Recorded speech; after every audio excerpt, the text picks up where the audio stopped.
Oh, I need water.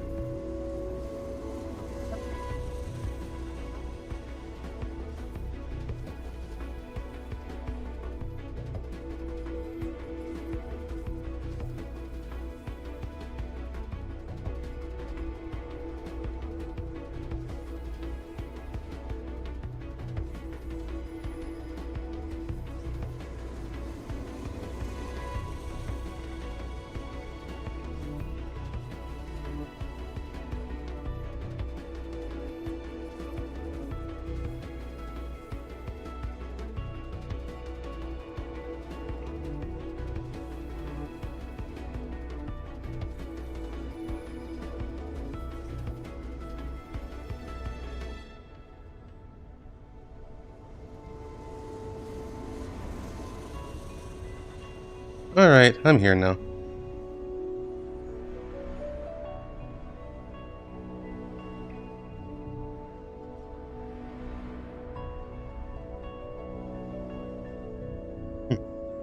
Hey Dylan, hey Avalanche, how's it going?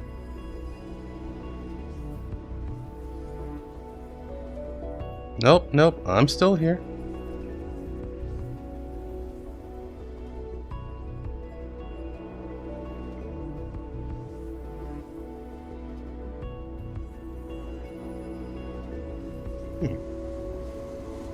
So I can actually turn this into a members only live stream whenever I want. That's a new thing.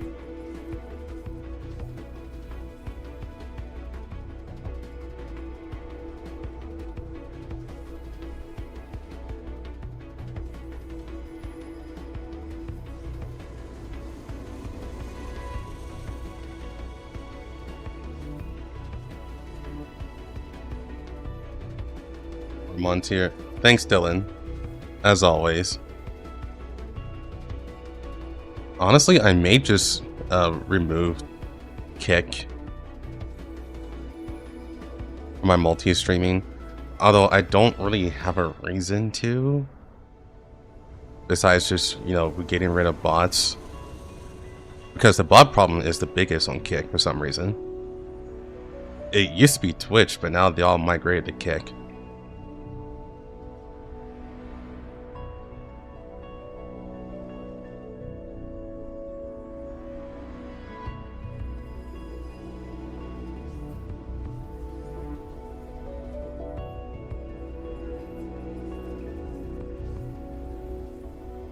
So, life has been interesting so far.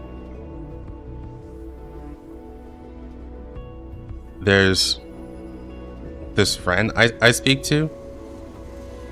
She keeps telling me stories about all the guys she's dated.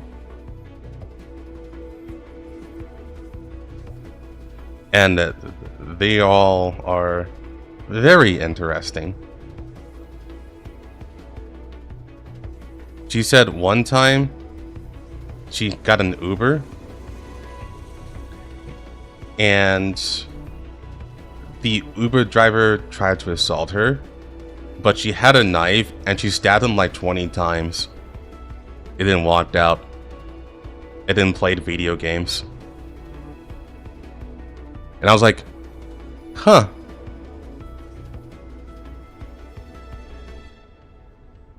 Yeah. And I was like, are you okay? She said, yeah, but the guy isn't.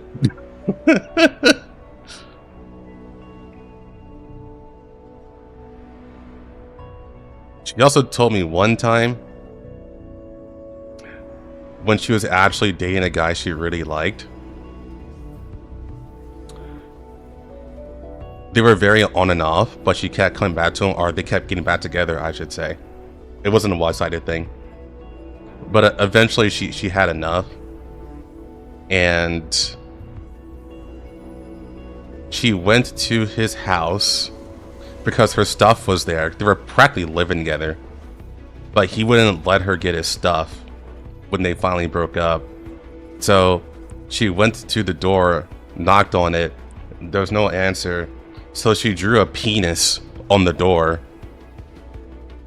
And it turns out the guy was standing behind her because he was at his car, and it just turned out that he left to get some chicken. And so he said, "What the fuck are you doing?" It's like, "You're crazy." And so what she did was that she slammed the chicken out of his hand, and then she took his drink and poured it on the chicken and then stomped on it like 10 times. And then she ran off. And he was stunned. And then the funny part is that she dropped her keys next to him. So she had to run back. It didn't get her keys. And then she ran off again.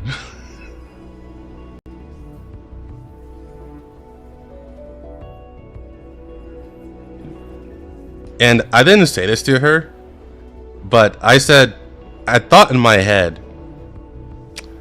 that's kind of hot.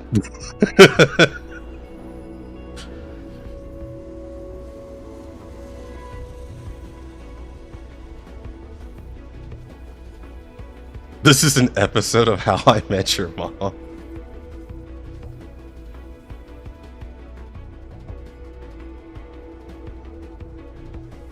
Yeah, she's definitely a strange person. Very unhinged.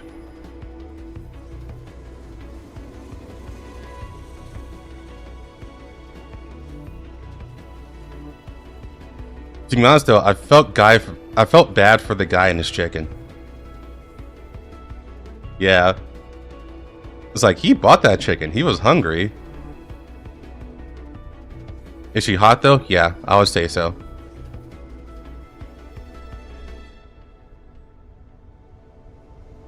He did put on makeup on Thursday and Friday. And I think she looks better without the makeup, actually.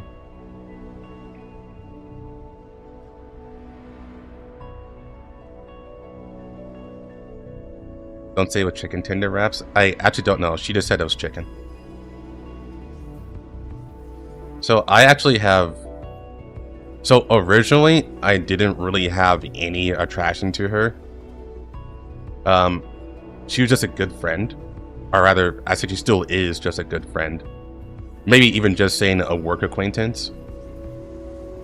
But we have like a little group circle. And we just like talking. Is she Latina? I think she's like part Latina.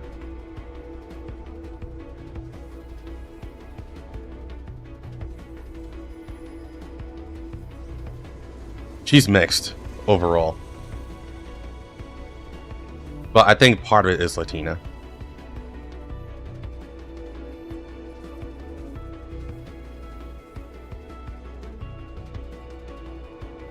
Yeah, I wouldn't even say that I am deeply attracted to her. Just that her stories make her more attractive, if you know what I mean. But I don't think we would work out whatsoever anyways, so I'm not even going to bother.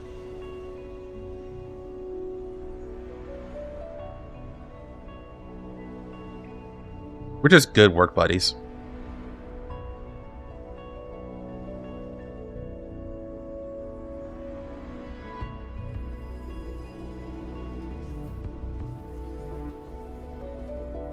Yeah, Fetusa is a single stall. It might not mean anything though. It could just be using the technology. Because it already is in lore that Singlus Ferry was disbanded. And the technology was spread throughout other companies. It is a model that is basically the upgrade to UMP 40 and 45. But oh, and also Dreamer. So my main theory is that the second consciousness that is in Fetusa might actually be Dreamer. But that's like a crackpot theory. There's nothing that really has any grounding based on that. Other than just a feeling. No. She'll stab you once she'll see your over body pillow. See, the thing is with her is that she likes gangsta people. She likes gangsta guys. There was even one time when she went to a store and that store guy held that robbery and she was a hostage, and she actually convinced the guy to give her her money back, which is $200, and he let her go. And then he called her and said, "Hey, I know I stole your money, but I felt like we had something going there. You want to date sometime?"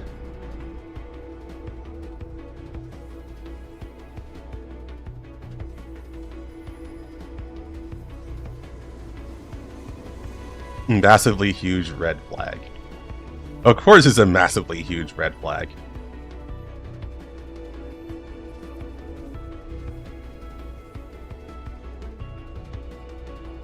Yeah, her life is unhinged.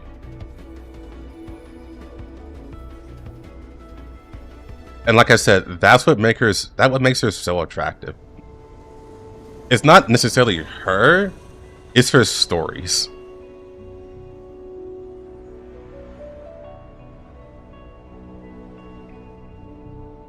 Oh, by the way, she said no to the guy, by the way. It didn't block him.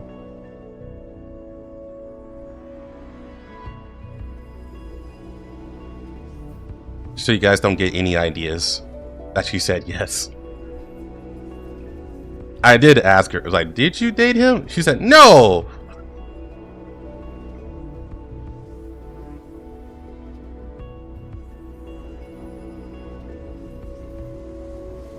They give her aura. I think she's a type of girl who is more like the "I can fix him" girl. You know what I mean? They see the bad boy, the bad guy, and they're like, "Oh, he's so interesting. I can tame him and make him settle down." And then it never works. But she knows how attractive she is, and she does utilize it.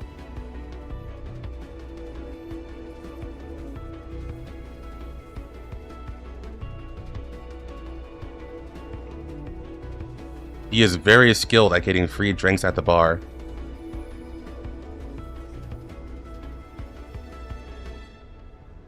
Hey Recon, how's it going?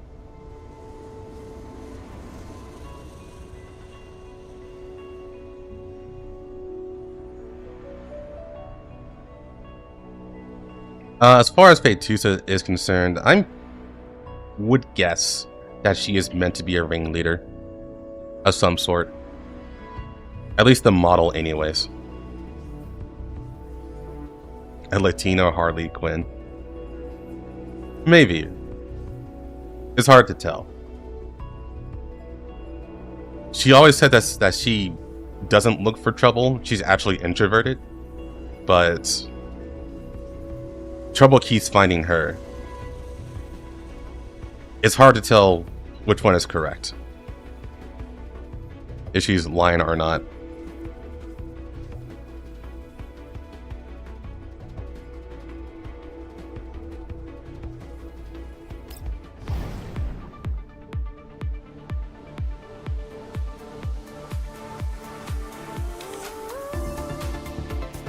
He's probably meant to be a ringleader of some sort. The other thing, though, is that she's part of the, what was the name? She was part of that,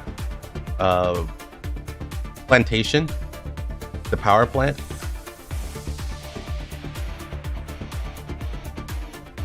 So she has that history as well, so it's either that she was modified with SF technology, or Creepy Doll was secretly SF all along. Lambertia, which is a Creepy Doll's name. And my name's Pinocchio. I know what you mean. ETA for Ghost Online 1's last event is actually already out in CN. It's been out for a couple of days now. The problem is we don't have a translation yet, and no one's actually dropped even the untranslated script, which I could have used to just translate myself. But yeah, no one's provided it. On Ian, you mean? No, there is no ETA.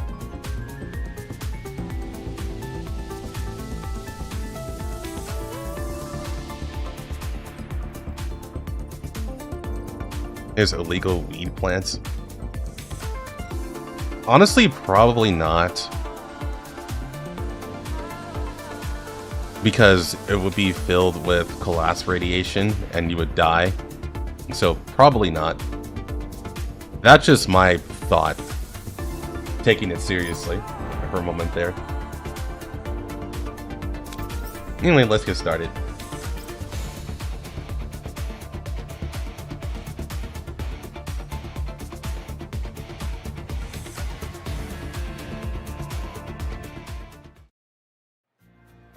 About the higher high. Anyway. Sunlight, cheery music, the sounds of an amusement park, and...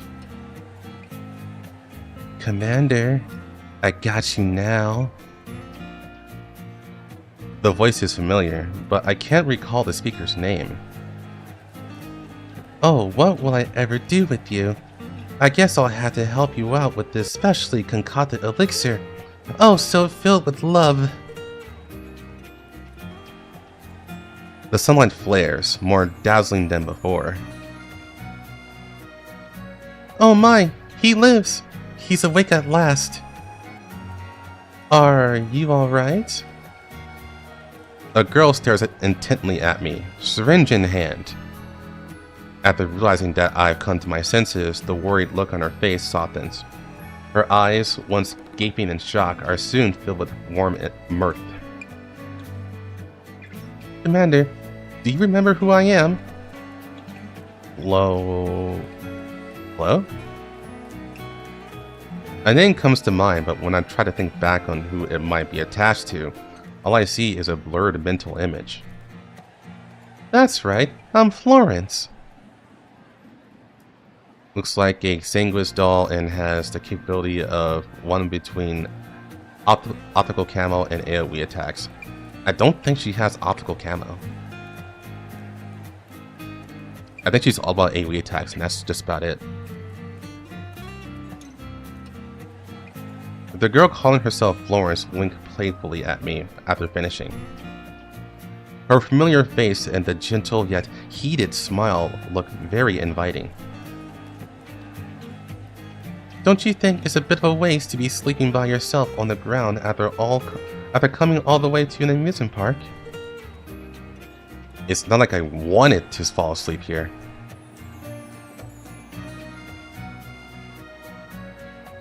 How I ended up in this place is a mystery even to myself.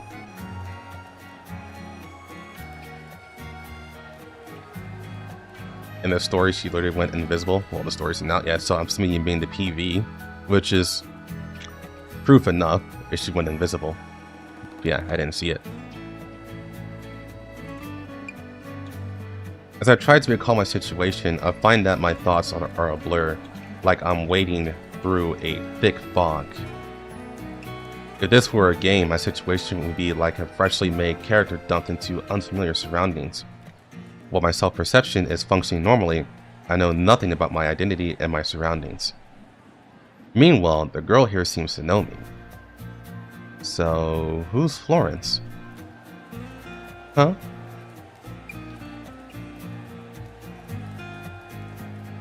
She narrows her eyes as she smiles, but she can't hide the confusion in them. After thinking a little more, I decide to share a little more with her.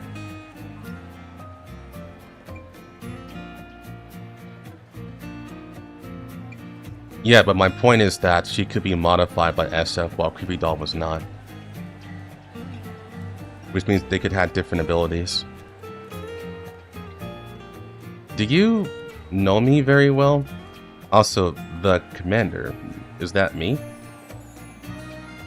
In my murky memories, I do recall something about having once lived with many dolls. Or rather, given the way you're speaking to me, does that mean we've worked together many times before?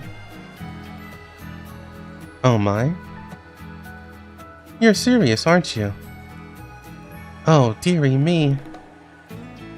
My, don't tell me you've gotten so used to playing dumb around dolls that it's become a reflex.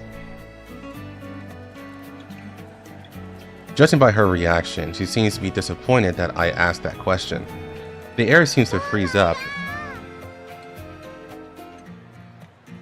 Thanks for the membership, AHE Store, and thanks for the gift. Dylan. Always appreciate it. The air seems to freeze up, and Florence steps forward, placing a hand on my forehead. Body temperature normal, pulse normal, all vital signs normal. You're perfectly healthy, or at least your body is. Saying so, she cups my cheeks in her hands, bringing her face closer and closer to mine. I see. It can't be helped then. It is only when she presses her forehead to mine that I can clearly see the harp-shaped pupils flashing in her eyes like a lighthouse. A quiet beep tells me that she's collected my body parameters. Considering how quickly and efficiently she's doing this, she must be a medical doll of some sort. I size her up. Apart from the syringe she's holding, Florence has various medical paraphernalia all over her, which reinforces my suspicions. Ah, fuck, Twitch. Twitch, you were doing so good. Now you have bots again.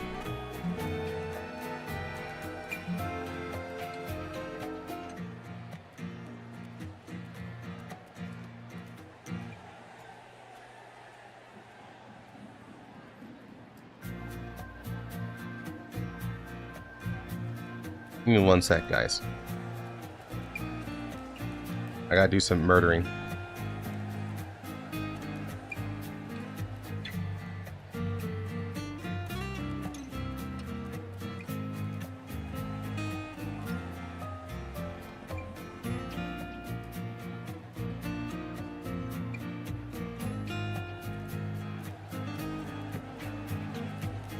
I size her up. Apart from the syringe she's holding, Florence has various medical paraphernalia all over her, which reinforces my suspicions.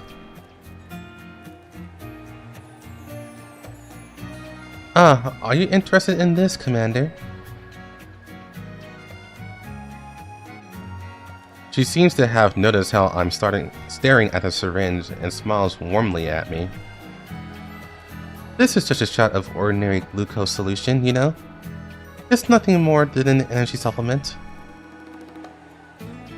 Florence uncaps the syringe and gulps down the contents of the liquid within, then licks her lips clean.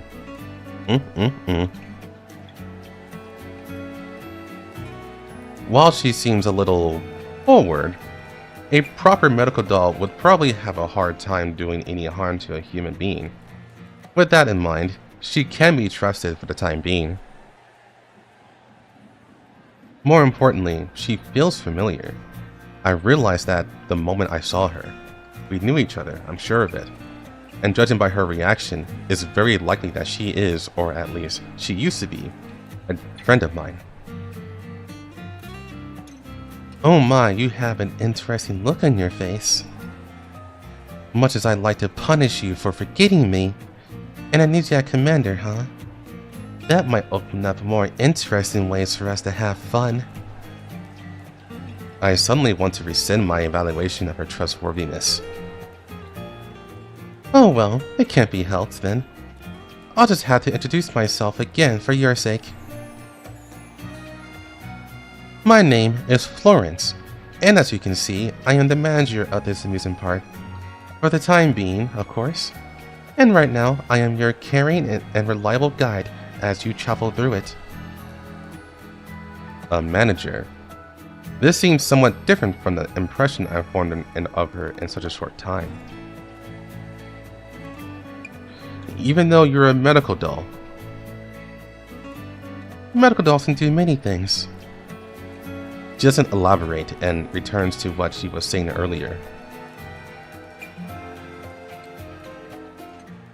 As for calling you Commander, well, many people have called you that. But if you don't like that form to address, shall I call you something else? Like, dear customer, or master, or senpai, boss, or caretaker? Those are all nicknames he has had before. Why do these titles sound more and more familiar? Or are you saying you prefer that I call you Darling? This doll that I've met less than 10 minutes ago flashes me a coquettish smile before sliding up to my ear and breathing into it with a hot, moist whisper. I reflexively take 2 steps back, drawing away from her. I'll pass. Just call me something normal, like Commander. Alright then, if you say so, darling. She smiles playfully at me. Now then, since we got you up to speed, shall we begin our tour? Florence grabs my hand with a certainty that brooks no refusal and drags me towards the amusement park. Wait, a tour? Did you really only come here to sleep, Commander? Much as I would like to give her a concrete answer, the insides of my head are still murky and I cannot concretely state the reason why I came here. What I can be sure of is that it definitely was not to just play around. No matter how bad you think about it, you won't be able to leave, right? I can't leave? What does that mean? As for what it means, you'll find out in a bit. In any case, I recommend that you just relax and enjoy yourself for a bit. Who knows, perhaps your real objective might be hidden in there somewhere, no? Florence doesn't bother waiting for a response and heads into the amusement park. Flower petals and ribbons suddenly appear in her wake. The sound of lively music grows louder and louder. Actually, did get louder. The colors grow more intense and seem to throb in my head, making me feel dizzy. All this seems to be the prelude to some bizarre and psychedelic joke. In any case, let me introduce you once more to Thriller Wonderland. Almost at the same time, a pair of eyelids appear, holding colorful balloons. The sight of them standing in the middle of an amusement park is both absurd and creepy at the same time. A powerful sense of wrongness fills my mind. Things that shouldn't exist in the amusement park, right? But they're clowns that create an atmosphere of festivity and joy. Aren't those perfectly normal? Clowns? Is that what these eyelids are? It's perfectly normal to have costume clowns and NPCs in the amusement park, Commander. Why don't you try taking them down and see what prizes you get? The sense of wrongness fades away into a blur, like the rest of my thoughts in my head, without Florence needing to convince me. It's as though I were dreaming. It's normal, you say? I guess it is. I instinctively reached for the gun on my waist, a Makarov. It seems to have been by my side for ages, and reminds me that even in my dreams, I am no cattle to be led to the slaughter. And besides, it doesn't look like Florence is just going to stand idly and watch either. Alright, let's give it a shot then.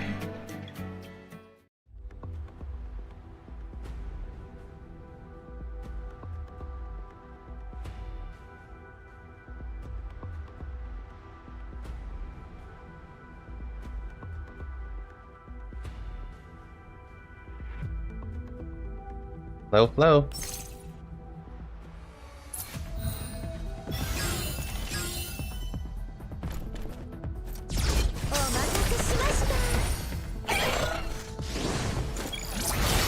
Not doing it in heroic? Do you want to actually complete the game or not? Or complete the story or not?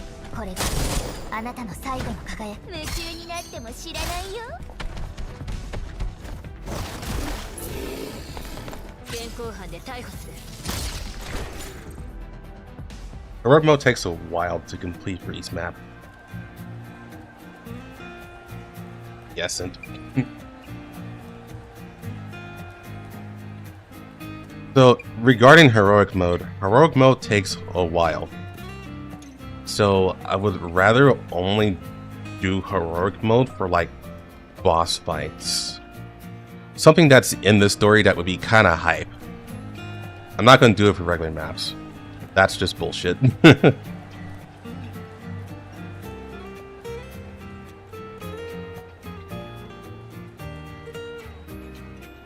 Well done, Commander. The clowns were so eager to meet you right after entering the amusement park. Surely they must have goodies on them. Ah, look, a gift from the clowns. A stamp book. What a marvelous stroke of luck, Commander. You should hold on to it.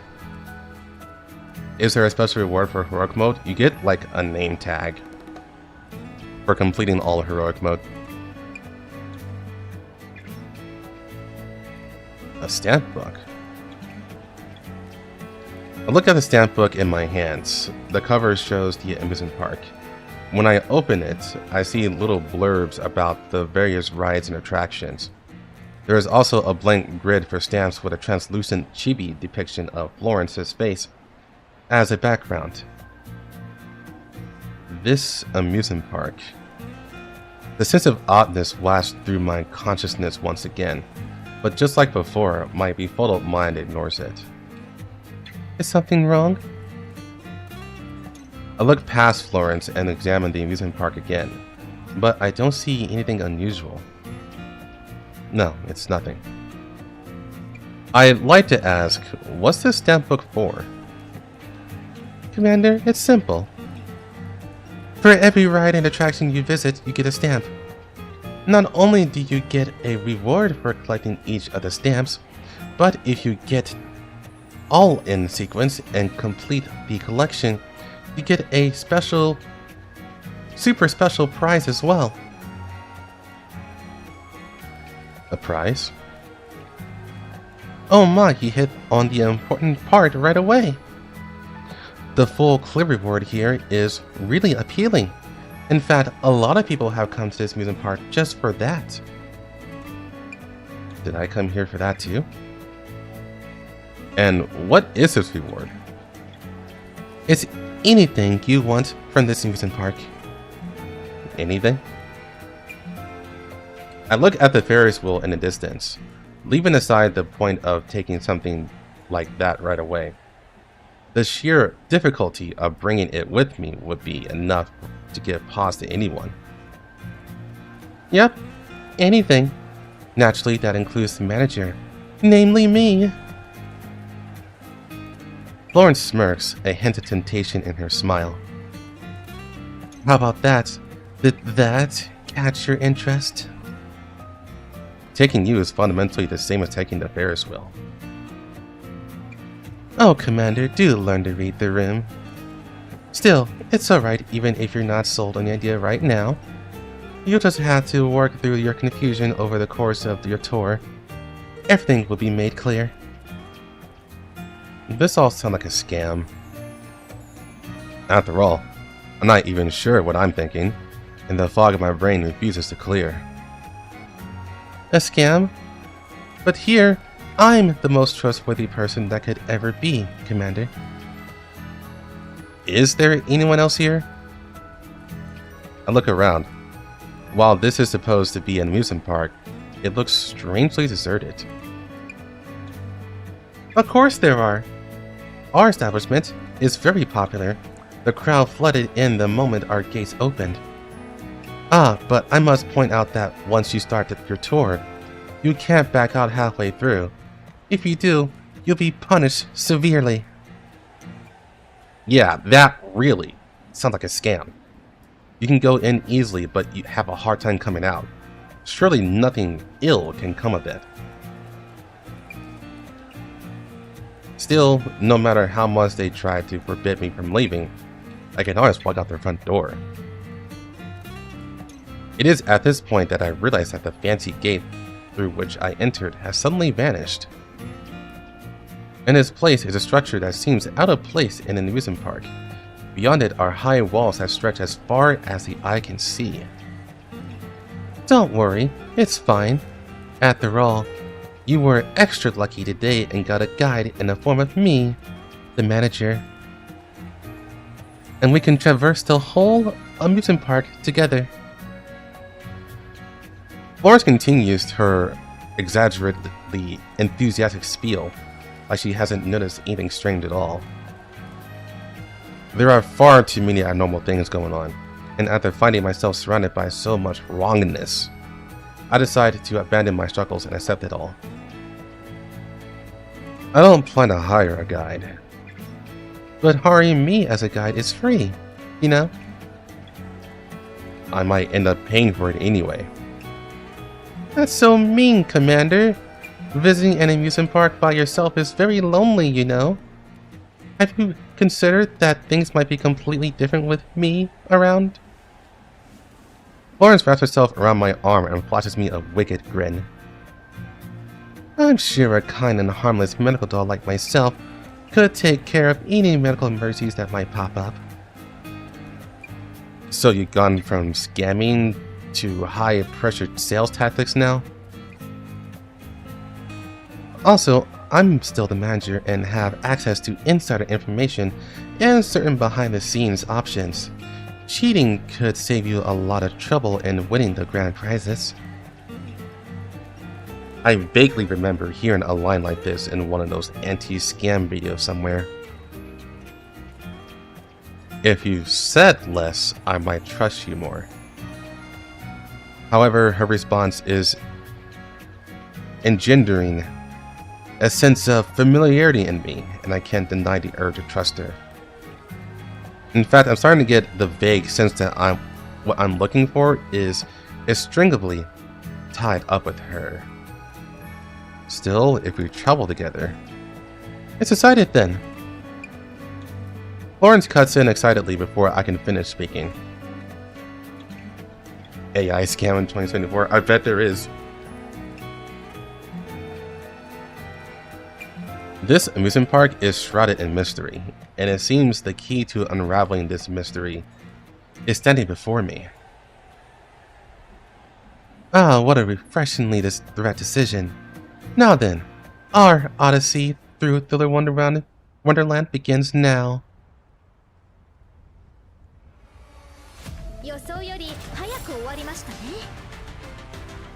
Dylan, those ads are weird.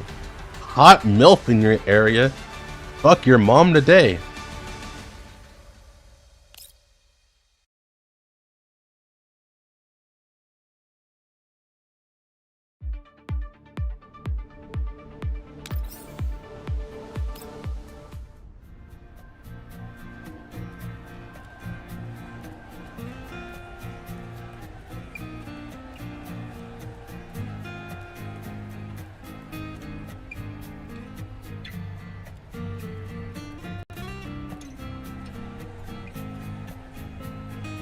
A massive steel structure looms silently before us. Its metal rails flow smoothly and aesthetically, incorporating steep drops, hard turns, and dizzying spirals, and even a 90-degree direct downward descent.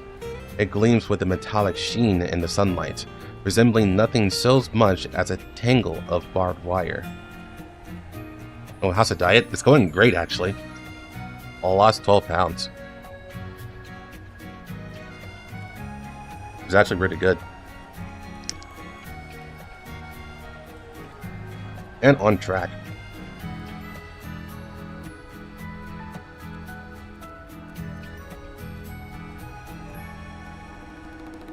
Even the launch mechanism is designed to look like some vast ferocious beast with its distinct and sharp angles.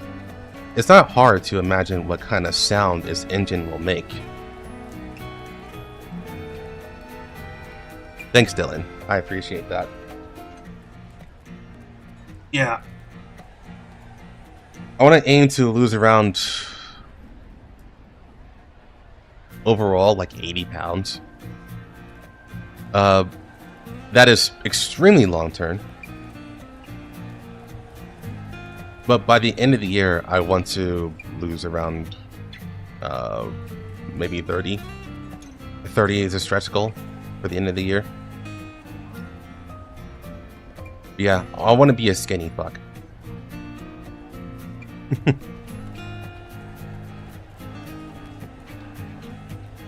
Ta-da! Commander, come look. This is the most exciting attraction. The Heartbeat Accelerator 9000. How much do you weigh at the moment? 258? Yeah, 258.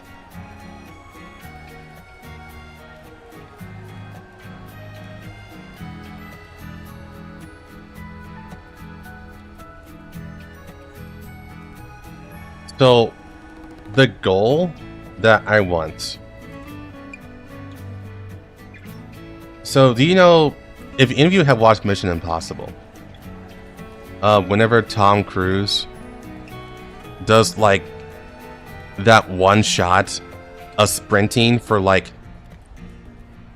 a full minute straight with no cuts, and the music is all hype for no reason, and literally he's just sprinting down the street for a full minute straight. I want to do that. That's my goal.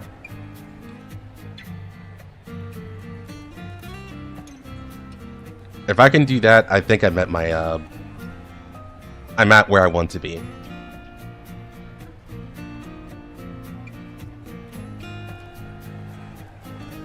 Granted, it looks quite impressive, but in the end, it's just a roller coaster.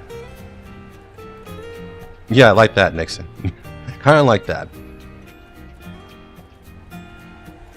When I was growing up, I did wish I can get into parkour, but I was too lazy to get into parkour. But I kind of do want to do that. I don't know if I'm at the correct age in order to do parkouring now, but I still want to try.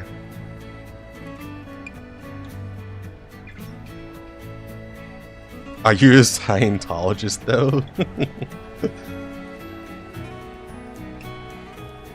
Well, I don't want to be exactly like Tom Cruise.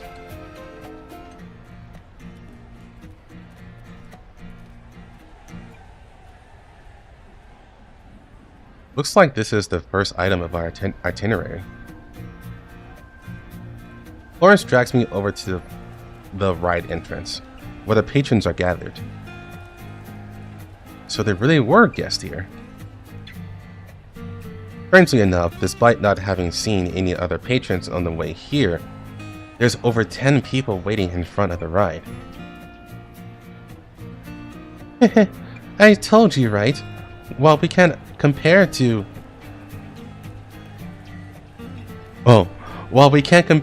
Disneyland or Warner Bros. World, it's not as though this amusement park is a ghost town. So this definitely was not NCN. Just saying. Maybe it was, and a translation didn't work, but this I definitely do not remember this line in CN when we first read it.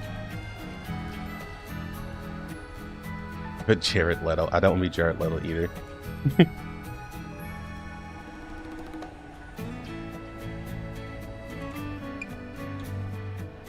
However, there seems to be a strange mood in the air, unlike the festive atmosphere I was expecting. In fact, judging from the looks on the guests' faces, this strangeness seems to have been going on for some time now.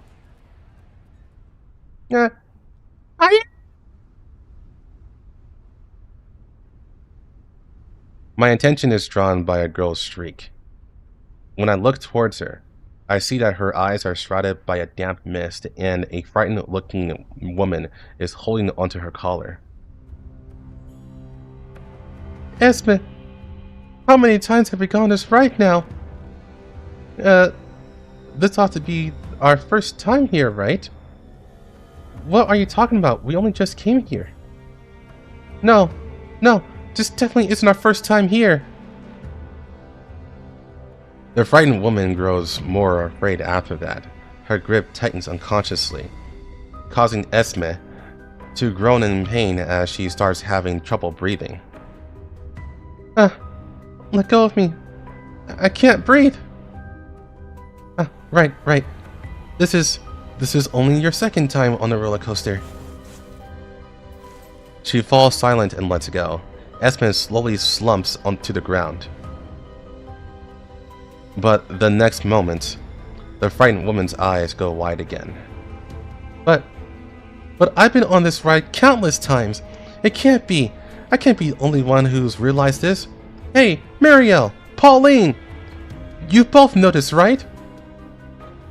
She casts her eyes around helplessly like she's fallen into water and clutches at the surrounding people like they're life vest, shaking them hard and begging them for a satisfactory answer. I mean, surely it's no big deal if she's already ridden a roller coaster before, right? If you enjoyed the ride, then going on it several times surely wouldn't be an issue. Oh yes, you've ridden it with me a number of times. After noticing me, the panicked woman immediately grabs me like she did Esme. And you! But after seeing my face, she becomes even more frightened. No. You. Who are you? I've never seen you before. What a coincidence. I've never seen you before either. Not only have I never seen this woman before, I don't even know anyone here apart from Florence. There isn't even a hint of vague familiarity like I got from her. I mean, this is our first time in this amusement park, right? In that case, not knowing and not having seen each other would be perfectly reasonable. Although I have no idea why you know my name, even though we clearly haven't met before. What? You don't know me?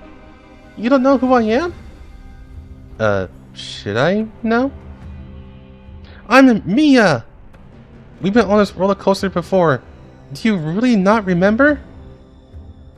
And that smiling manager over there. She's been guiding us over here over and over again. We're stuck here. Do you not know that? Esmond looks troubled. She clearly has no idea what Mia is talking about and looks at me in confusion. And I know all kinds of things about you. Hey, do you remember Esme? We used to work at Manji. Right. As the park manager, I'll take care of this. Drugs be wild. Before Mia can finish, Florence steps into the dispute like she's going to put an end to it. Calm down. This isn't a big deal, is it? Huh? But I kind of remember what Miss Mia was talking about. Really? Are you sure you're not being tricked by some stranger? Hey, don't listen to that doll. She's the biggest liar of them all. Esme, you were a doll engineer before, weren't you? Hurry up and think of a way to scrap her. Esme glances at Florence in a panic and then looks incredulously at herself. Huh? You mean me? Oh no, that won't do. Attacking a manager is against the rules, and you'll be punished for it. You too! Think of something too! Pauline, the mission failed and it's your fault! It's all your fault!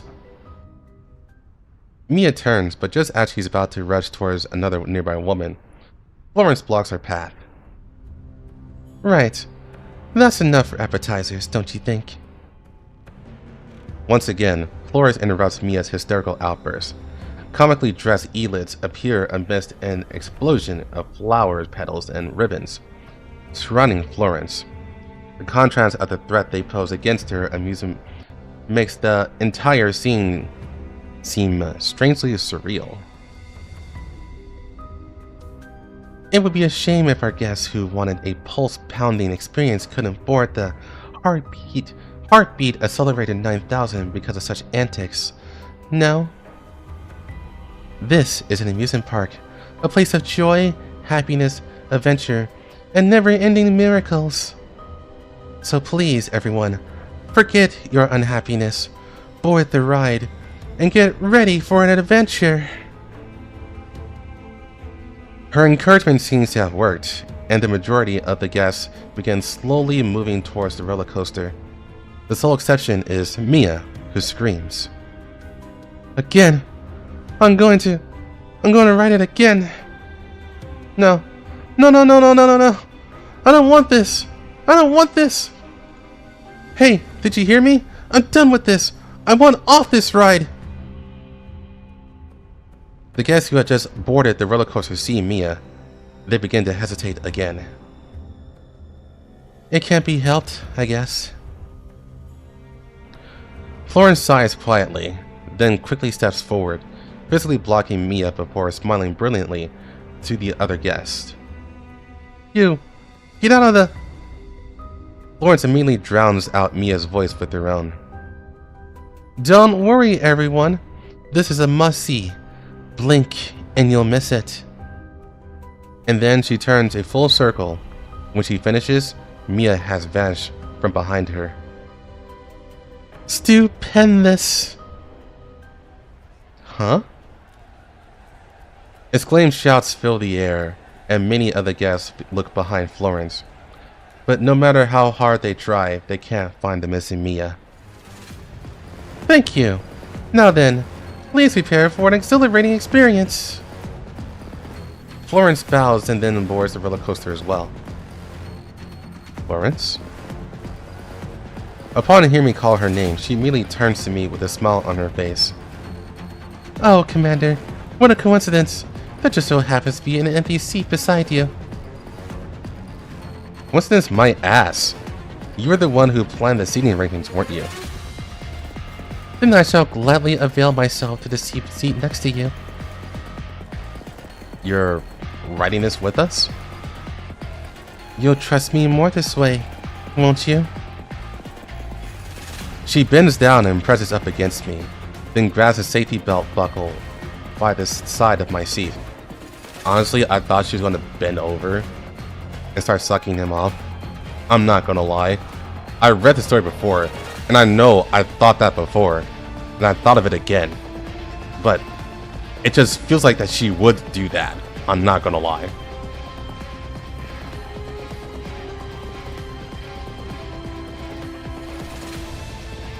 Come. Let the careful Miss Badger do up your seatbelt for you. Where did Mia go? Suddenly, several costume clowns show up before the roller coaster. Oh god. Dylan, shut up. Yeah, I mean, it would be quite the heartbeat accelerator, don't you think?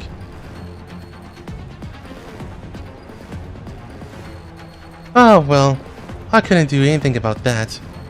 Guess who break the rules have to be punished. Florence doesn't directly answer my question, but now I'm curious about this so-called punishment. Isn't it a little too late to be saying that now? Even as I reply to Florence, my eyes can't leave those costume clowns. These scary-looking clowns are currently dragging the sole person who refused to board the roller coaster, Mia, towards a dark place. Commander, these are the rules.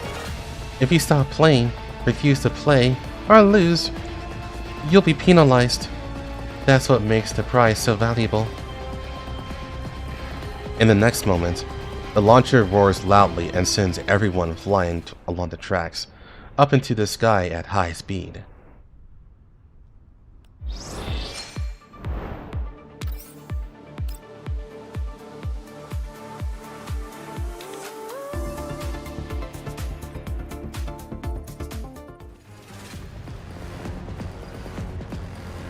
Whoa! The wind howls as it races past us. The screams and the way the world is spinning set my heart racing. But then I turned to look beside me.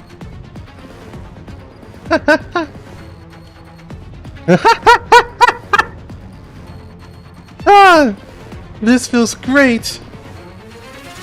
Was that the Powerade? No. Only have water. Florence is laughing excitedly. Ah, so you were peeping at me too, Commander. Florence glances to her side, and it is then that I realize that she looks far more excited than before. Have we taken this roller coaster together before? For some reason, all this seems strangely familiar to me, as though I've gone on a ride like this in an amusement park a long time ago. Do you remember at last, Commander? It just feels familiar. I'd like to ask a question. But wait, I just realized. Are they on this roller coaster and talking normally like this? You know, he has to be speaking pretty loudly in order for Florence to hear him. Just a thought. Is it possible that Mia wasn't crazy and that what she said might be true? Just like what Florence said about knowing me and how many people call me Commander.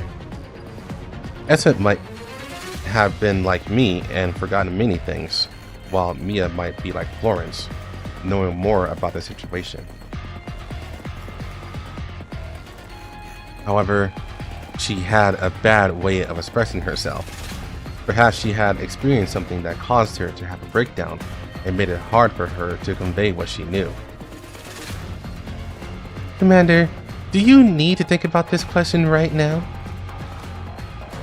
Is there a reason I shouldn't? Florence smiles wickedly. Being indecisive can be very dangerous, Commander. Well, it's about time. The highlight is coming up. Here comes a surprise.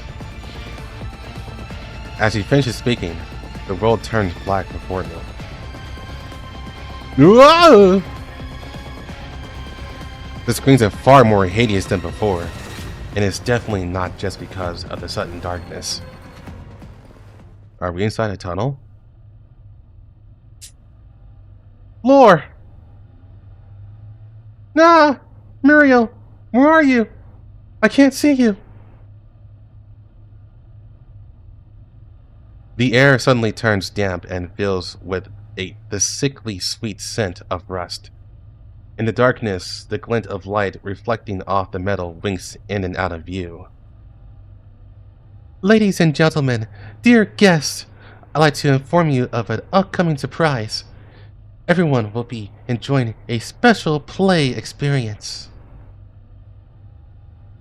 In contrast to the others, Florence has stood up and is loudly shouting amidst the strange atmosphere.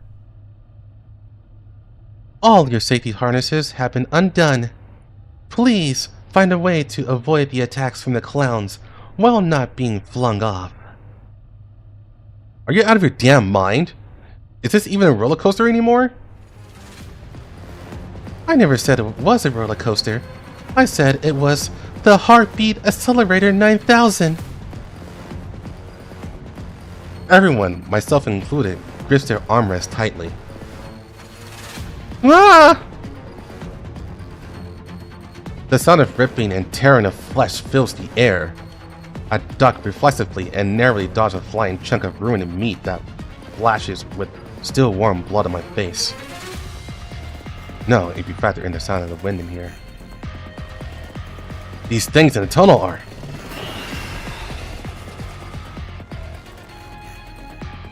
Ah! Keep away from me! Florence, get ready for battle! Got it. I'll work with you, Commander. Anytime, anywhere.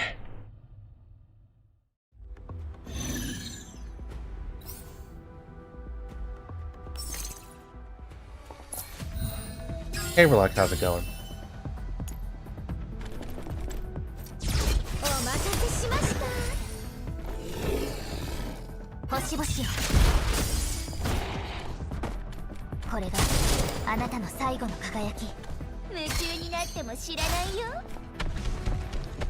Maybe you want to go faster.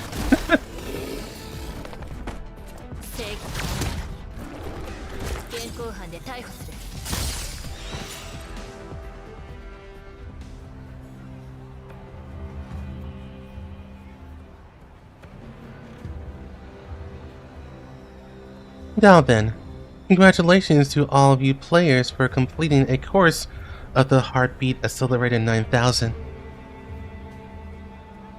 You'd think Florence's bear has a shock collar. I don't know if that's a reference to something. But to answer your question,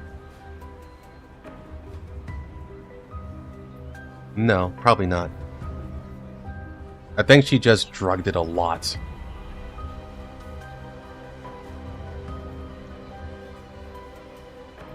Please come over here to collect your stamps, and then you can redeem your prize.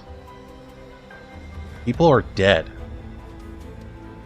The celebratory confetti falls on our bloodstained bodies, making it feel as though everything that had just happened was just a bad dream. Jeez.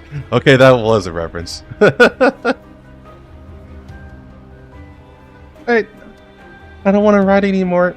I almost died. You're still alive, aren't you? Lore actually died.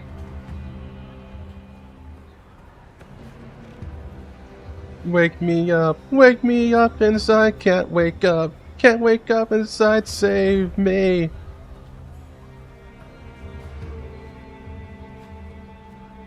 She was right beside me. I saw it all. Those saw blades cut off her arms. And then those monsters.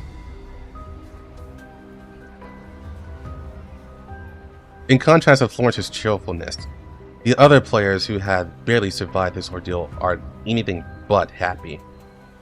Yeah, I miss Grunge too. I want those back.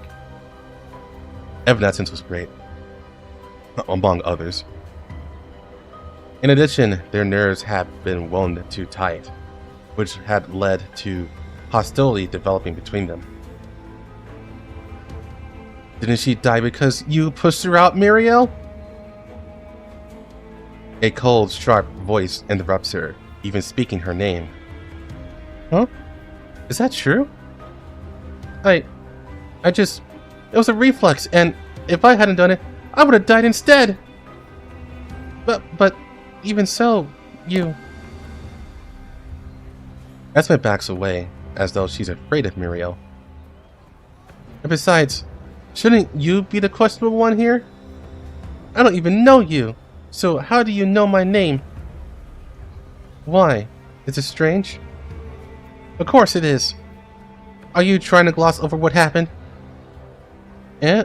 Now that you mention it, that Miss Mia just now, she seemed to know my name too. Yeah, she's probably like Mia. She knows more than us. Maybe she'll snap and go crazy just like Mia too. Muriel's words frighten Esme even more, and she backs away several steps from the other woman, who's staring Muriel down. Muriel, you knew Flora's name as well, right? It's just a name, it doesn't mean anything. But that's because she said my name first, so I asked her name. Also, when I asked her why she knew my name, she didn't answer me either, just like you. All she did was spout a bunch of crazy talk. You think about it, both you and Mia seem really suspicious. Yes, which is why it's perfectly normal to push out said person when danger strikes, right? Huh? Isn't doing anything to survive a human's basic instinct? You, on the other hand, you haven't explained how you know how anyone is. Now, who's the suspicious one here? Are you trying to compare knowing names to taking lives? You're just trying to deflect suspicion from yourself. But you and Mia are so damn shady that I wouldn't be surprised if it wasn't the monsters who killed Floor just now, but you! Right. That's enough. Lauren steps in to interrupt their argument before it can escalate further. This is the most exciting part. Reward time. You worked so hard to clear this round of the game. Don't you want to be rewarded for it? I was about to go. Just save your strength for consoling the rest of these psychos.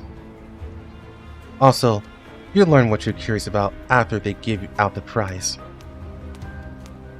She stares coldly at Muriel and Esme before turning to leave.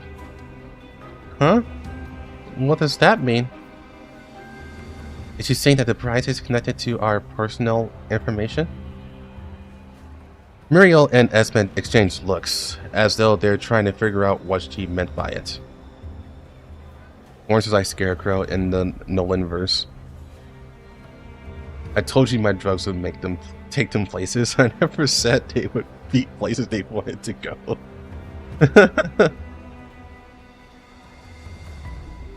That's funny.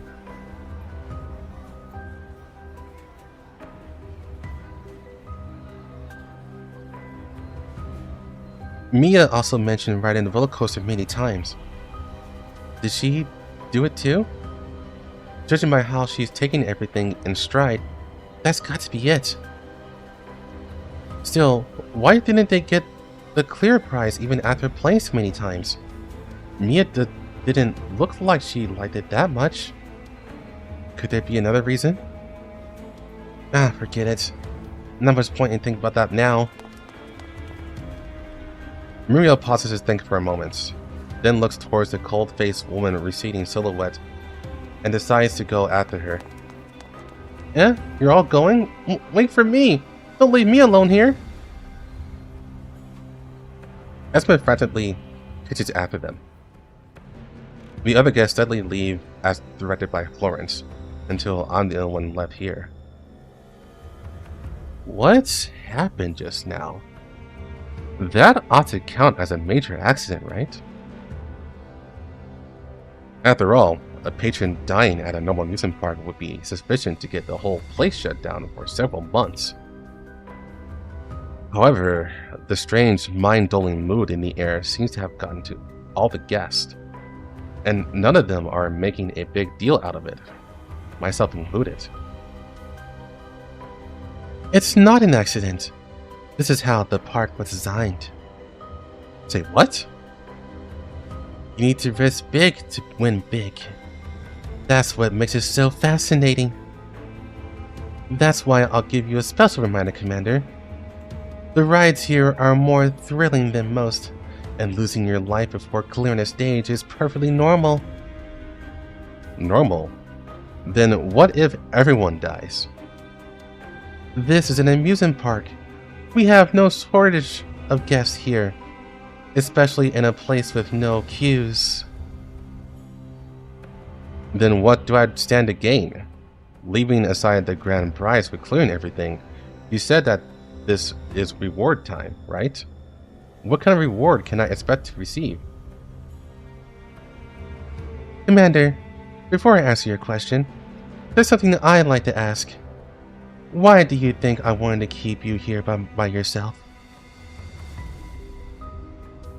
Florence doesn't give me a reply.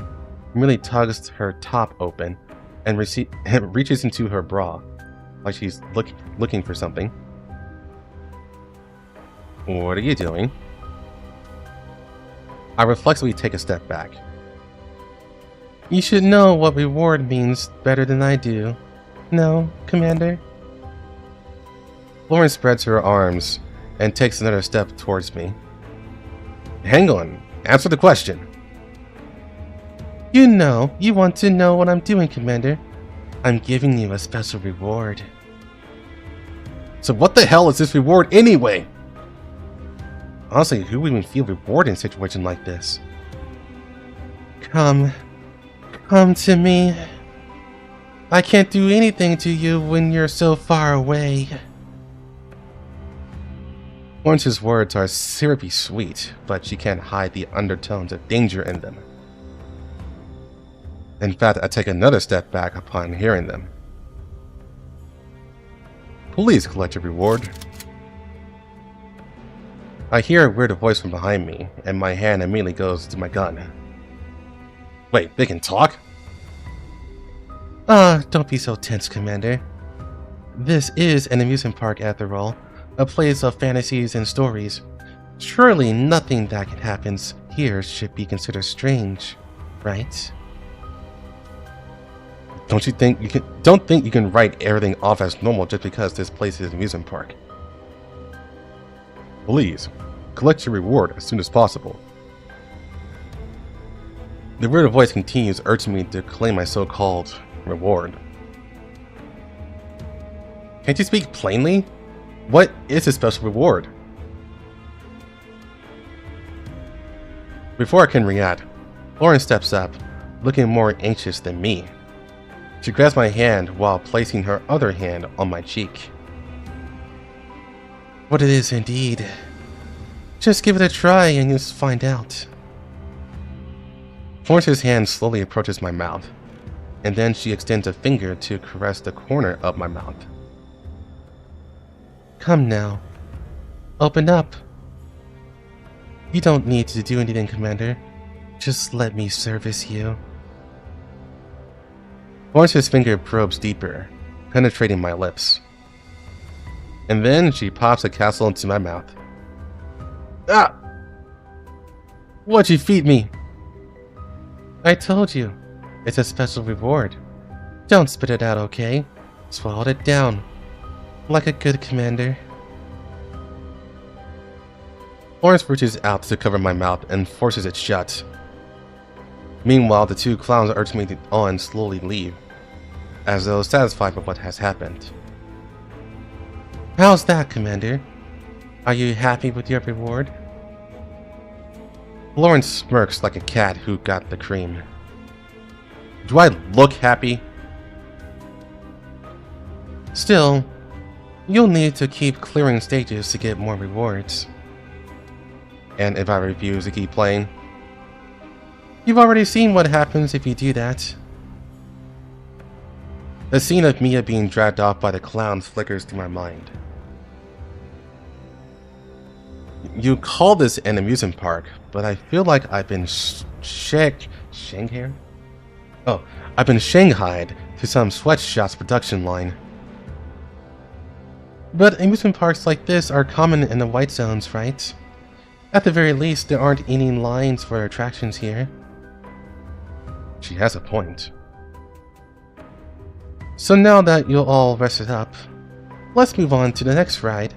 I can't wait. Florence grabs my hand again and skips off to the next destination, pulling me along behind her. White. White everywhere. What's wrong, Commander? What's this? Commander? Is something wrong? Florence brings her face up to mine, expression filled with concern. Oh my. Have the meds kicked in? Judging by your face, are you seeing something? What did you feed me? Florence's voice is muffled even though she's right by my ear. Despite her proximity, it seems like it's coming from far away. Snap back to reality. Oh, there goes gravity. It's something that'll make you very happy. But be careful, Commander. Don't let yourself get lost in the illusion. Hello, bleeding PU55Y. I'm not going to say that on stream, but nice nickname. I'd like to skip the whole event. It is skippable. But we're not going to skip it. She fed her diet milk. Oh, she fed him her diet milk.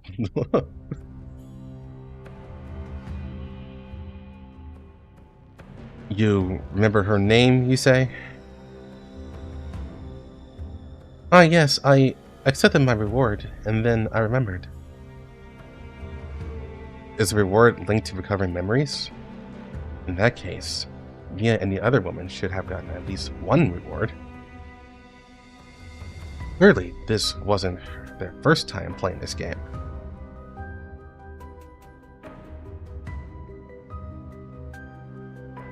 Not long ago, I saw something bizarre after receiving Florence's reward.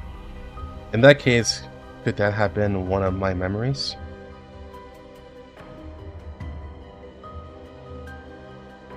I think I knew that woman who was arguing with Muriel. Her name was Pauline, although I don't know what kind of relationship we had. Perhaps it's because she knows more now, but Esme's perpetually frightened face has a little smile on it at last. 5 minutes ago, I met Esme under the building for the second attraction, and she started a conversation with me. There were several guests around us, including Muriel and Pauline, who had just had their argument, though they seem to have calmed down now. Aren't you going to talk to them now that you remember the past? No, from what I remember, they seem trustworthy. Trustworthy? Alright, take care, Dylan. I know it sounds a little paranoid, but don't you think it's likely that the person who built this park might be hiding among us? Taking part in the games, watching us run around for the grand prize like clowns? Why do you think that? Why? I don't really have a reason for that. It's just a gut feeling. I'm sorry, maybe I'm being oversensitive or something. When I just got here, I didn't remember anything. Just like me. But when I saw Mia... No, it wasn't just Mia or Muriel or Pauline. Truth be told, all the other guests felt familiar. Apart from you. Felt familiar. I find myself glancing at Florence. She's the only one here who definitely feels familiar to me, and she's eagerly setting up the next event. When Esme speaks again, I quickly turn my gaze back to her. Getting that reward just now only made me more certain of that. Not only did I remember their names, I even began to recall snippets of memories from when we spent time together. And judging by their reaction, I think they've recalled a lot, just like me. I suddenly realized why she chose to talk to me instead of the other two. So your memories include everyone but not me. Is that it? Let me think. What you're saying is that it isn't just you, but also Pauline and Muriel who don't remember me. In other words, that makes me the most suspicious person here.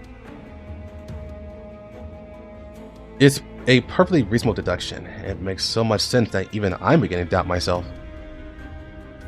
After all, the only person who feels familiar to me here is Florence, the park manager. So, did you remember anything after receiving your reward?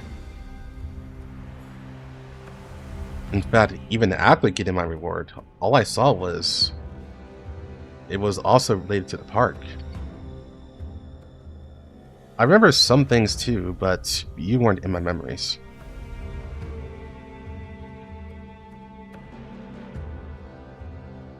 I see. In that case, what did you remember? Esme gulps nervously and carefully watches me, as though she's waiting for an answer she's been expecting for a long time. You're not the architect of this place, are you? I see. I thought Esme came to find me just to pry information from me based on what she knew. I want to get off Florence's wild ride. I want to stay on. I want to stay on her ride.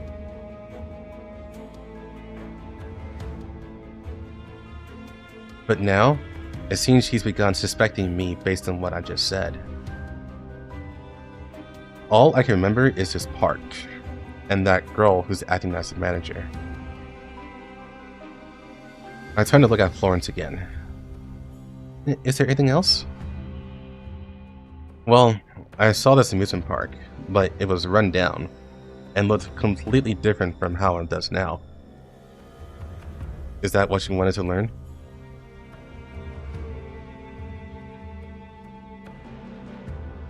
Here we're gonna have a surprise operation? Hell yeah! I actually need to find a doctor too. Florence would be perfect. She'll get me fit. And healthy.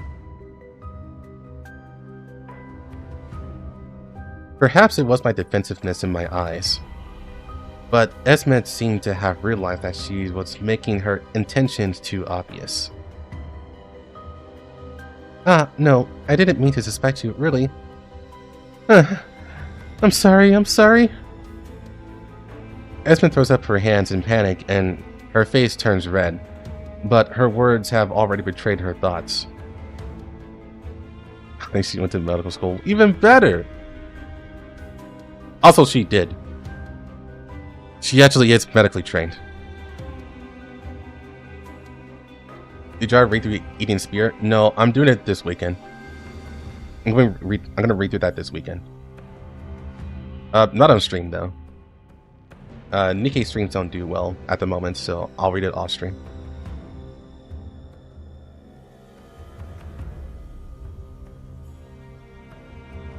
It's alright. I don't mind. Truth be told, I'm starting to doubt myself too. I shrug with a bitter smile on my face. Still, none of you've asked so many questions. May I ask questions of my own? Huh? Sure.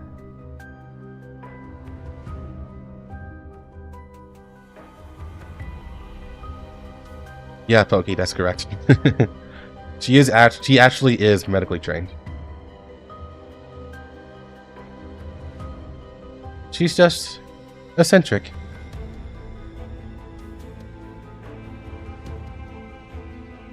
Honestly, Pokey, that is still correct, even with the even with calling her a troll.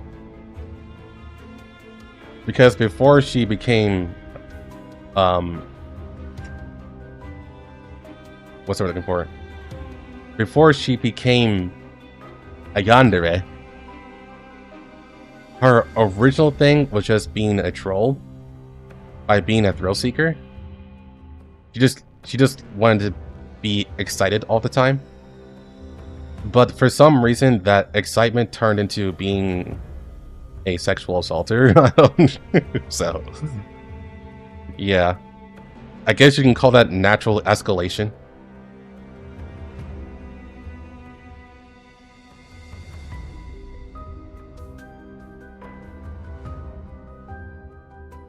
What exactly was Mia's punishment?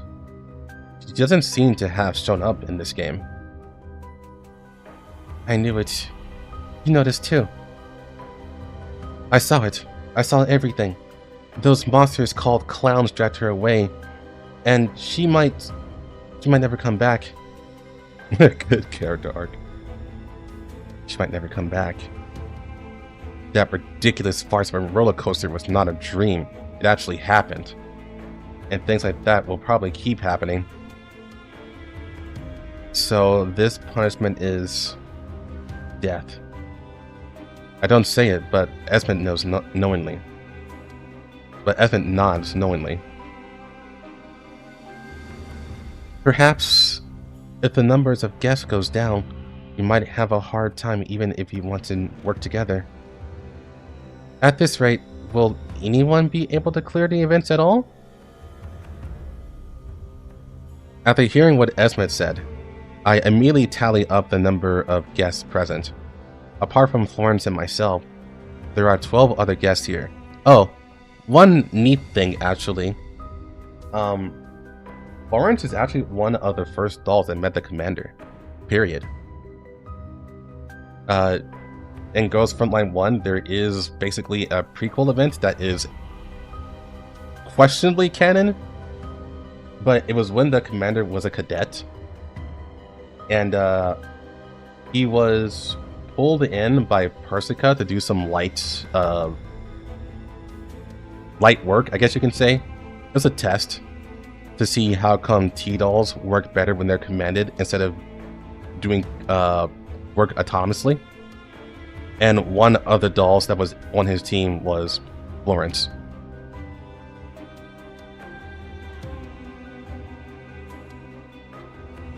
Light sex.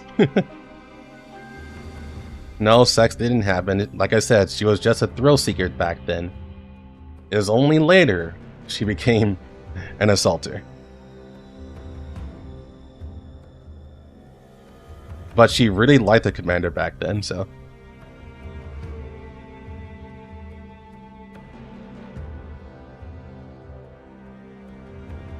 I see. I'll keep an eye on the number of guests. At the very least, I'll try not to let this number go down. Thank you so much. Esme's face, which only just relaxed a little after hearing my answer, soon scrunches up again, and she grabs her head like she's in pain. But if we keep playing, we might end up dying in one of those dangerous rides, like Floor. Do you really think we can keep going on like this? As Esme is about to burst into tears, she completely fails to notice someone surreptitiously sneaking up behind her. Oh my, what's this? Do you want to back out too? Lauren suddenly sticks her head between me and Esme, interrupting our conversation. What? Esme shrieks in terror as she notices Florence, flailing her arms wildly as she stumbles back. Upon noticing the costumed clown behind her, she frantically shakes her head like a pellet drum. I definitely wasn't thinking that. No. Please, let me continue. Well, in that case, since everyone's here, let's get started then, shall we? I can't wait to begin. Isn't that right, Commander? Lawrence laughs and inserts herself between me and Esme, then wraps herself around my arm. Dear guests, thank you for waiting. And now, our next attraction. Sweet Starlight. Oh, Sweet Startling Night. In contrast to the festive feel of the rest of the park, a creepy building that is clearly out of place here looms before the guest. The mottled, peeling exterior is covered in rusty metal ornaments, as though it's been exposed to the elements for centuries. The elements for centuries? Okay, I think a European wrote this. I'm just saying. Just throwing it out there. The main door slowly opens towards us, and the pink sign above it falls as the wind blows. Inside the building is a fathomless darkness. Isn't this just a haunted house? Oh, this is no ordinary haunted house. It offers thrills beyond your limits, enough to make your adrenaline levels spike. Florence pirouettes in place, and the clowns beside her obligingly scattered confetti and ribbons. Don't get why people find her hot. So I think you missed the beginning of the stream, Nixon, when I talked about a girl from my workplace. To give a quick story,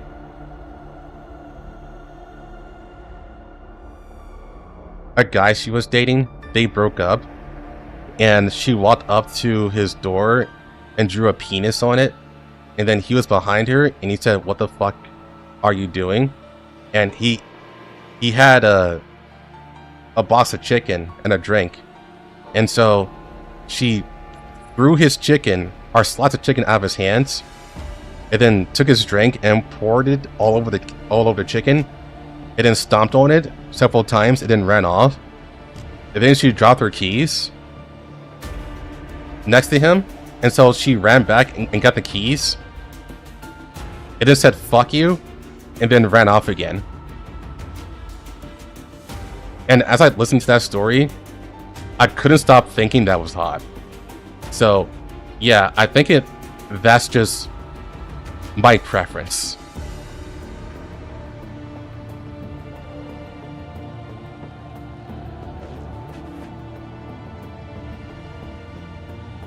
Unfortunately, the audience seems entirely unmoved by her introduction, only staring nervously into the haunted house or hugging themselves as they stand off to the side. Well, at least nobody's trying to back out this time round. Good. Good cinema. What a waste of good chicken. The funny part is that she did feel bad afterwards and then ordered him some new chicken. But then they stopped talking after that.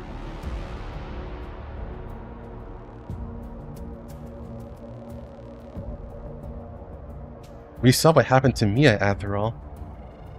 Yeah, if we play, we might end up like Floor, but if we don't play, we'll definitely end up like Mia.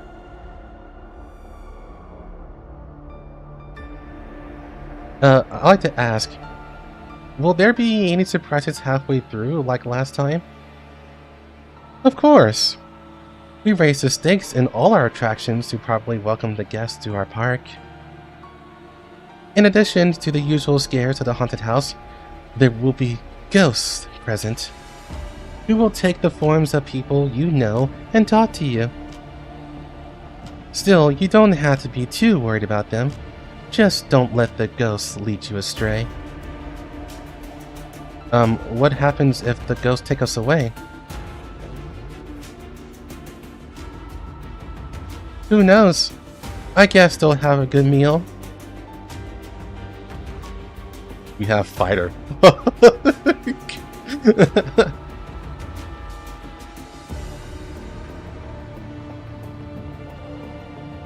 I won't lie, I would like to have a girl like that. Maybe not her specifically, because honestly, I just don't think it'll work out whatsoever. She's a good person to talk to and a good work associate, and maybe even a good friend if we talk outside of work. But dating is probably a no-go. I think our lives are maybe too different. But her attitude? Yeah, I like that.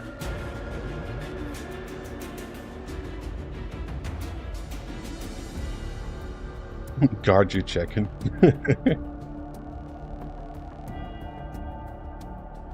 A look of disgust crosses Muriel's face as she realizes what Florence means. Quit looking down on me. I won't die here. Back on the chicken girl story, yeah, I had to explain it to Nixon. Why people would like Florence, even though she's crazy as fuck.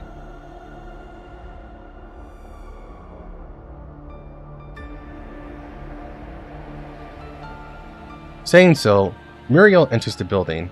She is soon followed by the others. Looks like we're the last ones, Commander. I hear screams already from the guests up ahead. What have they encountered? Are you bothered by what's happening inside, Commander? In that case, I'll have to make an exception and spoil things for you. You must be wary of the illusions in there, Commander. That's strange. Why are we here? It's Muriel's voice, but her tone is entirely different from before. You idiot! Where did you get your license? At this rate, we won't reach level 14, even if we drive through the night. It's Pauline's voice, similarly abnormal. How could you even handle all those transport runs with such crappy skills? If you tried that shit in the contamination zone, they'd sue your pants off. Ah, shut the hell up! I'm checking the route now. Damn it, what's going on? Who changed the route and when? Do you know how many shipments we lost already? If we fuck this run up, we're all going down together. God damn it, who messed with the vehicle auto navigator? The route's been messed up ever since we left the warehouse. Bloody hell! Oh, definitely a European wrote this. Who else would touch it besides you? It's my fault. I'm sorry. I messed up. I messed everything up. Esme? Why is it you? What are you doing here?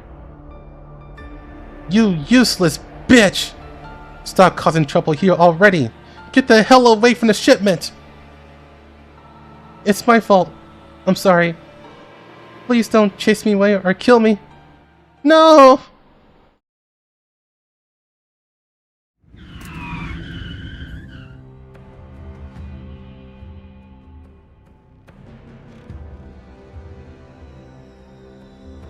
The mix of voices gradually fades away, and as the shrieking of brakes fills the air, I finally see what is before me. The interior of the haunted house is as expensive and as barren as the wastelands, but there is a heavily battered transport truck stopped here. So they were all on board? I slowly approached the truck, but a pair of hands grabbed my arm. Don't go over there, Commander. The very next moment, a familiar form smashes through the windshield and hits the ground hard, rolling to a stop at my feet. I'm sorry. Don't kill me. No! Ah!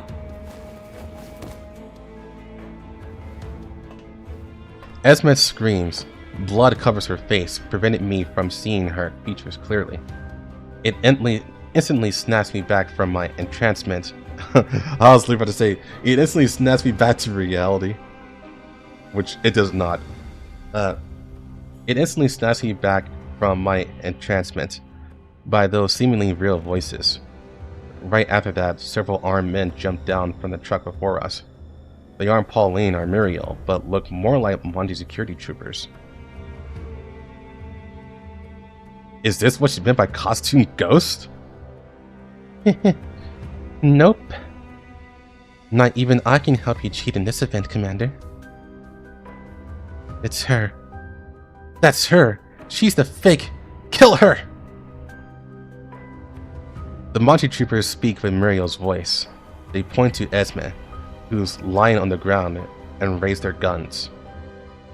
Now then, Commander. How can you tell which of them is a ghost from the haunted house? Just as Florence finishes, a hail of gunfire blazes at us. Florence, get ready for battle. I've been waiting for this.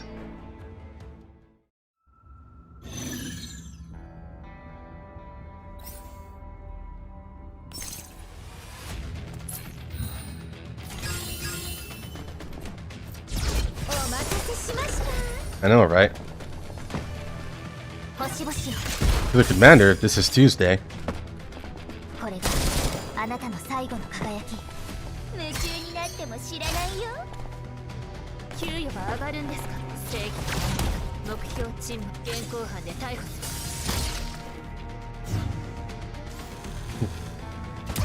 Never get out the Elmo unless you're killing William.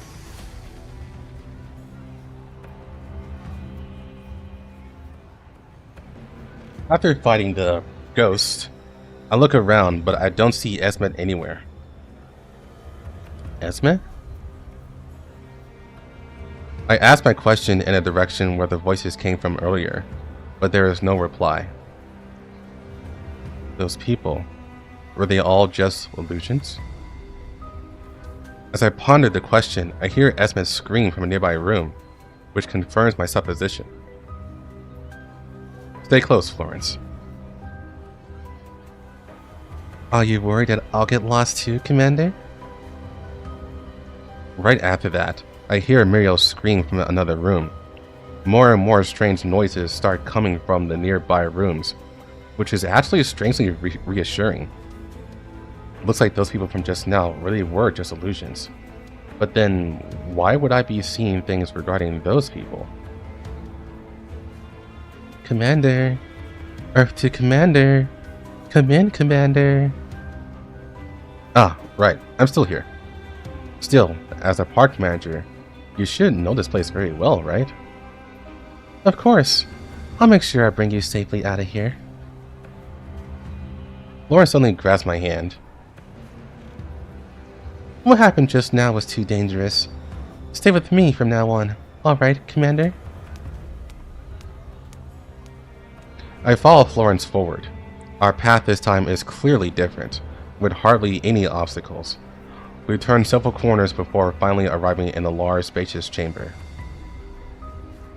Be careful of illusions, Commander. There's a truck in the middle of this room as well. Florence, what is the meaning of this? I point to a manji uniform beside the truck. It's for you. Your clothes got torn the previous battle, so I got a new set ready for you. However, I didn't have any spares, so I had to use some of the costumes from the costume ghost. It's clean though. Florence smiles and hands me the bundle of clothes. My clothes? When did it get damaged? I look down and sure enough, there's a huge hole there, at my waist. Although I don't remember when it happened. Honestly, are you waiting for me to dress you, Commander? Florence immediately steps forward and reaches out to me. No thanks, I can do it myself.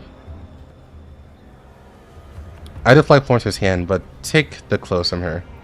A voice which sounds just like the one from before rings out from the truck behind me. Esme? What are you doing here? Wait a minute, it's not just Esme. Even all the people who went missing on the previous mission are here too. What's going on? No, Florence has not been corrected yet.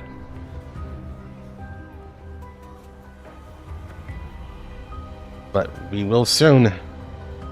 Maybe. As the noise grows, the sound of the truck engine gradually fades. Commander, are you listening to the argument from the inside?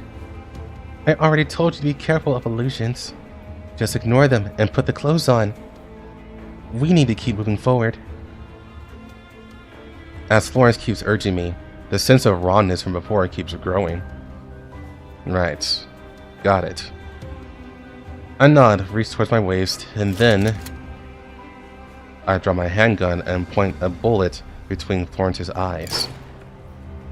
Ah! Commander? As the voice trembles, she stumbles backward and disappears, like one of those costume ghosts that I fought off earlier. I knew it. So even this Florence was an illusion too. In addition to the usual scares in the haunted house, there will be ghosts present who will take the forms of people you know and talk to you. Still, you don't have to be too worried about them. Just don't let the ghosts lead you astray.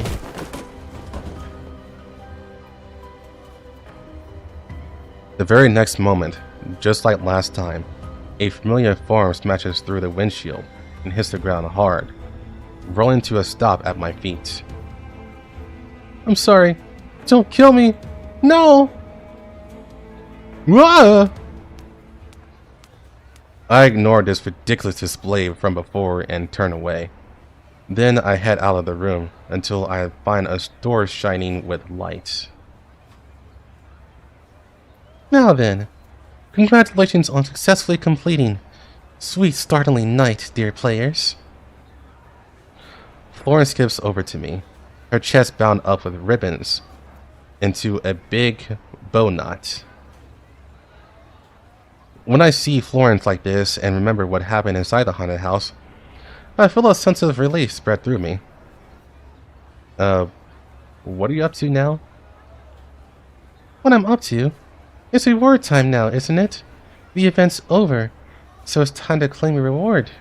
No? It's over? So everyone's made it out of the haunted house? Yep, it's over. And everyone who hasn't made it out has probably been caught by the ghost. I look around at the other guests and tally them up. Strange. Why are there only 11 people here?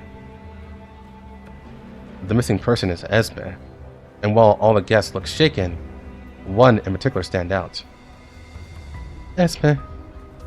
I'm sorry, Esme. I really didn't know it was you. I thought it was a ghost. What? Florence, did someone die in a haunted house? Ah, didn't you know, Commander? After all, you were there too. It seems Muriel saw too many illusions and ended up killing the real Esme by accident. Which means... Esme's final scream echoes my mind, which goes blank.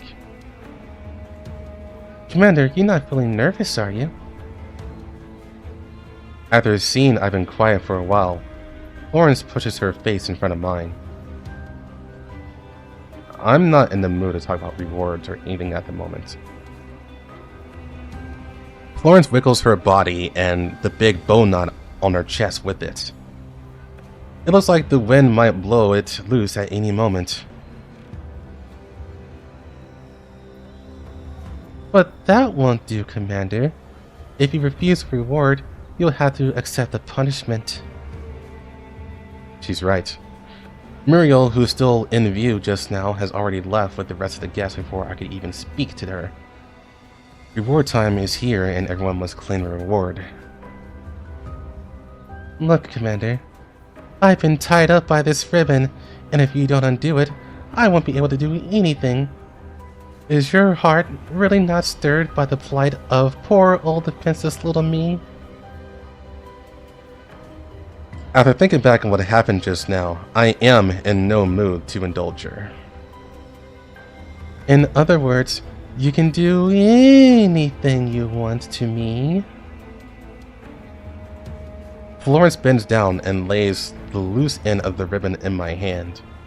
While the ball seems to be in my court now, the squad of costume clowns behind are a silent reminder that I have no choice at all. With barely any strength needed, just with a tug of my fingertips, the ribbon slips free easily. Florence sticks her tongue out smugly.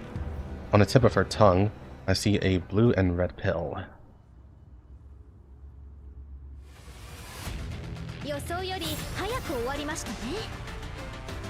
Toss in the river and run.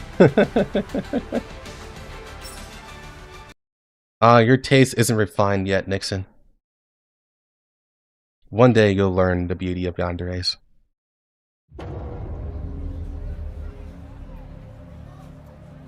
I'm gonna get my water. Right back.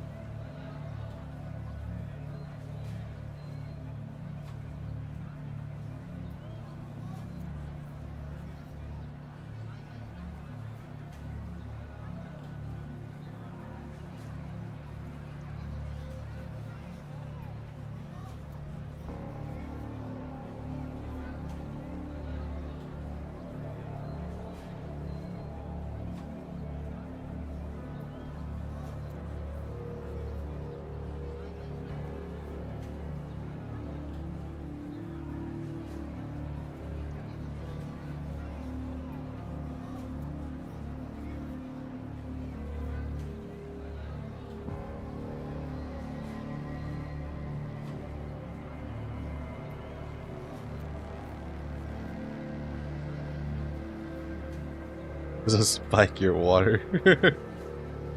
No, it's totally fine.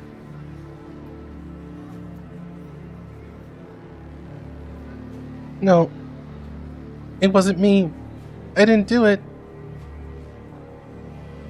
The sound of a metallic crash and the roar of an engine washed through the air overhead.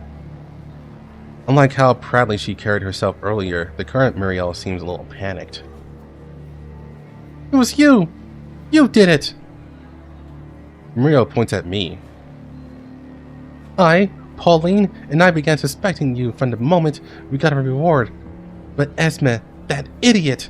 She went to speak with you even though she knew there was something wrong with you. A sexy monster. And after she spoke to you, she died in the haunted house. It must have been you. You killed Esme. You're one to talk, considering you're the one who did it. If I'm not wrong, Esme the second person you killed so far, isn't she? Shut up! It's your fault, you bitch! You pushed me to it! Going on these runs is a pain, and I've been wanting to quit the job for a while. But you and Floor, the two of you kept pushing and pushing and pushing! That's why I was so tense when Esme showed up. That's why!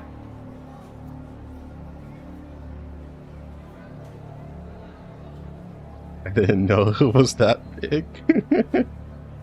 Runs? A job? I recall the illusion from the haunted house. Is she still lost in that illusion? Shut up, you idiot! You said too much! However, Pauline's reaction doesn't seem like she's talking about an illusion. Also, she doesn't seem as calm as before. You're still lecturing me. Even when we were in Manji, you were still lecturing me. All I did was drive the fucking truck. I didn't even touch the cargo. Is it my fault that it got lost? That's why I quit Manji. But I got stuck with this shitty assignment on the last day. And now I'm in a place like this, doing this shit over and over again. Damn it, Laura's right. I can't believe I've done this so many times already. I told you to shut up, right? And don't forget, you killed Floor. After seeing Muriel grow more and more hysterical, Pauline drops her with a single punch. After that, Pauline's eyes me warily. Oh, don't mind me, carry on. Did you remember anything after getting your reward? Shouldn't you put something on the table before trying to pump me up for information? You heard it all just now, didn't you? That was our information. Looks like Pauline was trying to stop Muriel from talking about what they remembered after claiming the second prize. However, why is it that they were recalling... However, why is it that what they recalled resembles what happened in the haunted house so closely? Once again, I look at the nearby building. Perhaps it was custom built for the guests who were once working for Manji security. Considering that, the events within would line up. Right, I have no intention of hiding it, but unfortunately what I remember is still related to this park. Related to this park? Yes. I saw this park transform into a ruined, abandoned place. Like all this was just some dream taking place on a pile of rubble.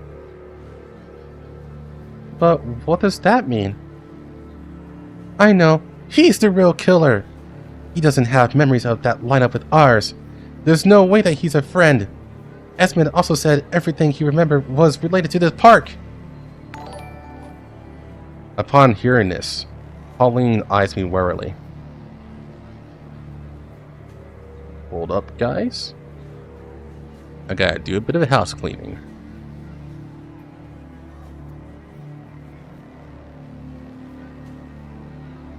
I like how swear heavy this event is. Like, finally, some real fucking dialogue.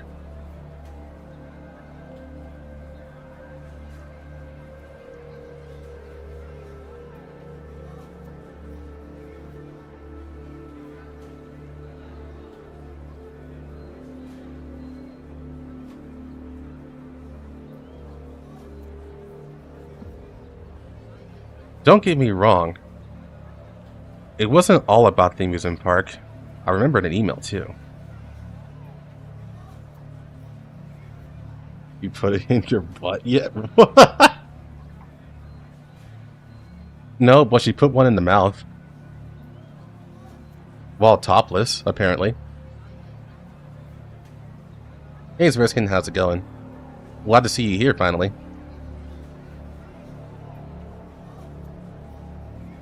However, it looked like junk mail and the contents were vague, so I didn't pay much attention.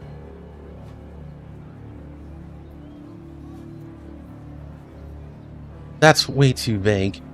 Weren't there any details you remembered? Like, say, who wrote it to you?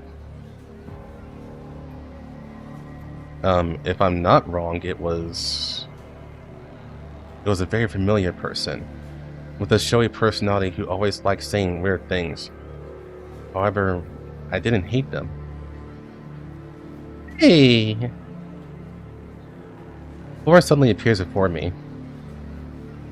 As balloons and ribbons flutter down through the air around her, she smiles as brightly as the sun, instantly sweeping away the melancholia in the air. Thinking of me, Commander?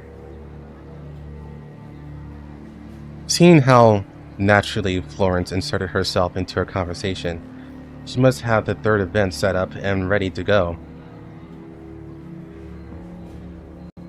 For all I know, she might have been the author of that junk mail. Did you finally remember that little love letter of mine that I wrote to you? Lawrence looks excitedly at me. Was it a love letter? Sorry, I called it junk mail earlier. See? He's in link with the manager. For all we know, he's the one who wants to see us all dying off one by one. Oh, please. We aren't just in league. My body already belongs to the commander, you know. Wait, why don't I know this? Ah! See, Pauline? See? Lawrence grabs my arm, which only makes Muriel spiral harder, pointing at us while yelling for Pauline to look. However, Pauline merely looks down and waxes thoughtful. Probably thoughtfully, I was supposed to say. Hey, Pauline, what are you navel-gabbing about? The mastermind is right here! Just these 2 kills, and we might be able to get out. I can't keep doing this!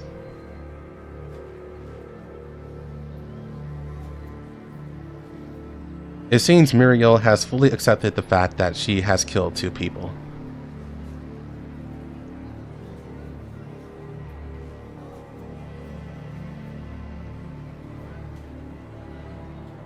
Muriel, have you considered that if Esmond died because she found out what was going on behind the scenes, then the fact that you're pointing and screaming like this means the next one is going to be...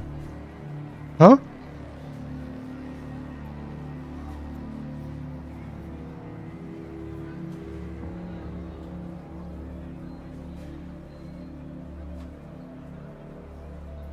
They put in the fine print.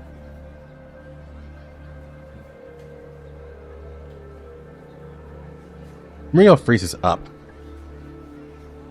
Wait a minute. This isn't right. Muriel looks at me fearfully, then begins backing up. I told you, I'm not the mastermind. However, Muriel isn't hearing me anymore. Oh yes, and besides, even if I'm the manager, I have the right to flirt with interesting people. No? Way to undermine my rebuttal, Florence. Then what should we do, Pauline? I told you, we should have killed him together. This is bad. Muriel starts hyperventilating. It looks like she's been wound up tight for so long that she might snap at any moment. She feels around on her body, as though she's looking for something. What's wrong? Did you get all those bad habits back when remembering your past? No, rather, I become more and more on edge after not touching that for so long. Muriel checks herself from head to toe, but she still can't find what she's looking for. What are you looking for? Muriel gulps and shakes her head. So much for not touching the goods. You're probably having a field day helping yourself to it. I've been working for so damn long you don't even give me a fucking raise. So what if I took a little?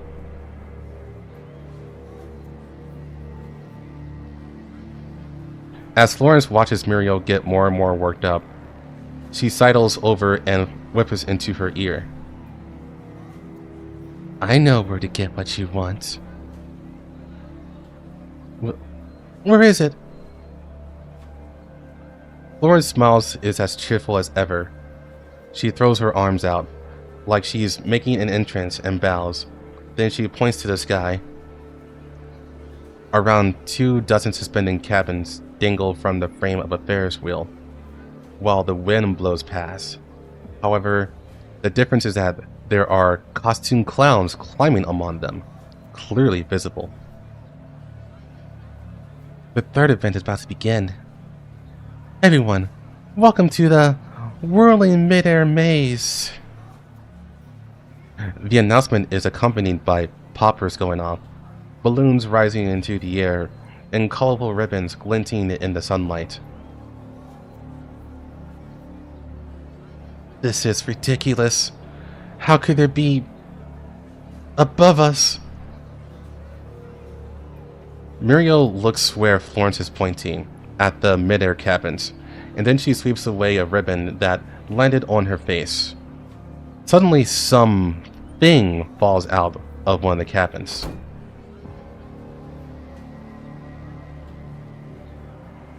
It's Esmeth's corpse. It lands right in front of Muriel, less than a meter away. Her twisted features stare right into Muriel's face.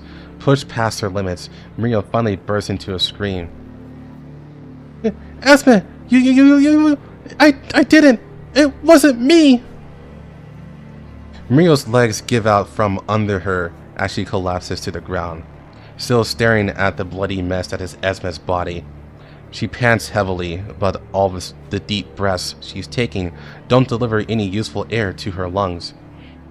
All she manages to accomplish is produce a rapid, whooshing noise from her throat, like a set of bellows.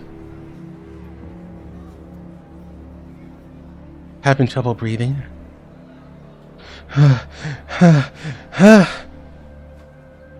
Muriel can't respond, since she's too busy hyperventilating on the ground. Meanwhile, Florence kneels down in the front of Muriel like a kindergarten teacher, teaching Muriel how to breathe properly with a smile and exaggerated motions. Oh my, you can't be so hasty. Come, follow me now. Open your mouth and breathe in and out. In and out. What a good girl you are. Florence smiles condescendingly and pats her head. Hang on. This is not proper procedure for dealing with hyperventilation. Seeing as Florence is a medical doll, she should clearly know better. What she's doing now is nothing more than a form of sadistic mockery.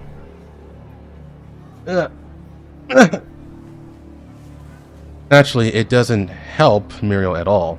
She dry heaves, then begins feeling her body up and down, checking all her pockets. However, she still does not find what she's looking for. Oh my god, I am not going to be her VA.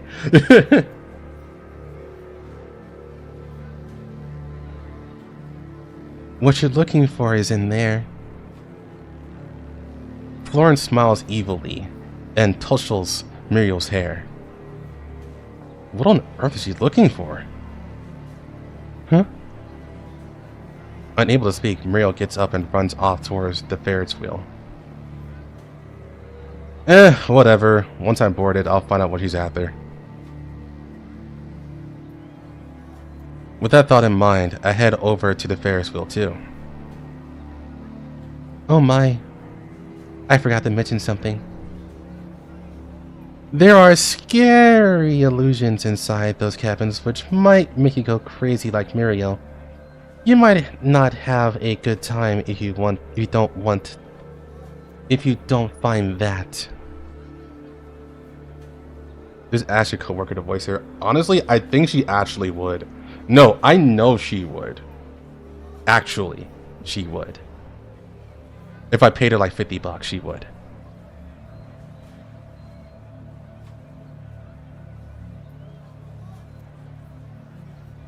Once again, I am filled with a sense of foreboding. I look at the cabins, which greatly outnumber the guests, and decide to ask what's on my mind. And each cabin has what Muriel needs? Is that right? Well, that might need a little luck, Commander. An inconclusive answer. This is a special stage, Commander. I hope you have fun. Florence passed my shoulder, encouraging me like before. But when I looked behind her at Esme's corpse, which she was using without a care in the world, a chill runs down my spine.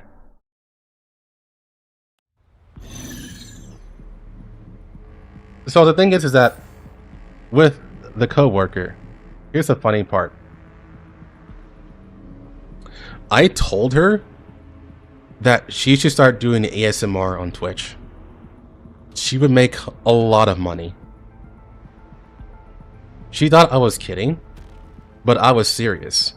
And I said I have been a streamer for a lot of years, and I tell you, the ASMR stuff is actually a big deal on Twitch. It could get you more money than what you're making at our current job. And she's like, alright, I'll give it a try. So, we'll see what happens there.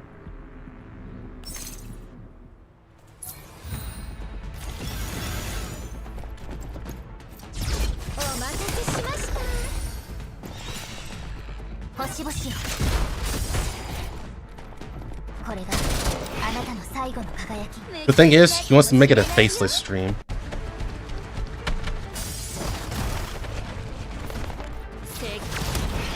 And I really want to tell her, no, you should really put your face on there. But nah.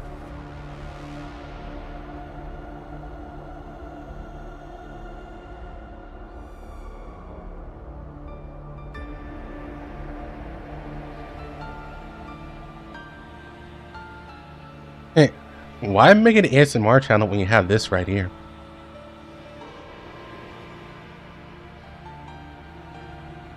I want free jerk-off material. Not looking weird. Nah. Here's the thing about me. If I actually know a person, like truly know a person, whether I talk to them in real life or in, like, on Discord or something, I see them very differently than how I would look at, like, Rule 34 or something like that. So that just immediately just gets locked away in my mind.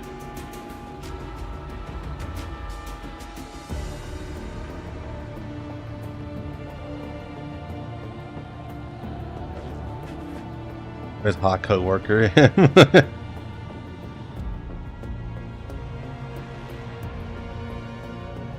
Now then, congratulations to all of our players for successfully completing the whirling mid-air maze stage. I've become a little numb to her melancholy, repeated congratulations speech. Rather, I'm more concerned about the number of guests left over after this round.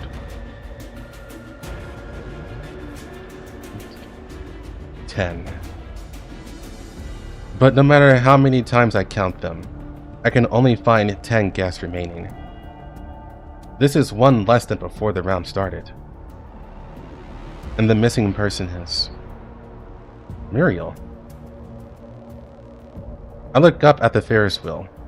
One cabin is tightly shut, and a feeling of dread rises up in my heart. Pauline seems to be thinking the same thing as me, and we both head towards the Ferris wheel.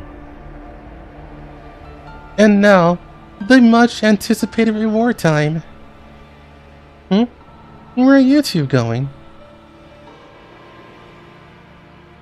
Once the cabin finally comes to a halt, Pauline and I slowly open the sealed door. As expected, Muriel is in there.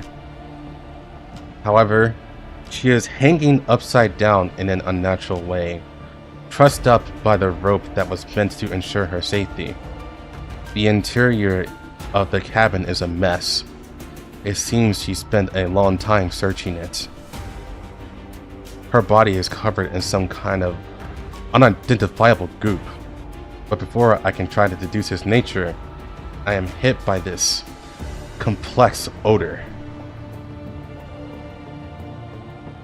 Oh my, I do apologize for this. I'll clean it up later. It's time to collect your reward, so run along now. Otherwise, there might be trouble. After seeing our reaction, Florence goes to urge the other guests to claim the rewards, then hurries over to us. What is this? I squeeze an object in my hand. It is a pink capsule that I found in my cabin seat. After considering that this might be what Muriel was looking for, I didn't use it and kept it aside. Perhaps Muriel was just unlucky and didn't manage to find the drug. Anything could happen when you had to face an enemy that is in an mentally unbalanced state. I saw it all. Pauline suddenly speaks up, her eyes fixed on Muriel. There was no mess inside her cabin, and the door was locked. She kept throwing up even as she was searching, trying desperately to survive, until those clowns showed up. As she says this, said clowns turn up behind Florence once again. Yo, what's up? Don't worry about such things. Cheer up a little. You cleared the stage, didn't you? Isn't the reward the most important thing? Once you claim your reward, you'll forget all about those revolting things. Florence produces a pair of party poppers out of nowhere and places them in my and Pauline's hands. The other clowns hand out poppers to the rest of the guests. Meanwhile, she has a party popper of her own. Bang! Florence sets hers off in front of us. The confetti flutters down on us, carried by the wind, completely out of place amidst the silence between myself and Pauline. I'm sure I'm down this street from this place.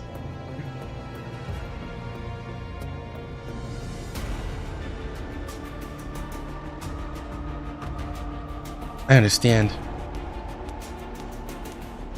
Pauline hesitates for several seconds, then looks at Muriel one last time before turning and leaving. Next up, a lovey-dovey world for two. Commander, I promise you'll be thoroughly satisfied with this reward. Florence takes out her syringe, filled with a pink liquid of unknown origin and effects. Are you going to jab me this time? Unlike the capsules from the previous two stages, Florence lightly depresses the syringe plunger, then moves up to palpate my neck. However, after the events that just transpired, and perhaps because I can pick up a hint of madness in Florence's personality, I find myself repelled by her. Huh? Florence is also taken aback when she sees that I'm pushing her away. What's wrong, Commander? Weren't you having fun earlier? It's true that Florence hasn't done me any harm. However, the terrible face that befell Esma and Muriel play out in my mind again. Commander. Laura seems to have sensed what I'm thinking, because she steps forward and presses herself against me. Don't you trust me?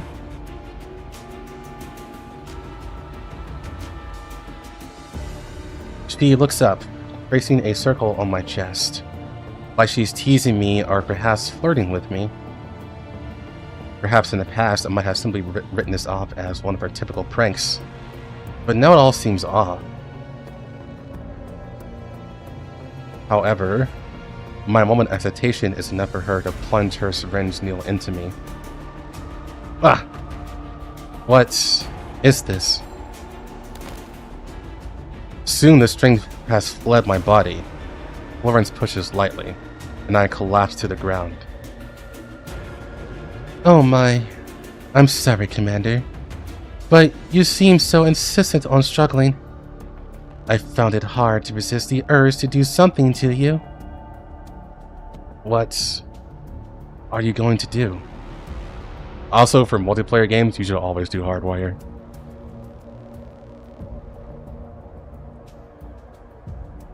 Florence smiles smugly and then straddles my body.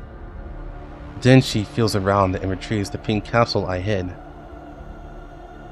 I'm going to give the hardworking commander his well-deserved reward, of course. And a little extra. Please, enjoy it.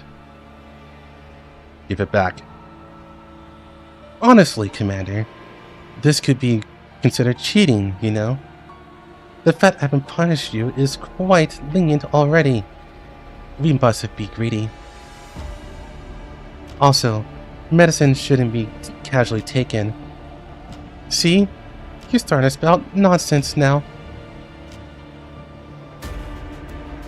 But I haven't eaten a thing beside what you gave me.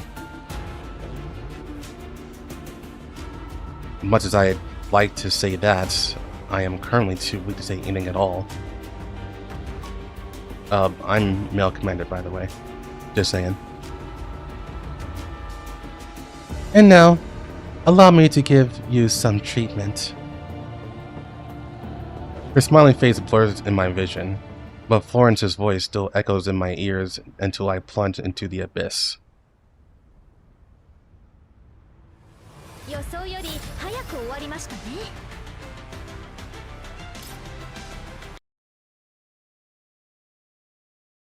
The safe word.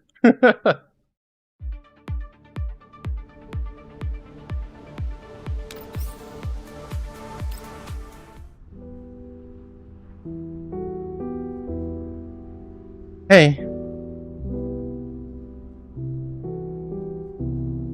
A familiar voice speaks into the girl's ear in the darkness. She opens her eyes and sees that medical doll and her devilish smile. Naturally, she's holding her usual medical cart with various syringes laid out on it, as well as unique concoctions which the girl cannot name at the moment. Did I wake you? It's injection time. It's alright. Not like I was actually sleeping anyway. You weren't sleeping? Laura suddenly becomes more alert. I just didn't want to.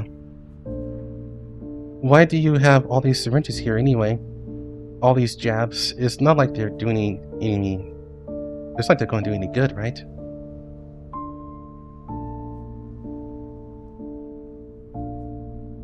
The girl frowns and looks down, tugging at the hem of her gown. At a glance, what lies beneath are a pair of perfectly ordinary and pretty girl legs.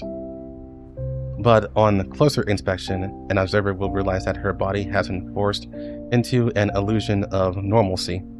Nobody besides her head physician, Florence, knows exactly what kind of hideously deformed body lurks under her tight bindings.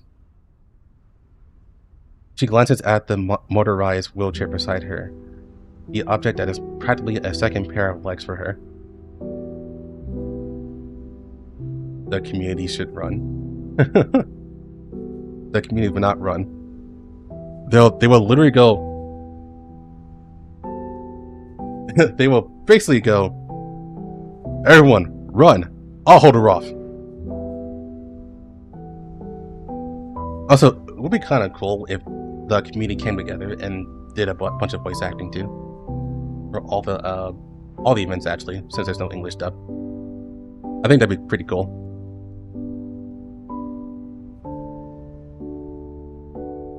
Her innate deformities and frail constitution have left her unable to use prosthetic limbs. The various devices attached to the wheelchair have practically turned it into an extension of herself. Jacko pose.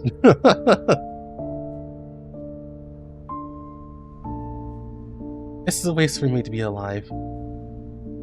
She knows it's wrong to think that, but she can't help thinking it anyway.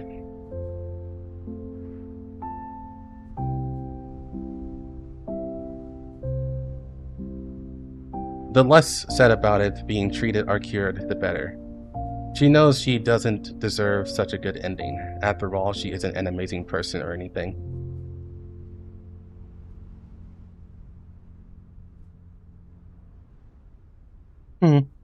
What should I do?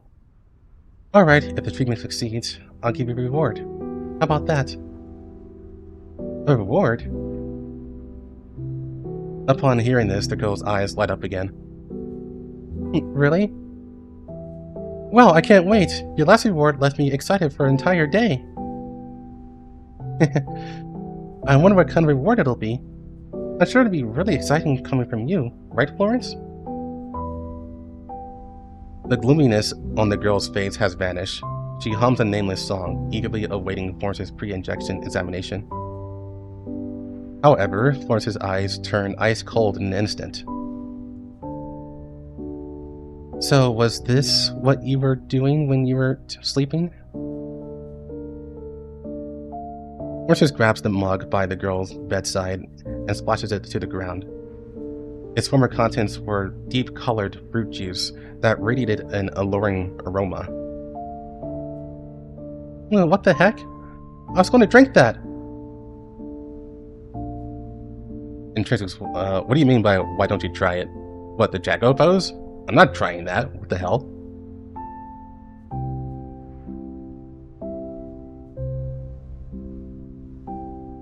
Utis content exceeds the maximum safe dosage by 223.8%. Daring today, aren't we? Why not? Florence slightly licks her finger to acquire a sample of the liquid and then shows the scan results to the girl. I guess that counts as praise coming from you. I told you, you can't keep taking Utis if you want to get better. I know that. She is clearly aware that taking Utis is like trying to quench her thirst with poisoned wine. But for her, working hard to live on is a little more than enduring pain today to suffer more tomorrow. Rather than live on like that, perhaps just trying to find pleasure in each day that passes might be more realistic. Oh, getting communicated to the voice act? I guess I do kind of have the clout to try it, right?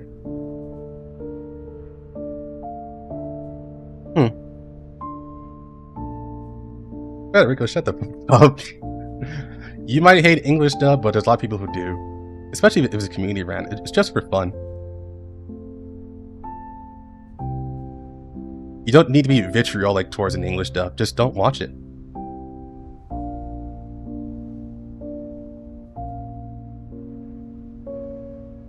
I just want to experience fun things every day. And this is one of them. You mean, I can't even do that? Say, Florence, you know everyone's taking this stuff, right? It's not like this is a safe zone or anything. It's perfectly normal here. I spent 20 years in pain and boredom, so you can't blame me for doing this, right?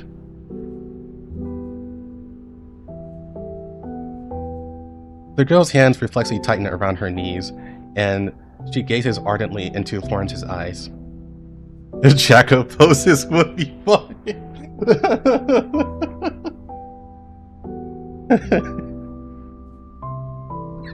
It actually would be fun, not gonna lie.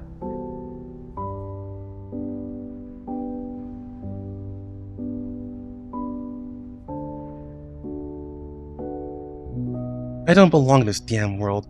For people like us, simply being conscious is the greatest suffering of all.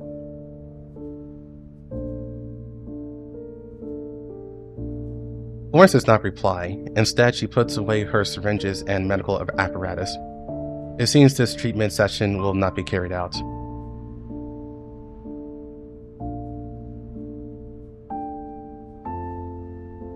When you fool your senses with narcotics, you're not seeing the real world, only an illusion.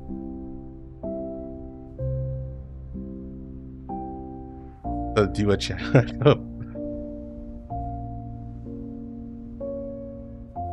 You did say you wanted to do parkour. What does that do with the Jacko pose, though?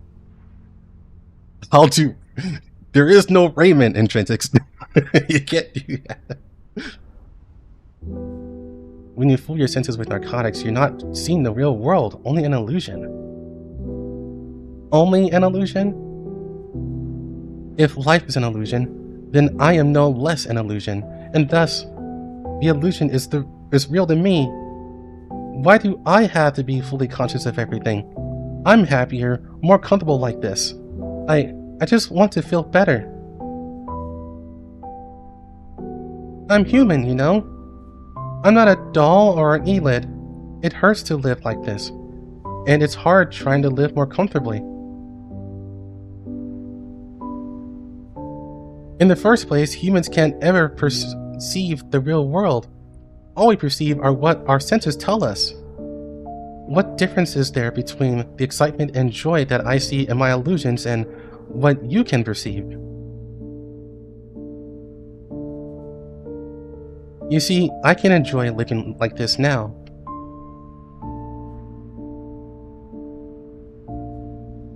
Driven by the intense emotions which fill her, the girl tries to rise, but even getting up is difficult when her lower body is paralyzed. However, the drugs she's taken have inured her to pain and weakness, replaced by a constant feed of dopamine. Did you know, Florence? This is a real miracle. My pain has all been converted to pleasure. Oh my god! I agree. Congratulations, Valtor, for becoming a member, and thanks again, Dylan, for gifting us up. I really appreciate it. Well, I guess on YouTube it's called membership, so same thing though. I'm not doing a Jacko pose. The fuck? You're gonna have to ask for something else. Besides, what do you want a Jacko pose from, like, a hot woman?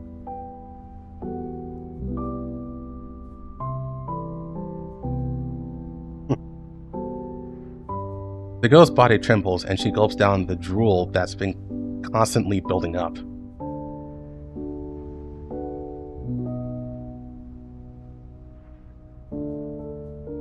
While I don't want to say this again, this is due to cognitive impairment brought about by your severe brain damage. It's just not the same. Exactly. Meanwhile, Florence seems to have grown used to all this and chuckles nonchalantly.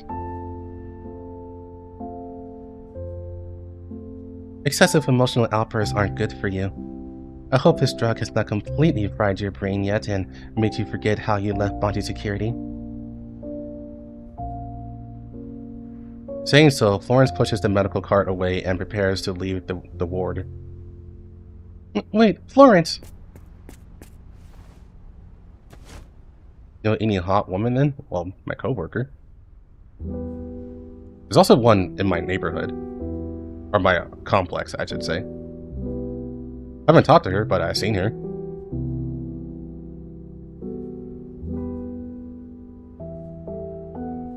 The girl grabs Florence's sleeve.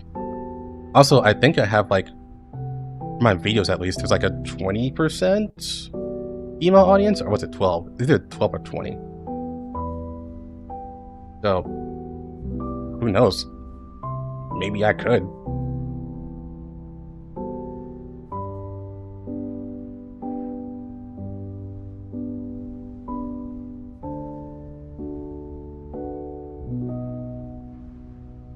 You aren't going to punish me? Even if you don't reward me, as long as there's punishment.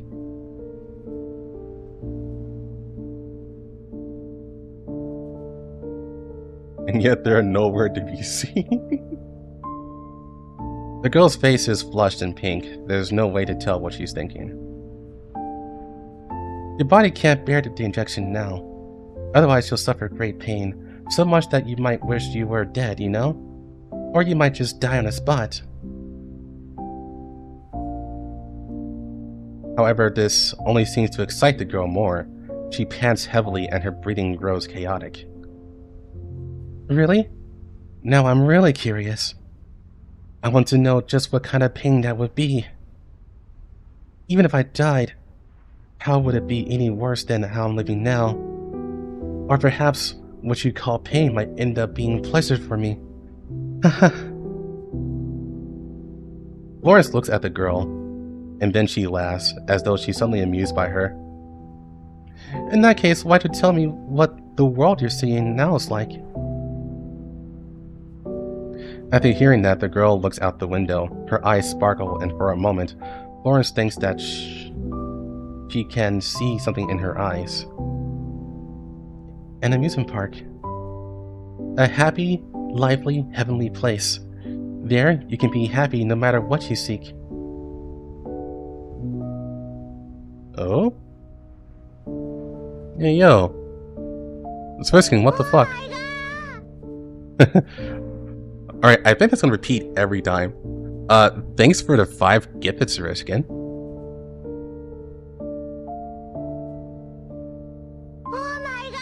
Yeah, that's gonna repeat over time. Alright, congratulations to Pokey, to Dan.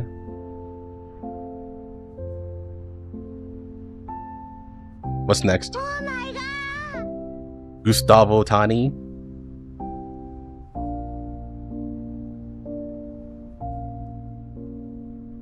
Florence mocking people's kinks. Like she's got this skeleton kink. Necromancia? And there's one last one.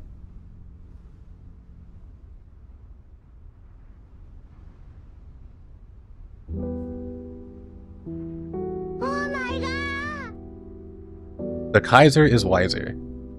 Congratulations to all of you for becoming members. Static Fleeting B Unit 551.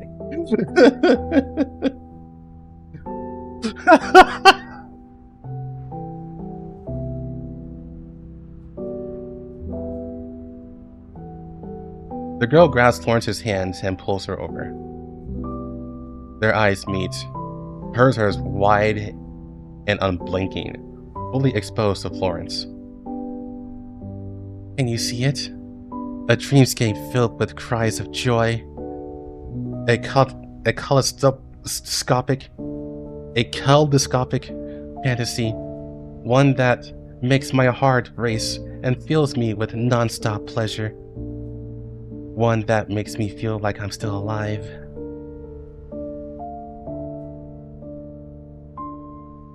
For a moment, Florence can almost hear the laughs and music from the park. But soon, the girl's hurried panting drowns these sounds out. Can a person's fantasies really influence others?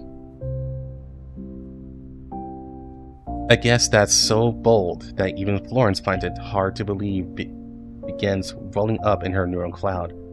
She can clearly feel her clock speed rising and the circulatory fluid flow rate going up.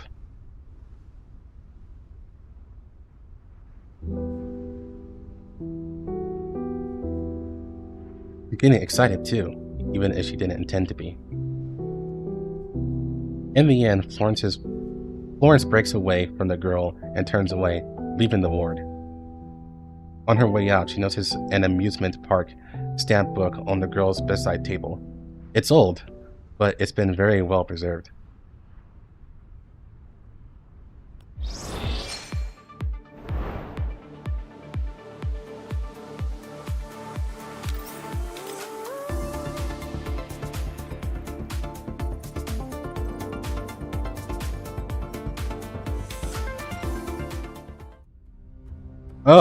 Oh, flashbang! Ah!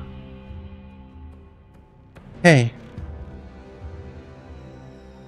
The light is too dazzling for my drowsy brain. It awakens me, but also intensifies the pain in my head. you're awake at last. I open my eyes and see Florence before me, looking at me with a concerned expression on her face. This scene feels very familiar. Unfortunately, I have a splitting headache and I still remember what she did just now, so I can't bring myself to be as close to her as I was just now. The procedure was very successful, but complete recovery would take time. Procedure? Like what? A surgical procedure? There's a scalpel on the table beside the slab, along with the slew of medical devices whose purpose completely eludes me. I have a pretty good idea of what Florence did while I was unconscious. I tried moving my body, and unfortunately, everything seemed to be working fine. What did you do to me? What else could I do? I'm a medical doll. All I do is provide treatment and sex. Also, I made sure to hold myself back even when looking at your sleeping face, Commander. Or, are you saying you wanted me to do something to you, Commander? The headache flares. No. Speaking of which, what exactly did I need treatment for anyway? She installed a womb force into Commander.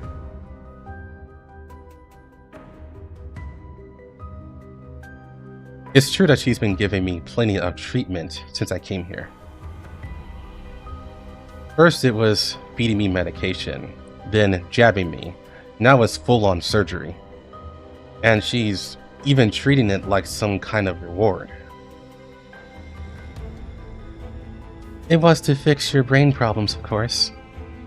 At the very least, I had to make sure you remember me, Commander. She laughs and draws closer to me, radiating goodwill. For a moment, I'm brought back to when I first met her, and all the cruel things she did seem utterly unrelated to her. Well, did you have a dream? Sort of. I rub my temples and the piercing pain banishes the fog in my brain for a while, allowing me to instantly recall what I saw in my dream. I saw a run-down amusement park and a stamp book. This stamp book, the one I'm holding now. It was all tattered and filthy. Oh? Then did you dream of me, Commander? You were moaning my name the whole time. Moaning you're making it up, aren't you? I think back on what I saw. The vision was incomparably real and complete compared to all the previous times. But soon the brain fog rolls in, and try as I might, I can't recall the memory in its entirety. You're a moan her name. No. No. I'm sorry, you had to donate like $10 for me to do that. You specifically.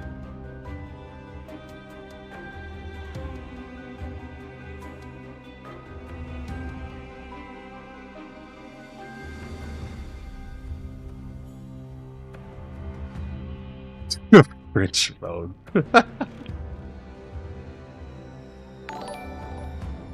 Oh, motherfucker, you actually did it. I should have had said 100. That was fucking quick. Rich mode.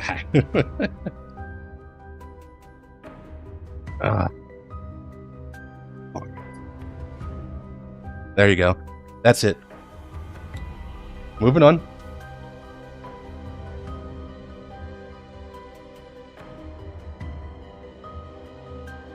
Oh, I was just asking.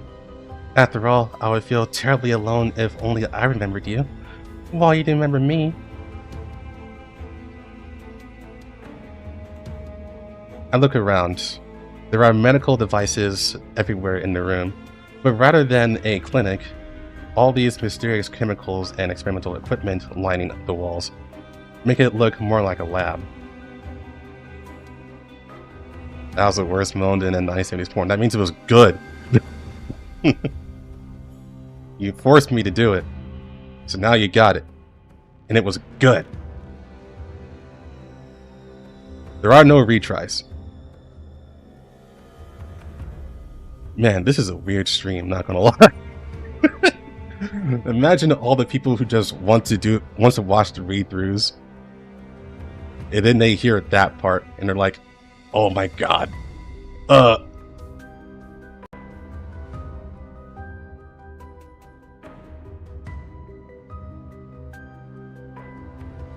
Meanwhile, the area cordoned off by several sheets of white cloth on the other side of the room ought to be a makeshift recovery ward.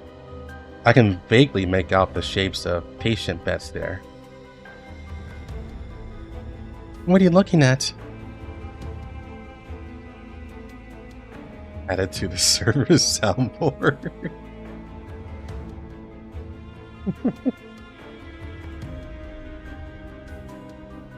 If you guys actually clip that and clean it, because the background music is in there too, probably. So I would put it on there, but I doubt you guys have to clean it up. Take me now.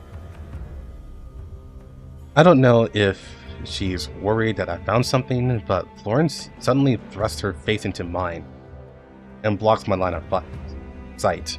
What's that fight for? Where is this place? Oh, go for it, Zerskin. I am serious.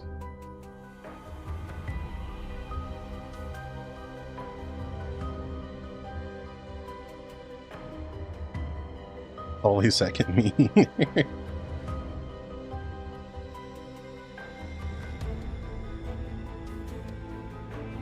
I decide not to ask about the cordon area directly and inquire about something else instead. This doesn't look like in the amusement park. Okay, this doesn't look like we're in an amusement park, and there's no other guest here. It's the manager's private clinic, of course. One of those so-called employees only, no visitors allowed areas. Honestly, Valthor, that is kind of true. That is a valid statement he just said. Made a fridge. Ah, so it was your room. Yep. So if there's anything you want to do with me here, this is the perfect place for it, you know. A perfect place? Absolutely nobody is going to find us here. She fixes me with an earnest gaze, like she's trying to send me some kind of message. What could she possibly be getting at? I'll pass. When does the next round start? After thinking briefly, I decide to head to the next attraction instead. I need to learn more through playing the game, so hanging around here won't help. Won't you stay for a little longer? It's been so long since you shared a lovey-dovey world for two. You're in such a hurry to leave right now after completing your surgery. Take care of your body, okay? Definitely not. Looks like you're more anxious than me, Commander.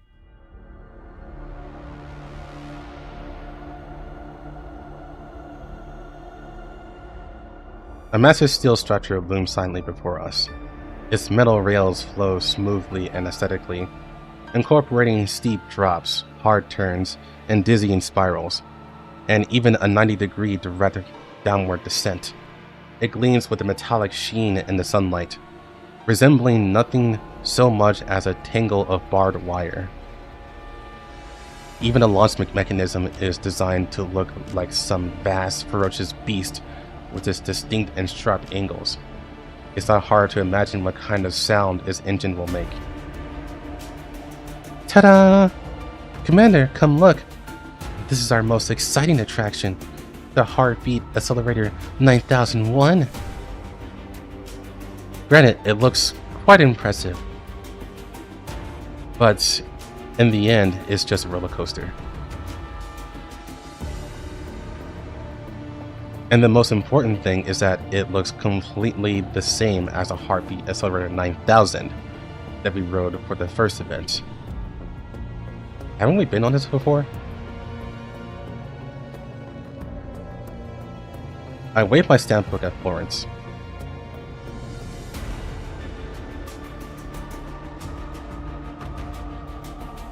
Wouldn't it be best to move to another attraction to clear all the stages quickly and claim the grand prize ASAP?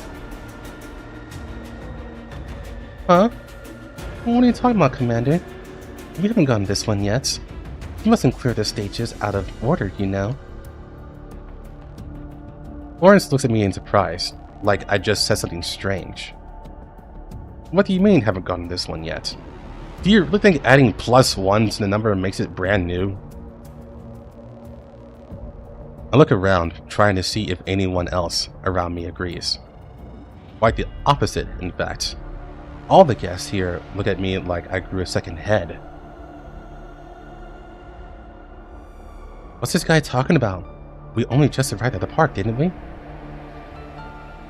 Yes, man. How many times have we gone this ride now? This ought to be the first time, right? What are you talking about? We only just came here. No, this definitely isn't our first time here. What's going on? I mean, surely it's no big deal if she's already ridden the roller coaster before, right? Upon seeing the confused look on my face, Florence approaches and speaks quietly to soothe me. But it does nothing to relieve my unease. I mean, surely it's no big deal if she's already ridden the roller coaster before, right? If you enjoyed the ride, then going on it several times more surely wouldn't be an issue. Oh yes, you've ridden it with me a number of times. Don't you usually go on it with me several times, Commander? Florence's smile is as warm as ever, but right now it seems utterly alien. She's saying what I said. She clearly remembers what's going on, but she's pretending that this is our first time on this ride. What's Florence's game here? Now then, take your seat, Commander. Hurry! The guests present don't seem to have realized they've gone on the ride already. They excitedly board the roller coaster like it's their first time. Dubious, I follow suit. Now then, your seat is here, Commander. Even my place is the exact same as before. I look around, and the others are in practically the same seats the first time around. Meanwhile, the seats of the other people who have vanished are naturally empty. Suddenly, my thoughts are interrupted by an abrupt glare. Pauline is looking at me. Oh, Commander, what a coincidence. There just so happens to be an empty seat beside you. Sorry, Florence. As Florence prepares to sit down beside me like before, I get up right before she takes her seat and walk over to the woman before looking at me, as Florence watches in shock. Not going to sit beside Miss Manager? We don't have much time, so I'll skip that for now. I look at Florence, who is looking at me. I can tell what she's thinking from her gaze. She's thinking, I'm going to kill that bitch. I thought she dragged you off for punishment. I didn't expect to see you here again. Pauline's words confirmed my guess. Let's get to the point. I don't do pleasantries. We take our seats and do up our safety belts. I deliberately avoid Florence's gaze. I finished this once before, but the others seem to have forgotten about this. Is that all? What else should there be? Mia found out about this too, and things didn't end well for her. Looks like you know more than I do. You even remember what happened to Mia. However, Mia went crazy after learning too much and self-destructed. This is clearly not the case for Pauline. Why are you okay? Are you that eager for me to die? I mean, I just want to soak up some experience for protecting myself. Pauline suddenly smiles, her gaze drifting to the top of the roller coaster in the distance. Don't worry too much. I've been on this roller coaster about a dozen times now, and I'm still sitting here perfectly fine. A dozen times? So she didn't die, but she didn't get the full clear prize, and she hasn't left the park all this time? Well, I don't know the exact number, but I don't remember anything from more than a dozen loops ago. It's as though she can sense my confusion, because she speaks in a cool, calm manner, like she's talking about the weather. Go on. One day, during a certain reward time, I began to recall what happened before I came to this park. I slowly realized what was going on. I'm not the only one. Many people have begun waking up too. What? So does that medicine really fix the brain? After suspecting Florence for so long, I'm suddenly at a loss of words. Was she really just giving us medical care? And is this looping amusement park just a psychiatric ward for treating mental patients? Then why is that everyone, myself included, has fuzzy memories? And that was when the real nightmare started. Pauline seemed to have anticipated my reply because she continues. We began going on rides in order to chase these brief moments of lucidity. And as a result, we began actively playing the game. That was when the stakes for the attractions began going up, when lives began to be lost. Do you not want to leave this place? Pauline shakes her head. It's not that we don't want to, but we can't. Haven't you realized it yet? There's no way out. What's really strange is that the exit seems to have vanished after you came here. I can kind of guess how she did it. Probably another form of drug. As you can see, that manager is very good at this sort of thing. The drugs damage our brains, making us see something that isn't really there, and keeping us from finding the way back. When you refuse to play, you won't get your reward. Then your memories become hazy, which makes it even harder to find your way back or even to remember why you need to escape in the first place. But even after playing for so long, I've never been able to truly find a way out of here. That's the other reason why we can't escape.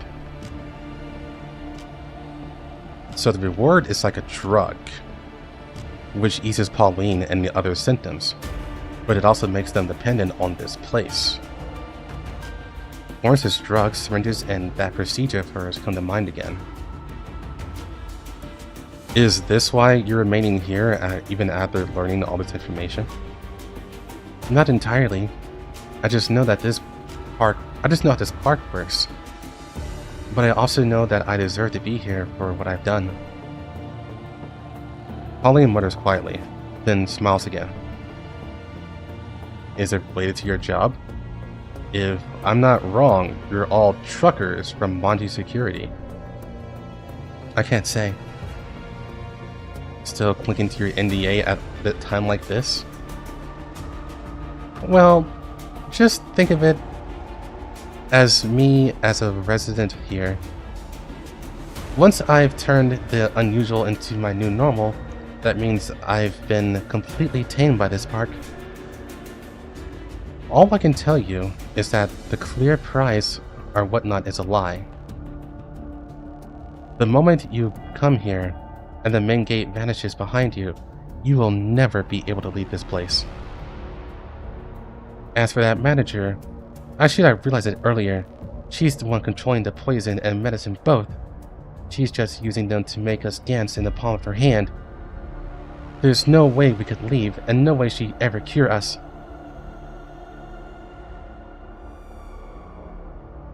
If you don't believe me, check that stamp book you're holding. I take out the book, and the wind riffles its pages, flipping page after page, but the contents are all indistinct.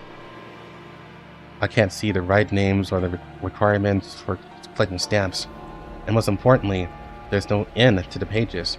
They keep flipping and flipping endlessly. What's going on here? Just like how the main gate vanished at the start, I would have sworn I would have seen things if I had been certain that my mind was clear. Or perhaps that was the illusion. But in that case, where is the line between reality and illusion in this place? So if all this is a lie, then why are we trapped here? There's no point to all this. Who knows? Perhaps it's just because it's fun? I look where Pauline is looking. Florence is smiling sadistically as she starts the roller coaster up. Why are you telling me this? Even the most exciting game becomes boring after it turns to routine. I'm just tired. In the next moment, we are plunged into the pitch black tunnel. I hear the same sounds of flesh tearing like before, and the air once again turns damp and sickly sweet.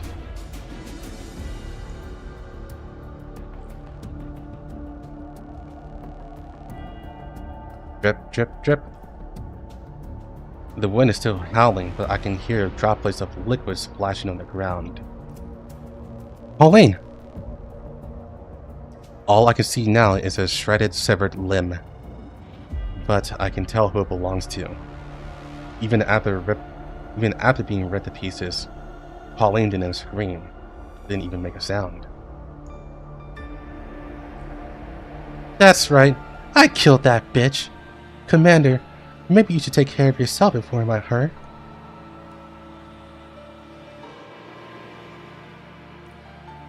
Florence has moved up to me without me noticing, a cheerful smile on her face. Behind her, the gore-soaked costume clowns are capering around and playing with brightly colored balloons. You don't have to worry about that.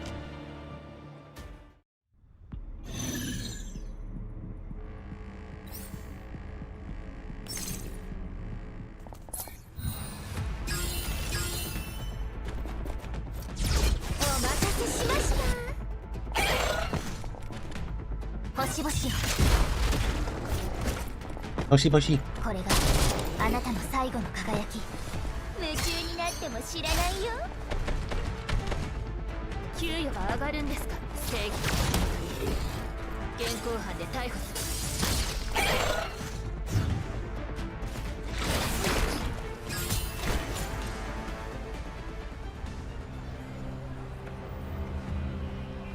る。Now then, congratulations to our players for completing a course of the Heartbeat Accelerated 9001.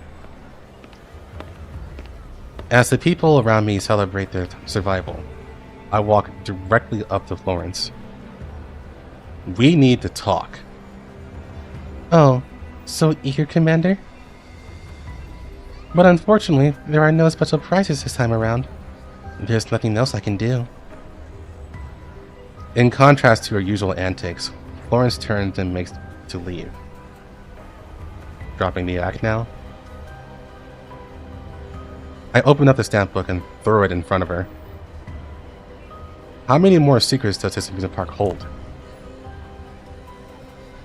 I take a big step forward, past Florence, and block her path.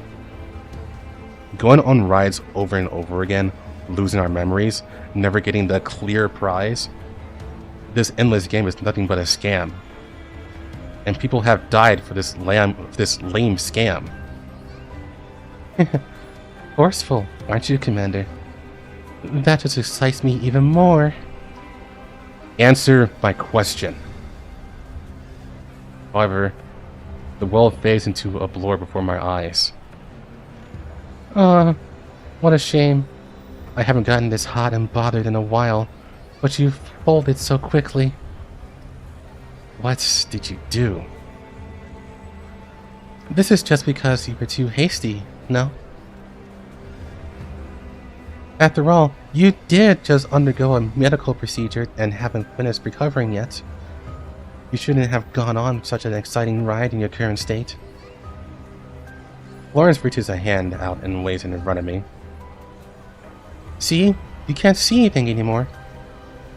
Is that so? My vision steadily returns, but by the time it resolves into clarity, the scene before me is completely different. Just like the illusion from before, I'm seeing that ruined amusement park again. This time, however, every detail is rendered in incredible clarity, to the point where it doesn't seem like an illusion at all. That's right. This is the place. I remember everything now. Huh. So it really is an amusement park. Are those people in the black current all hidden here? これで好きなことをする時間ができましたね。Na na na na na na na na na na na na na na na.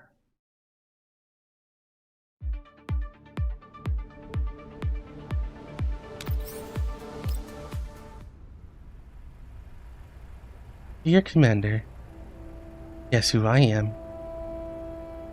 This way of speaking. Don't tell me it's... Will I just junk mail past the filters again? Wait, don't leave this so soon, Commander. This time, it's really important. It's different from all the other previous commissions.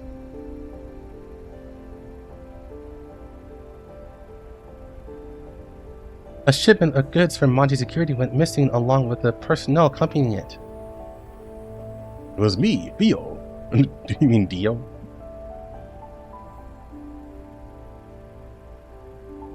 Can't they handle it by themselves? Since when do they need a bounty hunter like me to wipe their asses? I'm not interested in dirtying my hands with their affairs. You're probably about to say no, but hold on. Leaving aside the payment for the commission, I promise that finding them before Monty Security does only has upsides for you. Oh? I have to admit, this is quite appealing, and if I'm not wrong, this shipment probably contains something of great interest to me. I have already sent the location and important files over. Oh yes, this mission is a little special, so don't bring your dolls along. After all, we haven't seen each other in a while, so let's keep this nice and intimate, shall we? In any case, I'll definitely take responsibility and keep you safe, Commander. Plus, the payment is, you know. As far as Global is concerned, you will not see Lentine for a while.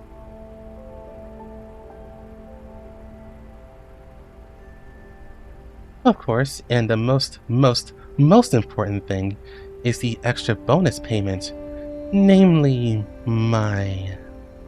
What the hell kind of scam did you get caught up in?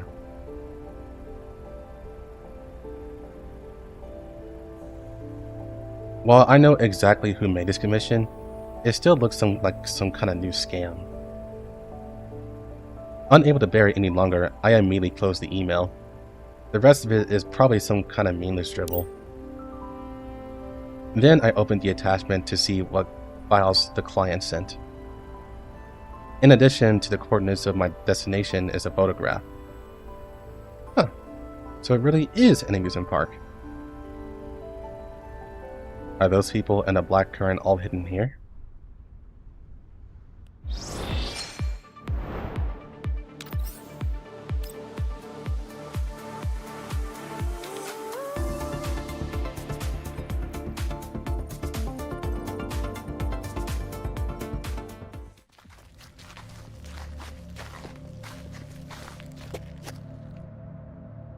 It's the sound of footsteps, or to be precise, the sound of 10 odd people walking together through this deserted wasteland. Clearly, they have been here for far too long. Their clothes are tattered rags, and their frames are emaciated.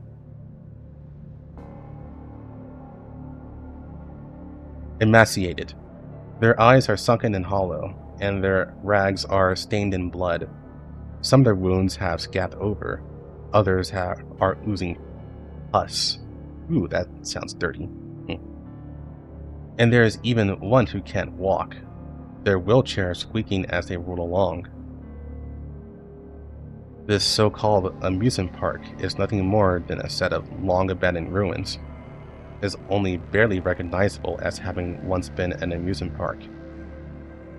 While it's hard to recognize them, there's no doubt that these sleepwalkers amidst the ruins are visitors to this amusement park. Like ghosts, they have forgotten their past and are forever trapped here. I found it at last. Dear guests, thank you for waiting, and now our next attraction. Sweet startling night.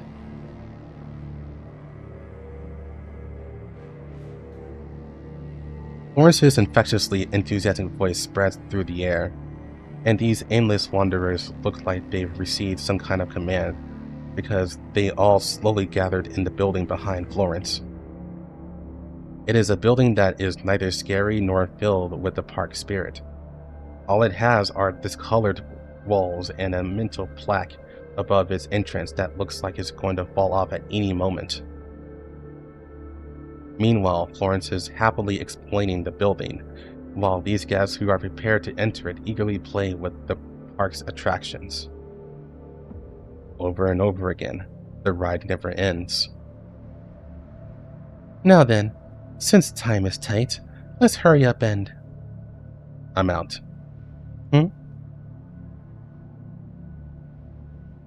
Countless vacant eyes turn to look at me, just like they did to Mia when she tried to stop the other guests from boarding the roller coaster. Meanwhile, these guests come to a halt as well.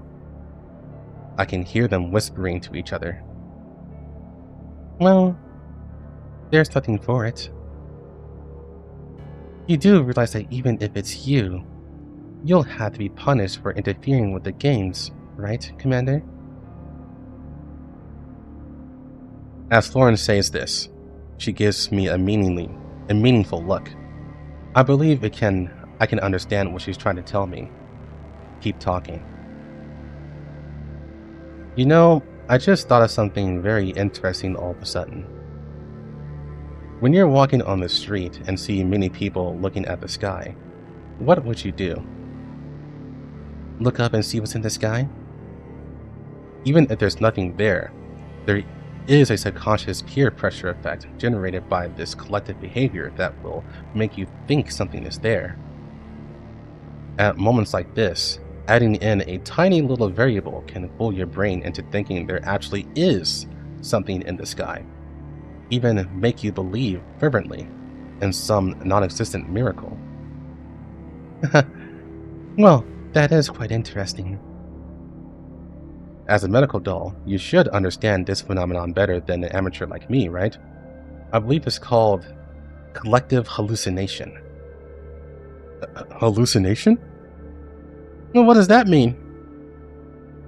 It means the entire amusement park is nothing but a man-made hallucination. To others, you probably just appear like a bunch of lunatics riding a rust bucket amidst tumbled ruins. Alright, up until just now, I was part of these lunatics. But fortunately, nobody came. So we're all seeing the same thing? Even communicating with each other without any impediment? Is that even possible? What do you think, Miss Medical Doll? Who knows? But perhaps I could do it? Have some faith in yourself. You already did. The critical variable in pulling off a collective hallucination might be anxiety and stress, or the rate of spread achievable, in an enclosed area.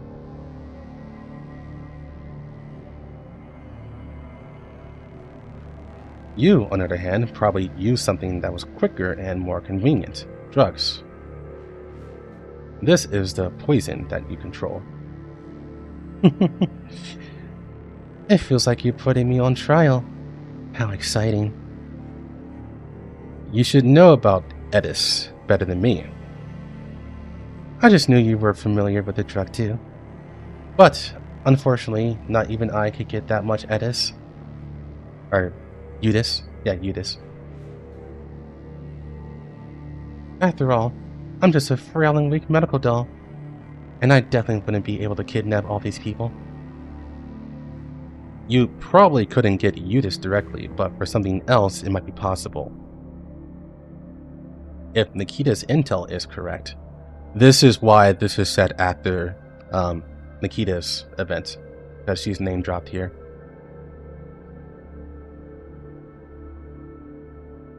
And also, she's the one who gives some of this information. Monty Security was escorting a shipment of special cargo, codenamed Black Current. They have completely different names. What even is the connection between them? Most of the Black Current shipment was just ordinary canned goods, but according to the intel I received, a large portion of the cargo loads Monty Security was transporting to the contamination zones contained the contraband drug Udis.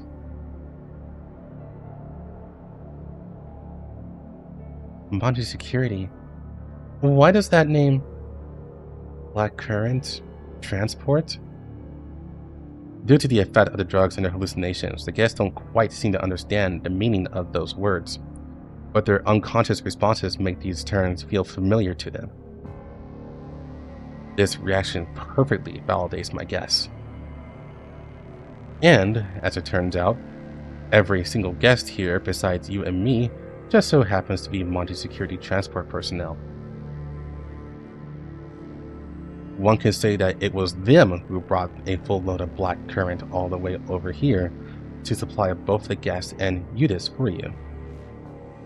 And it was you who hijacked their truck right here and used the contraband they were transporting to engineer a collective hallucination, forcing them to go through one game after another. So the events that she was forcing them to roleplay and relive in that haunted house might have been the lead up to the truck hijack. That's strange. Why are we here? You idiot! Where did you get your license? At this rate, we won't reach level 14 before... Oh no, it's not level 14, it's LVI. I think that's Lviv. Even if we drive through the night. I'm pretty sure there's one other one on Twitch. But yeah, the majority are on YouTube. How could you even handle all those transport runs with such crappy skills? If you tried that shit in the contamination zone, they sue your ass off. Ah, shut the hell up. I'm checking the route now. Damn it, what's going on? Who changed the route and when? Do you know how many shipments we lost already? If we fuck this run up, we're all going down together. God damn it, who messed with the vehicle on AutoNav? The route's been messed up ever since we left the warehouse. Bloody hell! Who else would touch it besides you? It's my fault. I'm sorry, I messed up. I messed everything up. Esme, why is it you? What are you doing here? No wonder they were so scared. After all, moving a blackcurrant shipment of that scale was not an ordinary assignment. In addition, they were already panicking from messing up the assignment. Combined with the large dose of Udis you gave them, it's no wonder they became putty in your hands.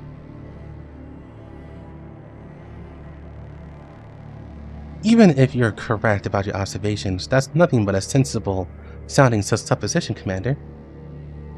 Perhaps it was the Maji security people dipping into their own product after learning how valuable the shipment was. But then they ended up getting stuck here in a hell of their own making. In other words, all this was nothing more than the result of their own greed, which coincidentally happened to turn into the collective hallucination you were talking about. That sounds like quite a miracle, don't you think?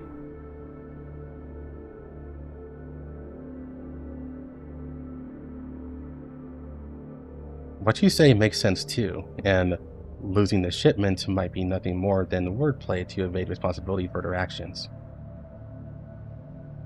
But that's how lies are. To deceive others, one must first deceive themselves.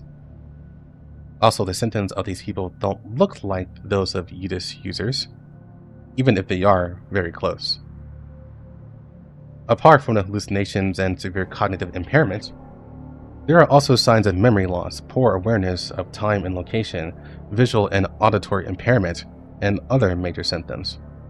All of these are very rare in Udis-related reports. Among all of them, you are the only one with the ability to improve on Udis. Also, you aren't beholden to Maji security. You possess pharmaceutical skills and even served as the park manager to keep up the hallucination. Me? Commander, you seem to have forgotten something. I have no reason to do all this. Laura suddenly laughs, and there's a hint of excitement in her eyes. Exasperation fills my heart. It seems she's completely lost in her role. Or rather, that's what makes me even more certain that it's you. After all, only you would do this sort of thing, right? Orchestrating all this simply and purely because it was fun, in search of a thrill. Of course. Seeking thrills is my core directive. But I'm not that bad, am I? While everything she says is designed to avoid accountability for her actions, her expressions and movements are getting bolder and bolder, to the point where I suspect she's trying to provoke me. It's hard to say. Lawrence loves excitement and thrills, but that's not the main problem now. In order to deal with this incident, I need to start by dealing with her. All you need to know is that I and everyone here will no longer be playing this game with you.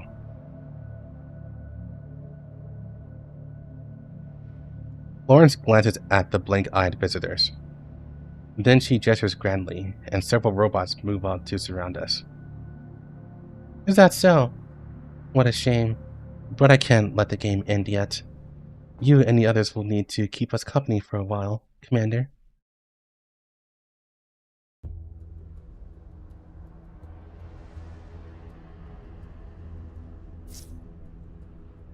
Let me make things a little more exciting, Commander.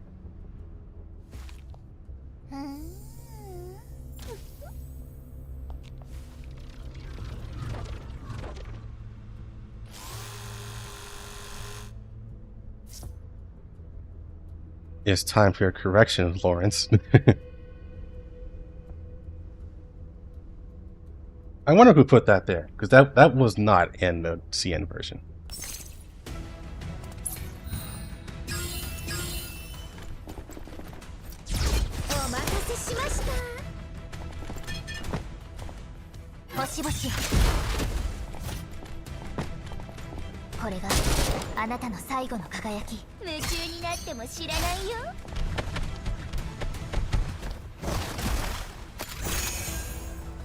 He said nothing.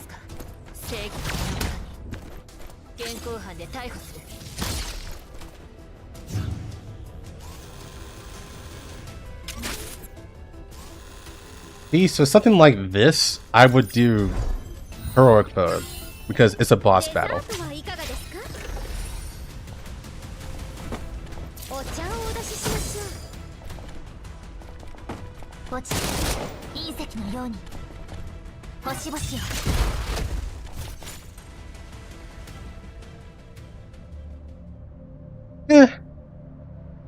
I lost.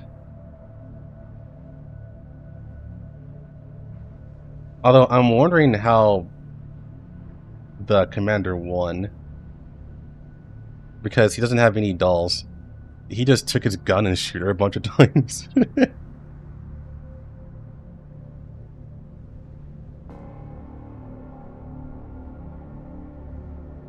Lauren stumps to the ground, her body contorted from the excessively difficult pose she's trying to take. He hit her in the G-spot.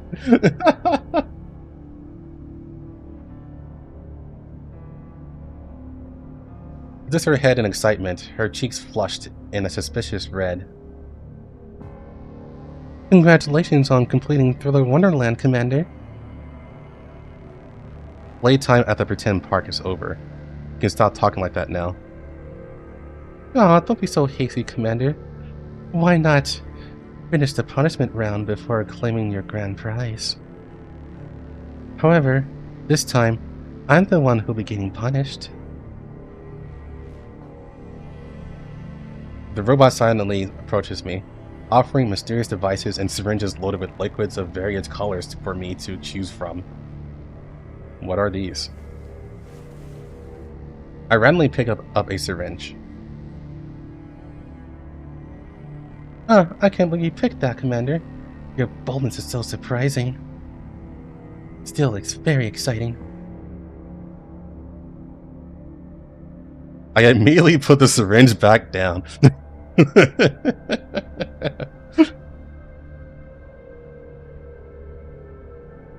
I pick up the stamp book.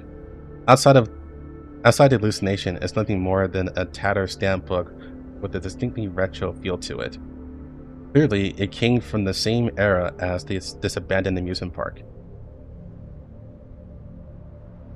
There is a brand new stamp on the final page, as though to remind me of it, that everything is over. 当然の結果だけど、ちょっと物足りないかな。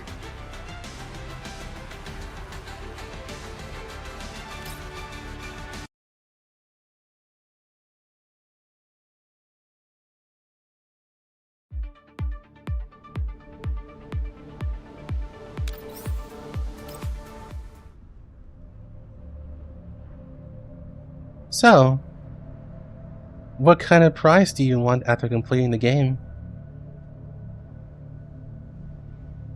Lauren still seems to be immersed in her park manager role, which comes off as a little bizarre.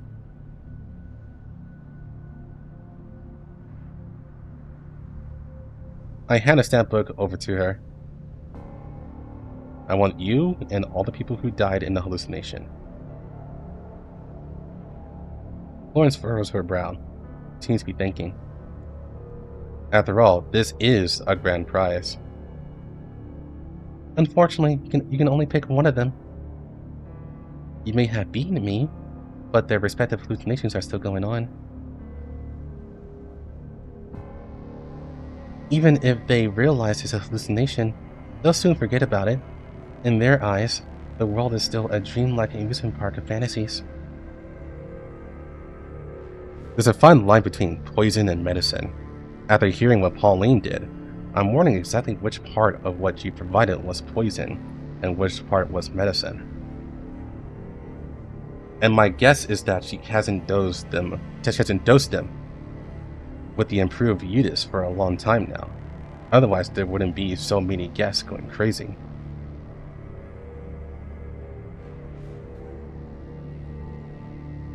My recovery, that was probably because of Florence's somewhat theatrical treatment.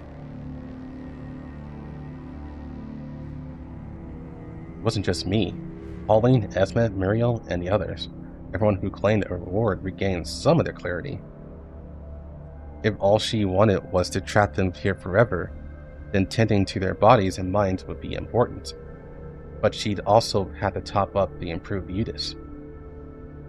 But the truth is, everyone would have steadily learned the truth during the games, even the case of like Pauline's.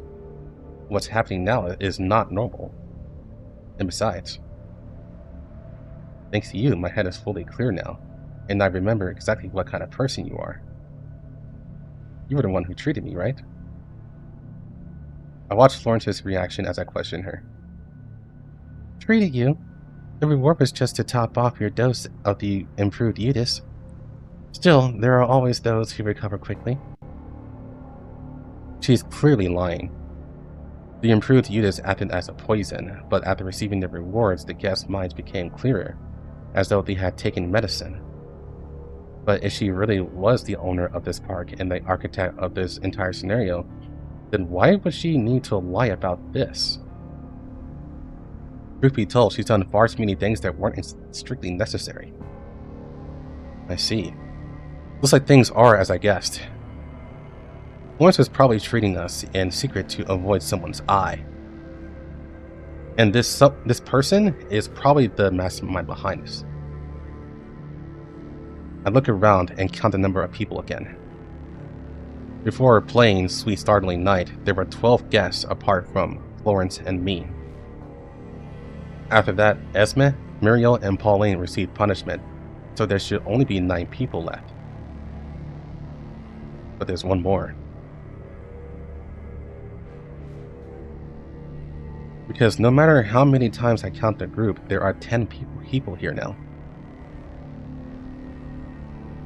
Oops. Did any new players join us? I wouldn't have been able to stay with you if there had been, right? After all, I had to guide the new additions around. I nod. Lawrence has no reason to lie about that. In that case, the only explanation is the dead is coming back to life. Where are the people who died in the game? You already seen them, Commander. Albeit through a veil. You must be talking about that makeshift clinic where Florence was performing her surgery on me. She even blocked the line of my line of sight back then. Are they still alive? They're mentally scarred, but otherwise fine. However, their brains still think they're dead, even though it's just a hallucination, so they won't wake up for a long time. Which means they aren't really dead, is that right? Mia, Flora, Esme, Muriel, and Pauline. After I find them, I see all 5 of them have received treatment from Florence, and they're slowly recovering from their symptoms. I remember what Pauline said about people only starting to die on the rides after a certain point. Did anyone else die before this? Florence shakes her head. That narrows things down. I think I know who it is. Only one person could have done this.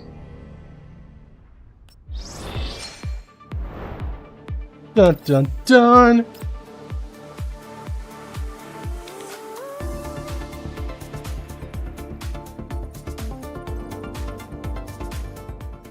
Intrinsics, please.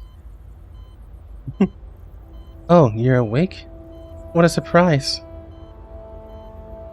It's treatment time again. Florence pulls out the usual paraphernalia and stands by the side of the girl's head. Do I really not wake up that often?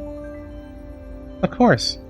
Also, judging from your vital signs, it seems you didn't consume any Eutis today. Florence performs a routine examination of the girl and reads off her parameters. It must have been hard for you to resist the urge, right? As Florence prepares to administer the first of the treatments, the girl shakes her head in silence. Hard? It must be harder for you, isn't it, Florence? After all, you've been caring for me for so long, and yet my body remains like this. The less you think about it, the easier things will be for me. I can heal your body.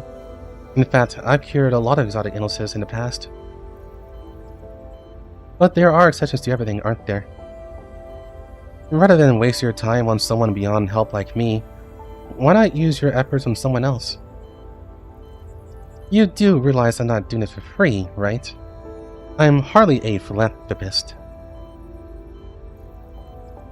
Are you talking about how I helped repair your frame?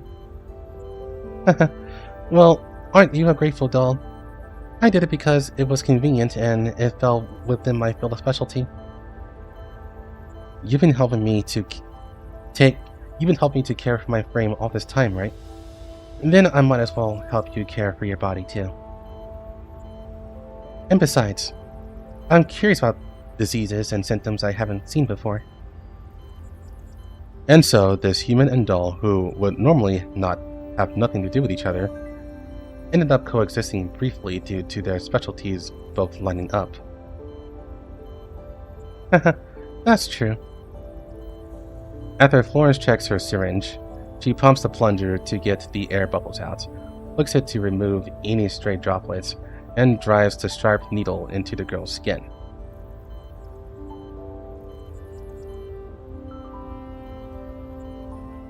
Florence, would you like to go with me to an amusement park, I mean? Huh? This is the first time she's asked Florence this question, and it catches her off guard. Florence ponders what it could mean, whether for good or ill. The girl grabs Florence's hand mid-injection. You know I love amusement parks. Oh yes, I almost forgot. You know them better than I do. I can't live without you.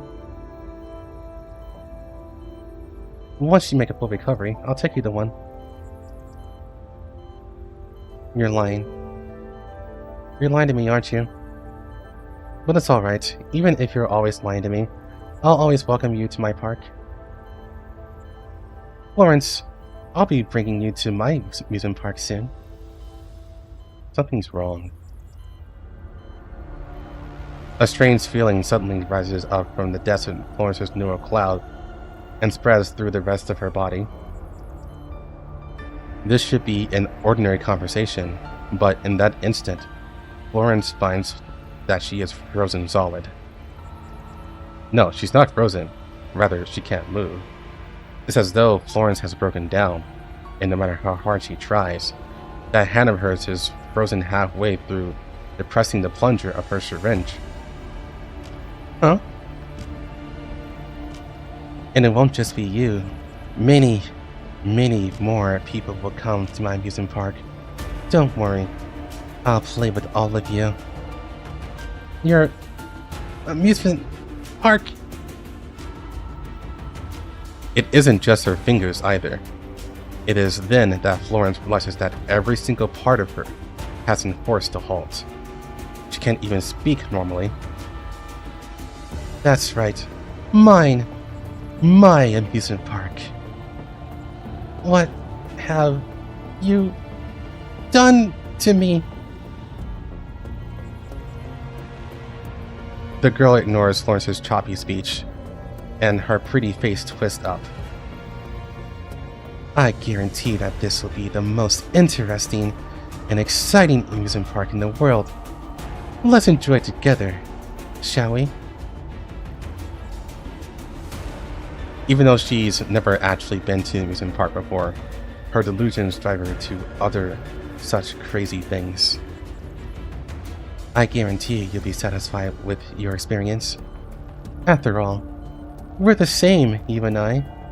Isn't that right, Lawrence?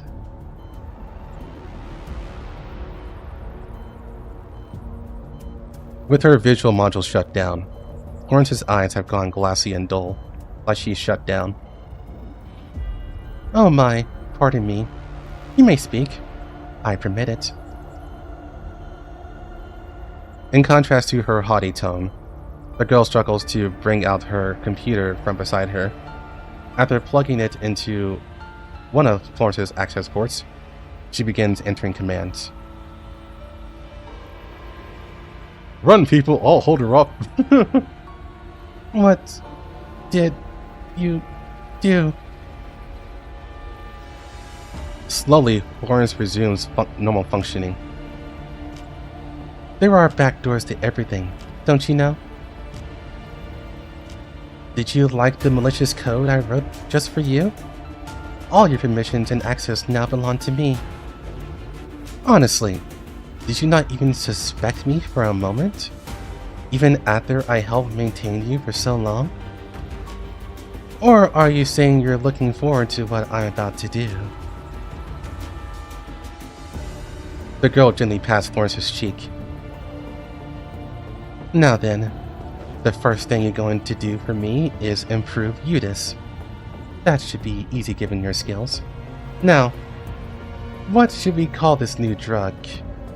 How about Euphoria? And then we have a good, long discussion about one of my favorite things. Collective hallucinations.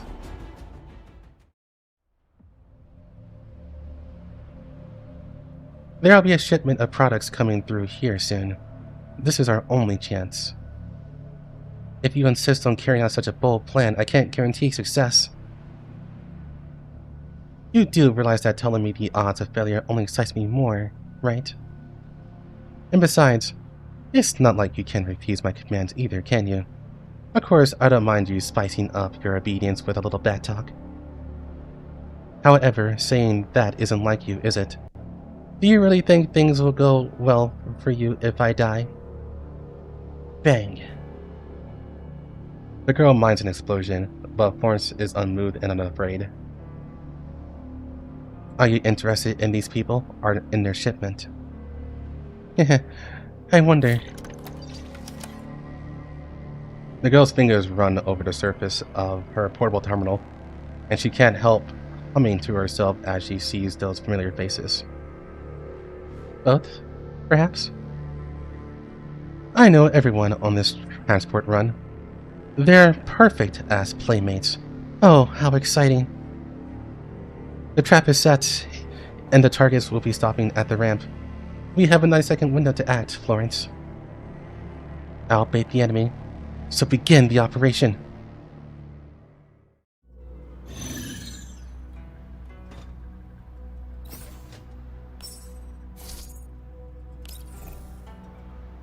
I get 5 units? Oh, because Florence is being used.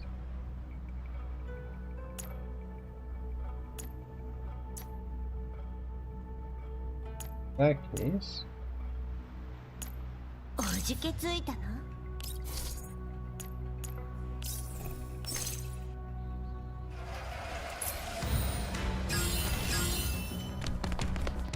交代するのは今のうちよ。夢中になっても知らないよ。 This is just a flashback. 給与が上がる正義。現行犯で逮捕する。 お待たせしました。気をつけてお帰りください。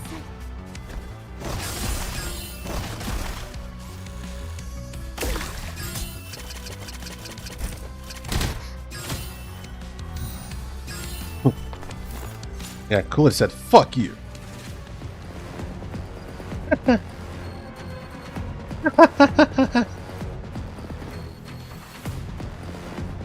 Not exciting enough? It was close, but we did it in the end, Florence. And now, everything is ready. The new drug, the park, and the first batch of guests.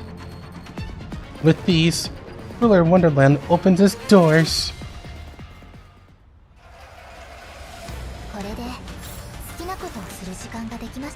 I mean, I would do that to Erskine.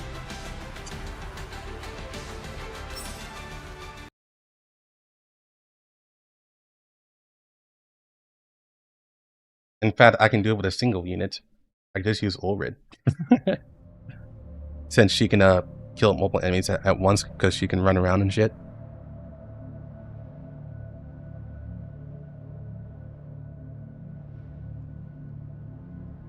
We pass a Rust model roller coaster. The seats are shaky and look like they could fall off at any moment. It seems like it's been abandoned for a long time. Sights like these are nothing unusual in the Yellow Zone. I look down and decide to start by dealing with the girl in front of me.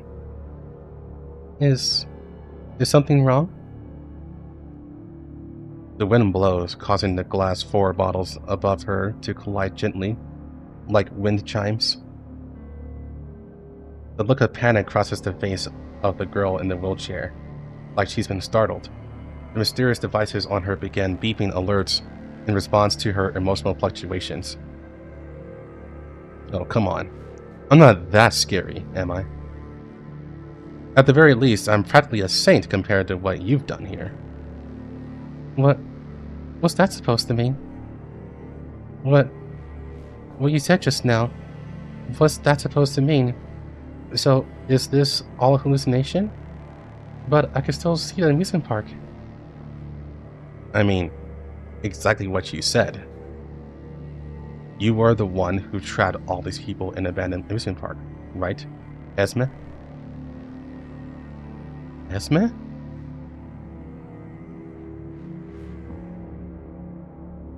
She tilts her head. Apparently, she doesn't remember that name. Apart from the others who noticed something was amiss, most people wouldn't even remember having ridden the attractions multiple times. In that respect, there is nothing wrong at all with her response.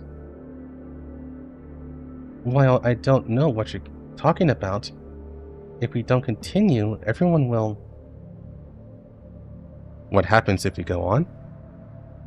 That's not going to happen, because I've caught the owner of the amusement park. Caught? Who? I approach Esme, then grab the handles of her wheelchair and gently push her. Hey, where are we going? Miss Manager! She calls for Florence, who follows us without hesitation. The owner of the amusement park is Esme, which is to say, you. Am I correct?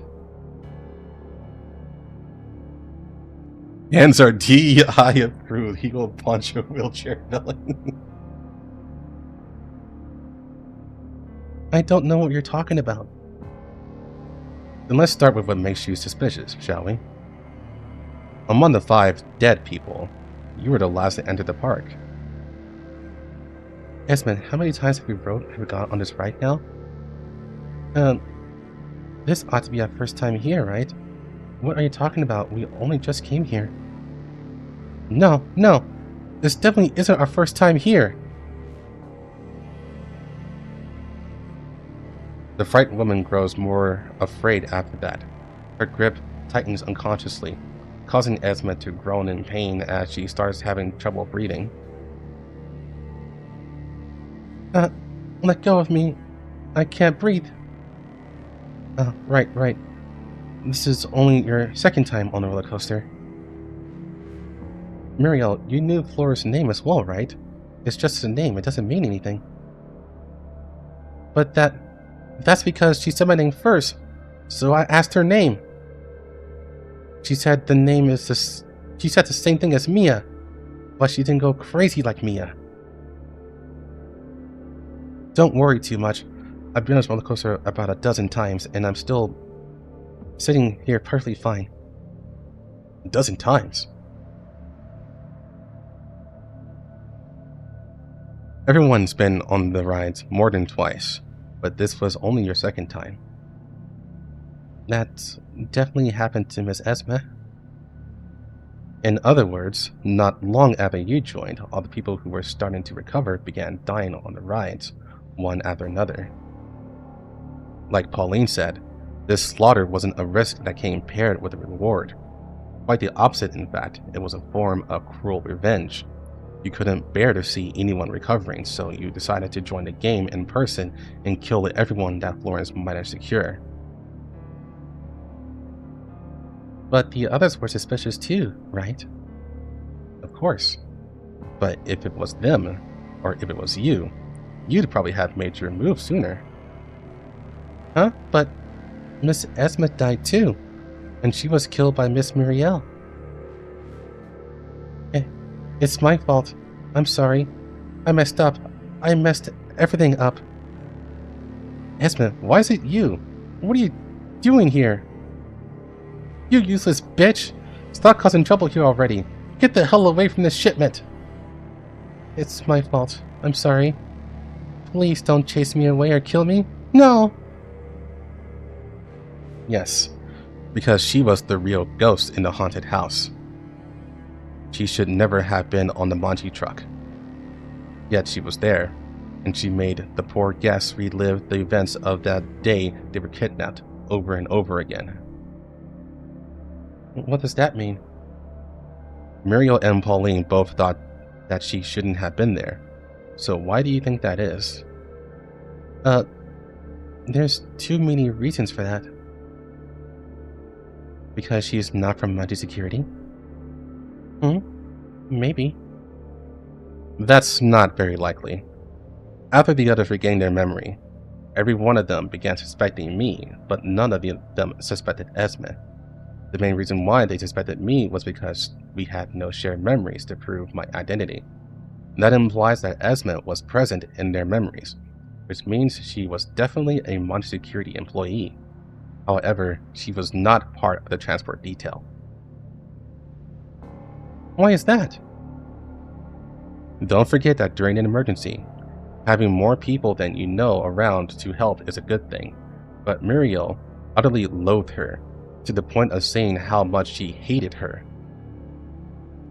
Now, this is just a guess, but I'm thinking that part of it was because Esme was not part of the transport team, so she couldn't help them out.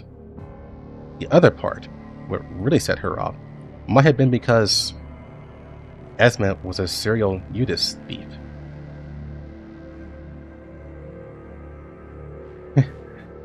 This isn't just a guess. It's an all-out fabrication, isn't it? She laughs in her mocking tone, and the mask she was wearing begins to crack. A fabrication? It's true that Esme wasn't part of the transport detail, but she had another job. Hey, don't listen to that doll. She's the biggest liar of them all. Esme, you were a doll engineer before, weren't you? Hurry up and think of a way to scrap her. Esme glances at Florence in a panic, and then she looks incredulously at herself. Huh? You mean me? As a Monty Security doll engineer, she wouldn't need to accompany the transport detail. Even so, saying she's a thief is a bit too much. Well, maybe a doll engineer couldn't help them out. Maybe that's why Muriel hated her? Her? You're still not going to admit that you're Esme? At the very least, it seems you realize that Esme is the mastermind behind all this. I continue pushing her wheelchair to one of the most common sights of the wasteland, Cliff. Next, I'm going to explain why you're the only one who could be Esme. I release my grip on the handles, causing Esme's wheelchair to roll straight forward. She exclaims in surprise, but no matter what she does, she can't control her body well. Meanwhile, the edge of the cliff is drawing closer and closer. While mobility aids like this are not hard to operate. There are many better options for moving around than this. Her body might be so weak that it can't utilize more agile methods like prosthetic limbs. Oh, wait! Miss Florence! Her voice turns a little hoarse from her screaming, and I reach out just in time to bring the wheelchair under control. By the time she comes to a halt, she is less than a half a meter from the edge. Her face is flushed red in panic, and her forehead is covered in beads of sweat. Oh, Commander, you're even more extreme than I am. From what I can see, after discounting the guests from the hallucination, the only one who couldn't have taken part in a transport mission is you.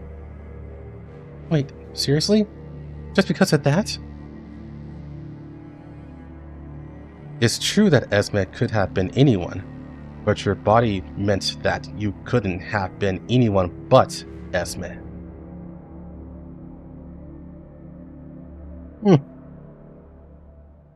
Esme looks like she's about to cry, but there's a hint of smile on her face. Sorry, but after hearing what you said, I realize it too. It seems I really am Esme. However, I forgot everything that happened in the park, like you said. Perhaps my brain damage just got worse after dying and coming back. Her face is innocent, with a friendly smile on it. Even if you were right about everything, that I'm Esme, that I'm severely crippled, and that I'm a Monty security doll engineer, so what? You could also say that all the killing that occurred after I joined was entirely caused by Florence in order to frame me. That way, she could just dump all the blame for her crimes committed in search of thrills at my feet while continuing to rub up against you. So, are you saying that she treated me, but could only cover it up with lies, never able to tell the truth? That it was all an act? Look at Florence. Strangely enough, she doesn't say anything.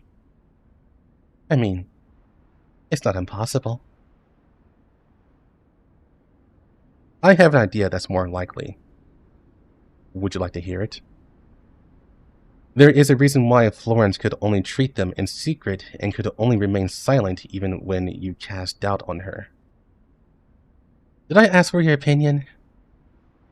Then get up and stop me if you can. I ignore her and continue speaking. Wow, that is actually no chill. Like, then get up and stop me, cripple.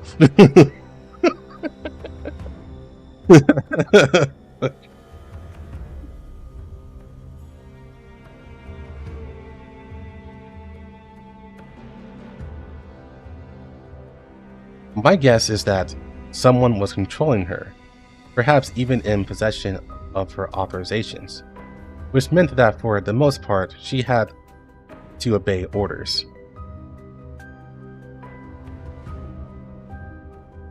And so she obeyed her orders and managed to this hallucinatory amusement park. Even if she wanted to treat these people, she could only do it secretly. Surely you're not going to say that I did it because I'm a doll engineer, are you? Nobody else can do it. Am I wrong? I advise you to not keep denying it. Everything will be clear when we check Florence's ownership data. And even if you try encrypting it, our engineer skills are far superior to yours. But that just means you can't check it now, no? Looks like you know that there are no other doll engineers here besides you. And the reason for that is because everyone here besides you was kidnapped from the transport detail. That was why they were so shocked when they saw you. And besides, did I ever tell you her name was Florence before you called her name? What? Everyone else besides you called her manager. Logically speaking, how could you have known her name if you had really lost your memories like the others? How would you know? How would you have known to call her Florence?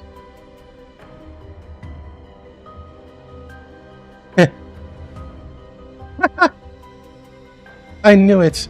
All sorts of interesting things do happen at amusement parks. And here I was getting tired of watching this lot scream. Fortunately, you showed up. So, do you want to say it? Or should I do the honors? What's there to say? Yes, I kidnapped Florence. Made her modify Udis for me. And then I kidnapped these old friends of mine who all deserved it, mind you. And had them play with me instead of smuggling contraband. Pretty fun, all things considered. So they deserve to die? What about yourself? I never said I didn't deserve it. We could all have gone together. And you, I think you and I could be super best friends. Your approval fills me with shame. Still, there's one thing I don't understand. How did you do all this? After all, given the current state, it's hard to imagine how she could trap so many people here. Oh, I know I'm weak and nobody thought I could do anything outrageous, so nobody suspected me when their routes were changed, their cargo was swapped, Their trucks were attacked, and when I showed up in front of them, they all thought they could deal with me easily, just as you're thinking now. Thing is, people's perceptions of reality can vary, just like in hallucination. I still have many ways to fight. Would you like to experience them?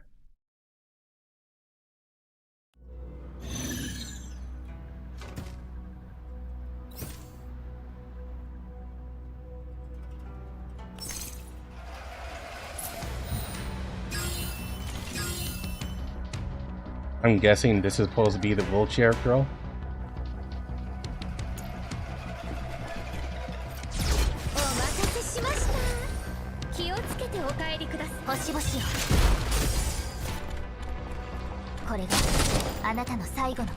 Is she fixable?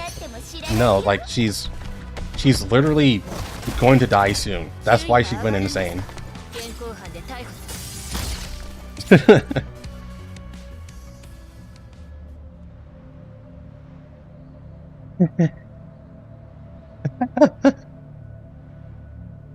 Despite being down for the count, Esma seems to be more ecstatic than before. She laughs maniacally, like she's seen something funny. Any more tricks you'd like to pull out of your sleeve? I changed my mind. Why don't you stay behind and keep playing with me? If you do that, I'll guarantee that these people make it back in a healthy and sane state. How about that?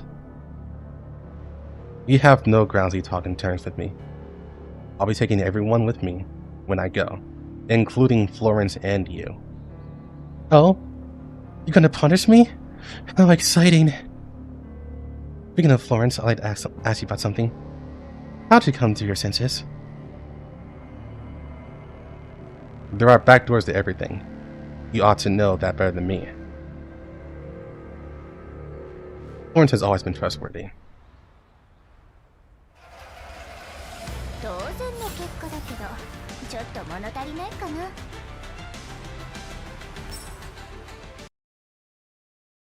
Dylan, no. Dylan, yes! That's an old meme.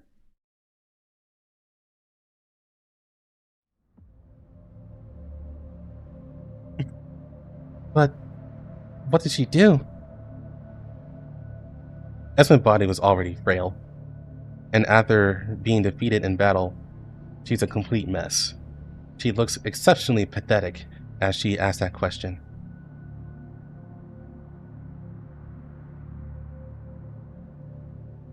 Didn't Florence tell you? In order to continue topping off the Udis doses, she asked you to give her a clinic where she could improve the formula and put the guests who were being punished. You talk like you were actually there. Well, simple management is boring, much more than my time in Griffin. You should be able to relate, Esma. And so, things unfolded like Pauline said.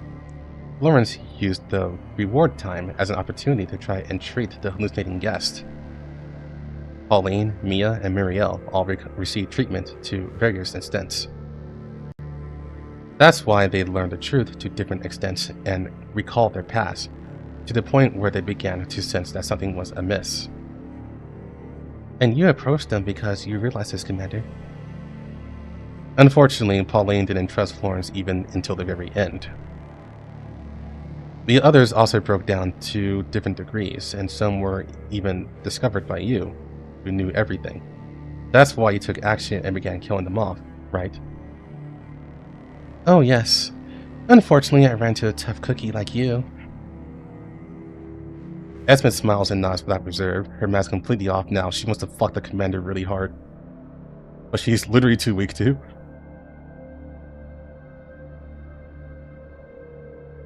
Florence was the one who asked me for help. To be precise, I came here to help her. Only a patient as cooperative as a commander, possessing great willpower and willingness to work with his physician, could complete the full course of treatment. So, how does it feel to be healed? Thanks to a few special ingredients, not only should you be feeling alert and full of energy, other parts of you should also be full of energy that you can't stand it. I'm at a bit of a loss for how to respond to Florence, so I turn away and continue speaking to Esme.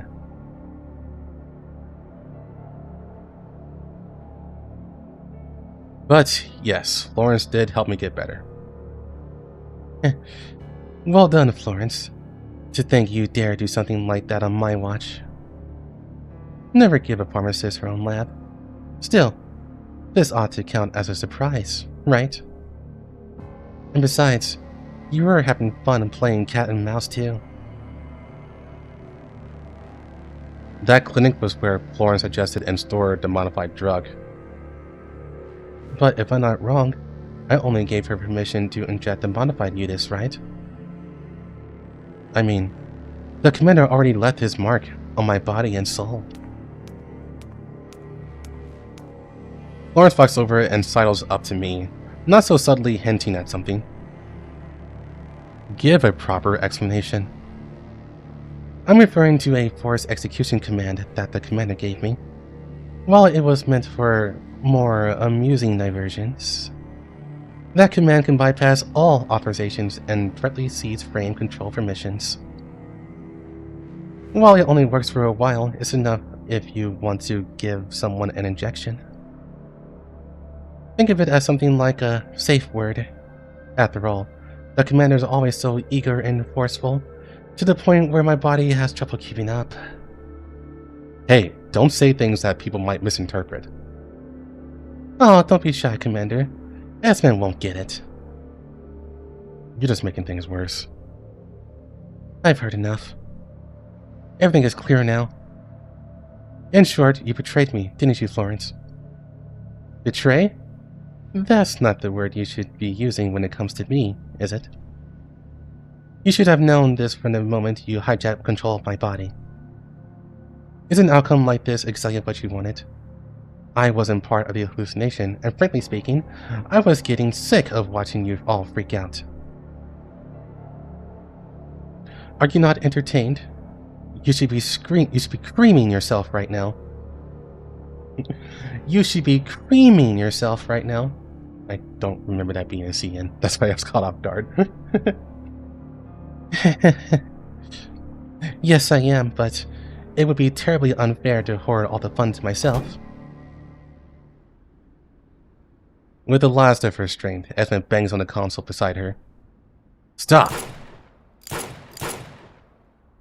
I draw my gun and fire 3 shots in rapid succession at the device. But it seems she didn't enter a command, only pushed a button before slumping into her wheelchair, like she's given up on everything.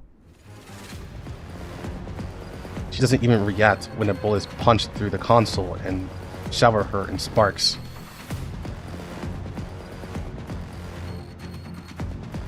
Besides me, Florence is clearly on the verge of blue screening.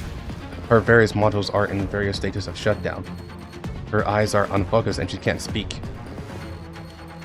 This is NeuroCloud delete command. If I'm not wrong, she hasn't been backed up for in a long time. Are you fucking insane?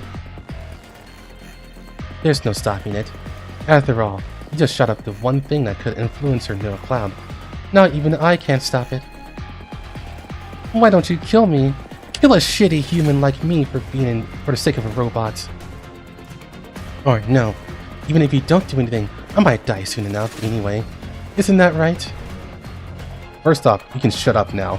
I'm not interested in listening to the confessions of the defeated and whatever tragic backstory you have that you're using as an excuse to commit crimes. Secondly, I'm not interested in judging anyone, so I'm not going to do anything to you for the time being. And finally, you piled up so many sins that destroying a single doll is a drop in the bucket for you, so don't try to draw false equivalencies here. That said, I'll make sure you get what you deserve. I guarantee it. Oh, don't worry. Doesn't she have what you call it, that safe word? Do your best, Florence. Show me just how you protect your NeuroCloud now.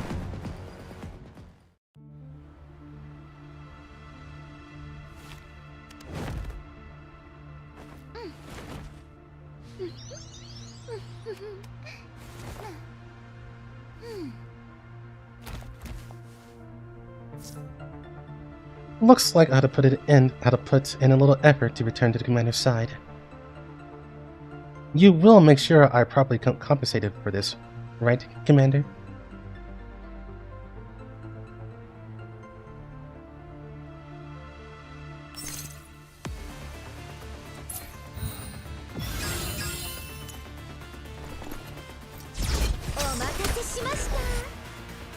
Yep.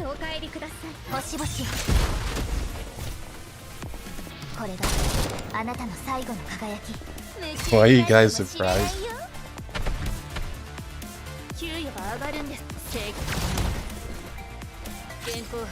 Weekly semen injections.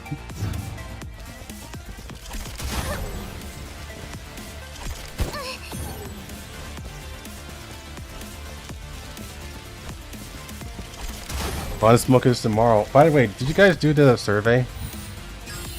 That's on Hey wait, this is a one hit kill.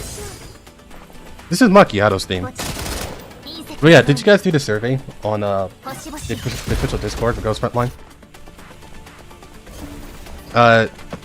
They asked how much do you enjoy Gunsmoke Frontline. I put a 1.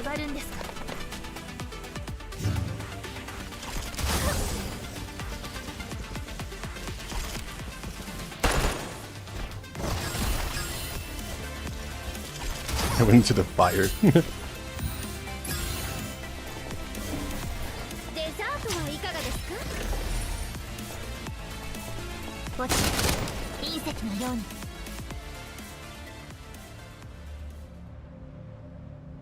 Beep.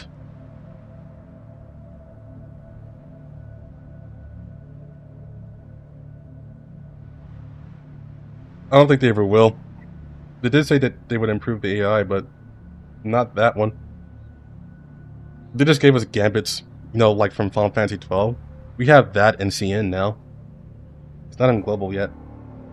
So you can so technically it's not a glitch. The thing is that during autoplay, the dolls will always prioritize getting behind cover.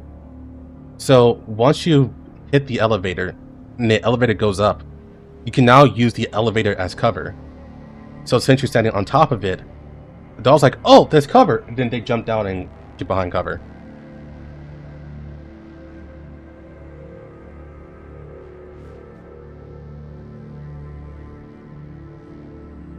Makes you sleep the easiest.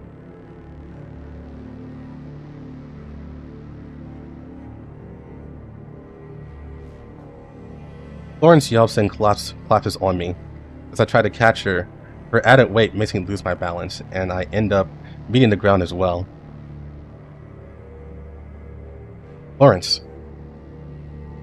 I look at Florence, trying to see if she's back to normal. What's this, Commander? Were you worried about me?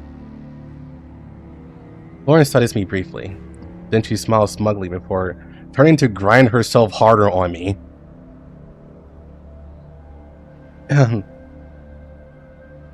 You managed to help her? She helped herself for the most part. Esmond Bodies is at the end of his tether, and her voice is barely above a whisper. It is a reminder that not everything is over, even if Florence is back to normal. If you're fine, you can get off me now. Her response makes me certain that she's fine. Together, we help Esmond up as we wait for the Ummel to arrive. So, what do you plan to do now? Well, as a medical doll, what else can I do? Florence's thoughts are the same as mine. No matter what the people here did, we have no intention of passing judgment on them. Once they're treated, we will have nothing further to do with each other. However, these contraband drugs, however little left there is of them, are taken by Florence as research samples. Don't you feel happy to have survived such a big incident? I don't know if we consider this a success. I feel more worried than happy. I suppose it was quite exciting experience for us. So would it kill you to enjoy it a little more? And besides, it would have been fine even if I really had been destroyed. After all, sacrificing themselves for humanity is a doll's purpose. Lauren stands up and heads back to the clinic. That said, I'm going to cure these people first. I suddenly recall everything Florence did and said during the reward time segment earlier. Your treatment methods seem a little questionable. What are you thinking, Commander? All of that was a special service for you. So all that unnecessary crap was just your sick fetish? Still, perhaps it was all an hallucination, and all Florence did was just a simple injection. Commander, are you saying that I was so seductive and charming in hallucination that you finally fell for me? Even if that was the case, it was still just an illusion. Well, we can't truly perceive the real world. All we know is what our cells or our senses tell us. That being the case, there's no harm in treating our dreams as reality, no? After all, in the end, the only thing we have are our memories.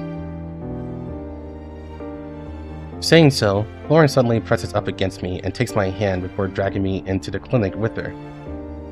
Oh, whoops. So let's start by finishing the treatment. Will that include Esme? Her treatment won't be as pleasant. Oh yes. Florence looks up at me, that familiar foxy smile on her face. Still, if you miss reward time so badly, then when we get back to the Elmo, I can let you experience the true meaning of special service. I promise that it'll feel much, much better than this. And you can experience it if you give me a love of my own. You will, won't you?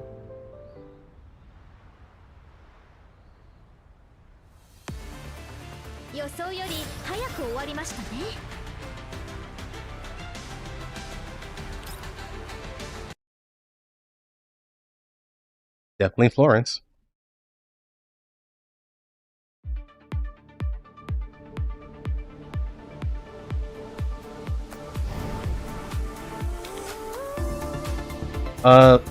According to CN, she actually does become part of the Elmo medical staff. And apparently she and Colfie become friends.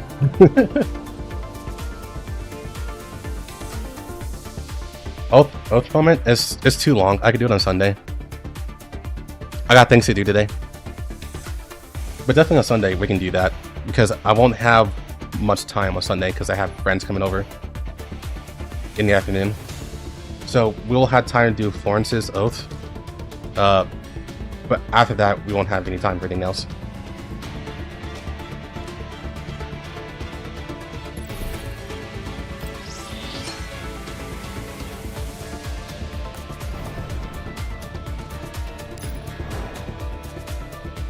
Oh, well, that plays.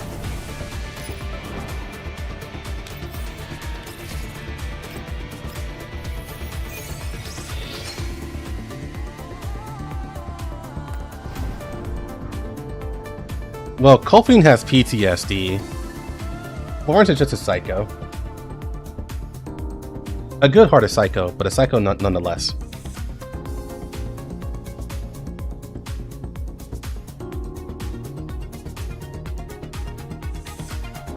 Isn't it Toy Story? So, second time reading that, I say it's pretty good. The writing is good, but it's entirely a nothing burger, which is pretty much the bad part about it. Like, we just get Florence and a crazy bitch, which I don't even know if we actually have her name besides Esme. So Esme pretty much stops existing after this, just to say.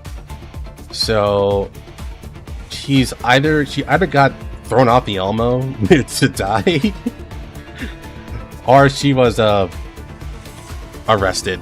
One of the two, or maybe they sold her for money. I don't know. She's just not there anymore. We got Florence though. Why was she crippled? Disease.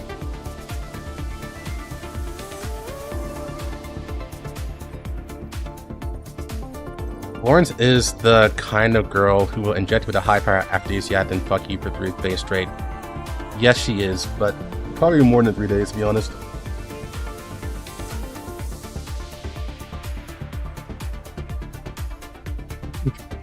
Esme got hit with STDs. That's why she's crippled.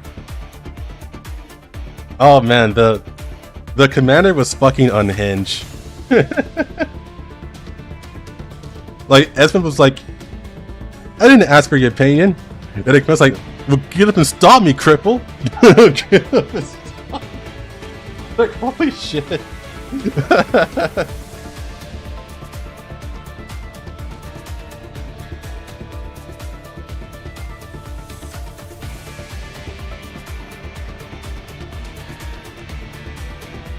I do remember he did say something like that in CN as well, so it's consistent.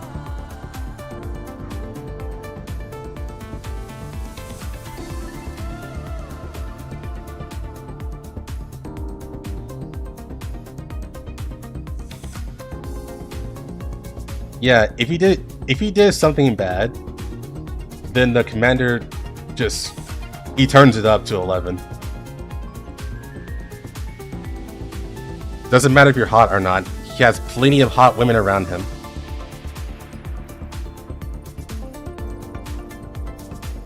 He's like, oh, you fucked up my doll? Fuck you.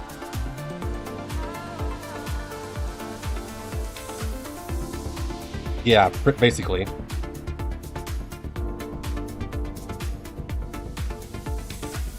Upstanding citizen.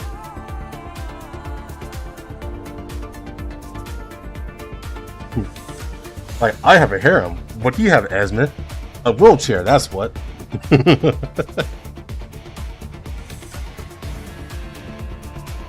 Yeah, it was basically pretty insane. Hold on, I'll be right back.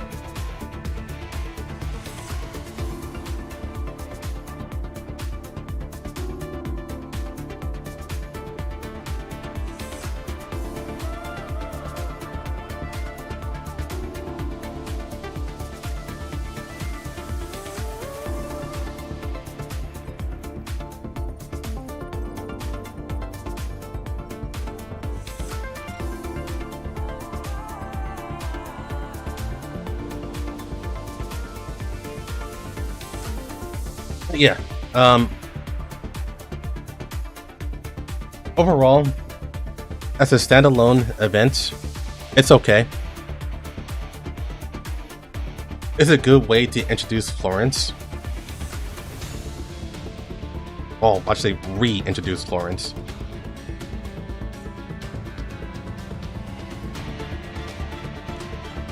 But ultimately, I do remember this feeling back in CN, where immediately the thing I said after the event was that this was a nothing burger.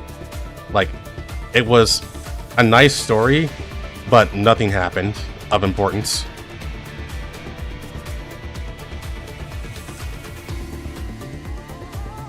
So this is really going to have to depend on how much you like Florence as a character, because I think even the story itself wasn't really that great. It was really Florence and the commander himself that carried it. And I guess in the end, if you really like yanderes like me, Esme starting to get the hots for the commander was pretty nice too, I guess.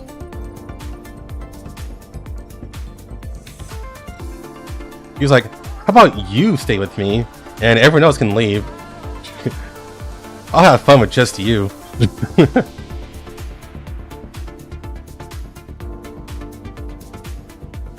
But she already fucked up the doll. So she had no chances remaining.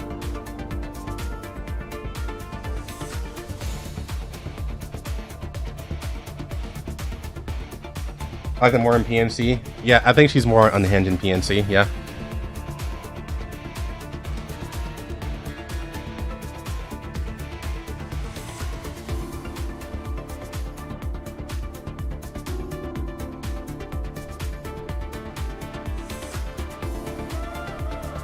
I'll make myself the reason you can.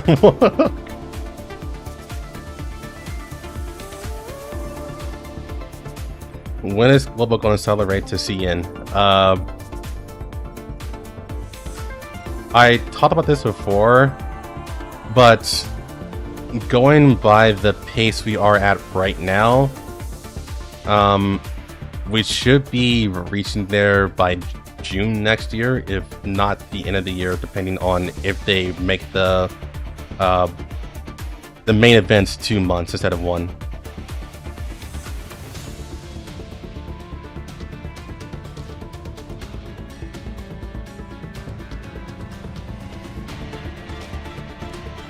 So yeah, that's where we're at. That's just based on the rate we're going at right now. Because this is going to last... Yeah, this is going to last until November. And then after November, Lynn's event is going to happen, and that'll be for the whole month. And all they really did was that they cut off 1 week per event.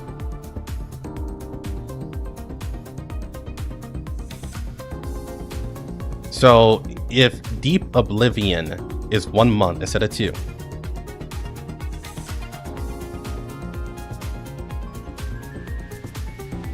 then we should be expecting to catch up by the end of the year of 2026. If it's being scrunched up to 1 month, or rather, it's separated by 2 months, then it's going to be longer than that.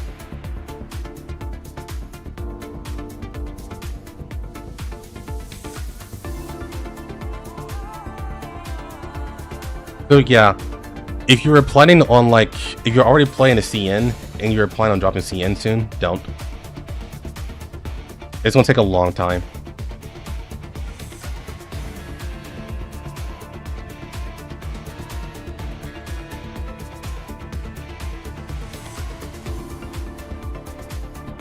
Honestly, I feel like events with this accelerated schedule we have right now, they feel just right to me. I think they were too long in the first place. But I get the feeling the reason why the events are as long as they are is so they actually have time to write up their scripts and publish them and all that stuff. So I don't mind it too much.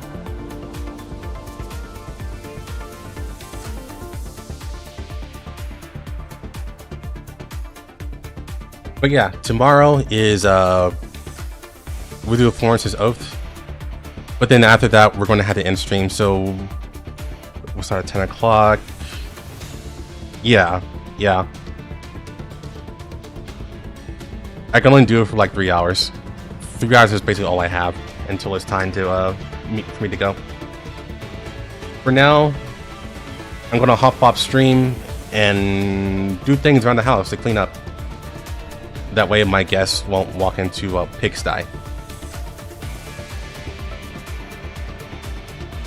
So, you guys take care. And I'll see y'all tomorrow.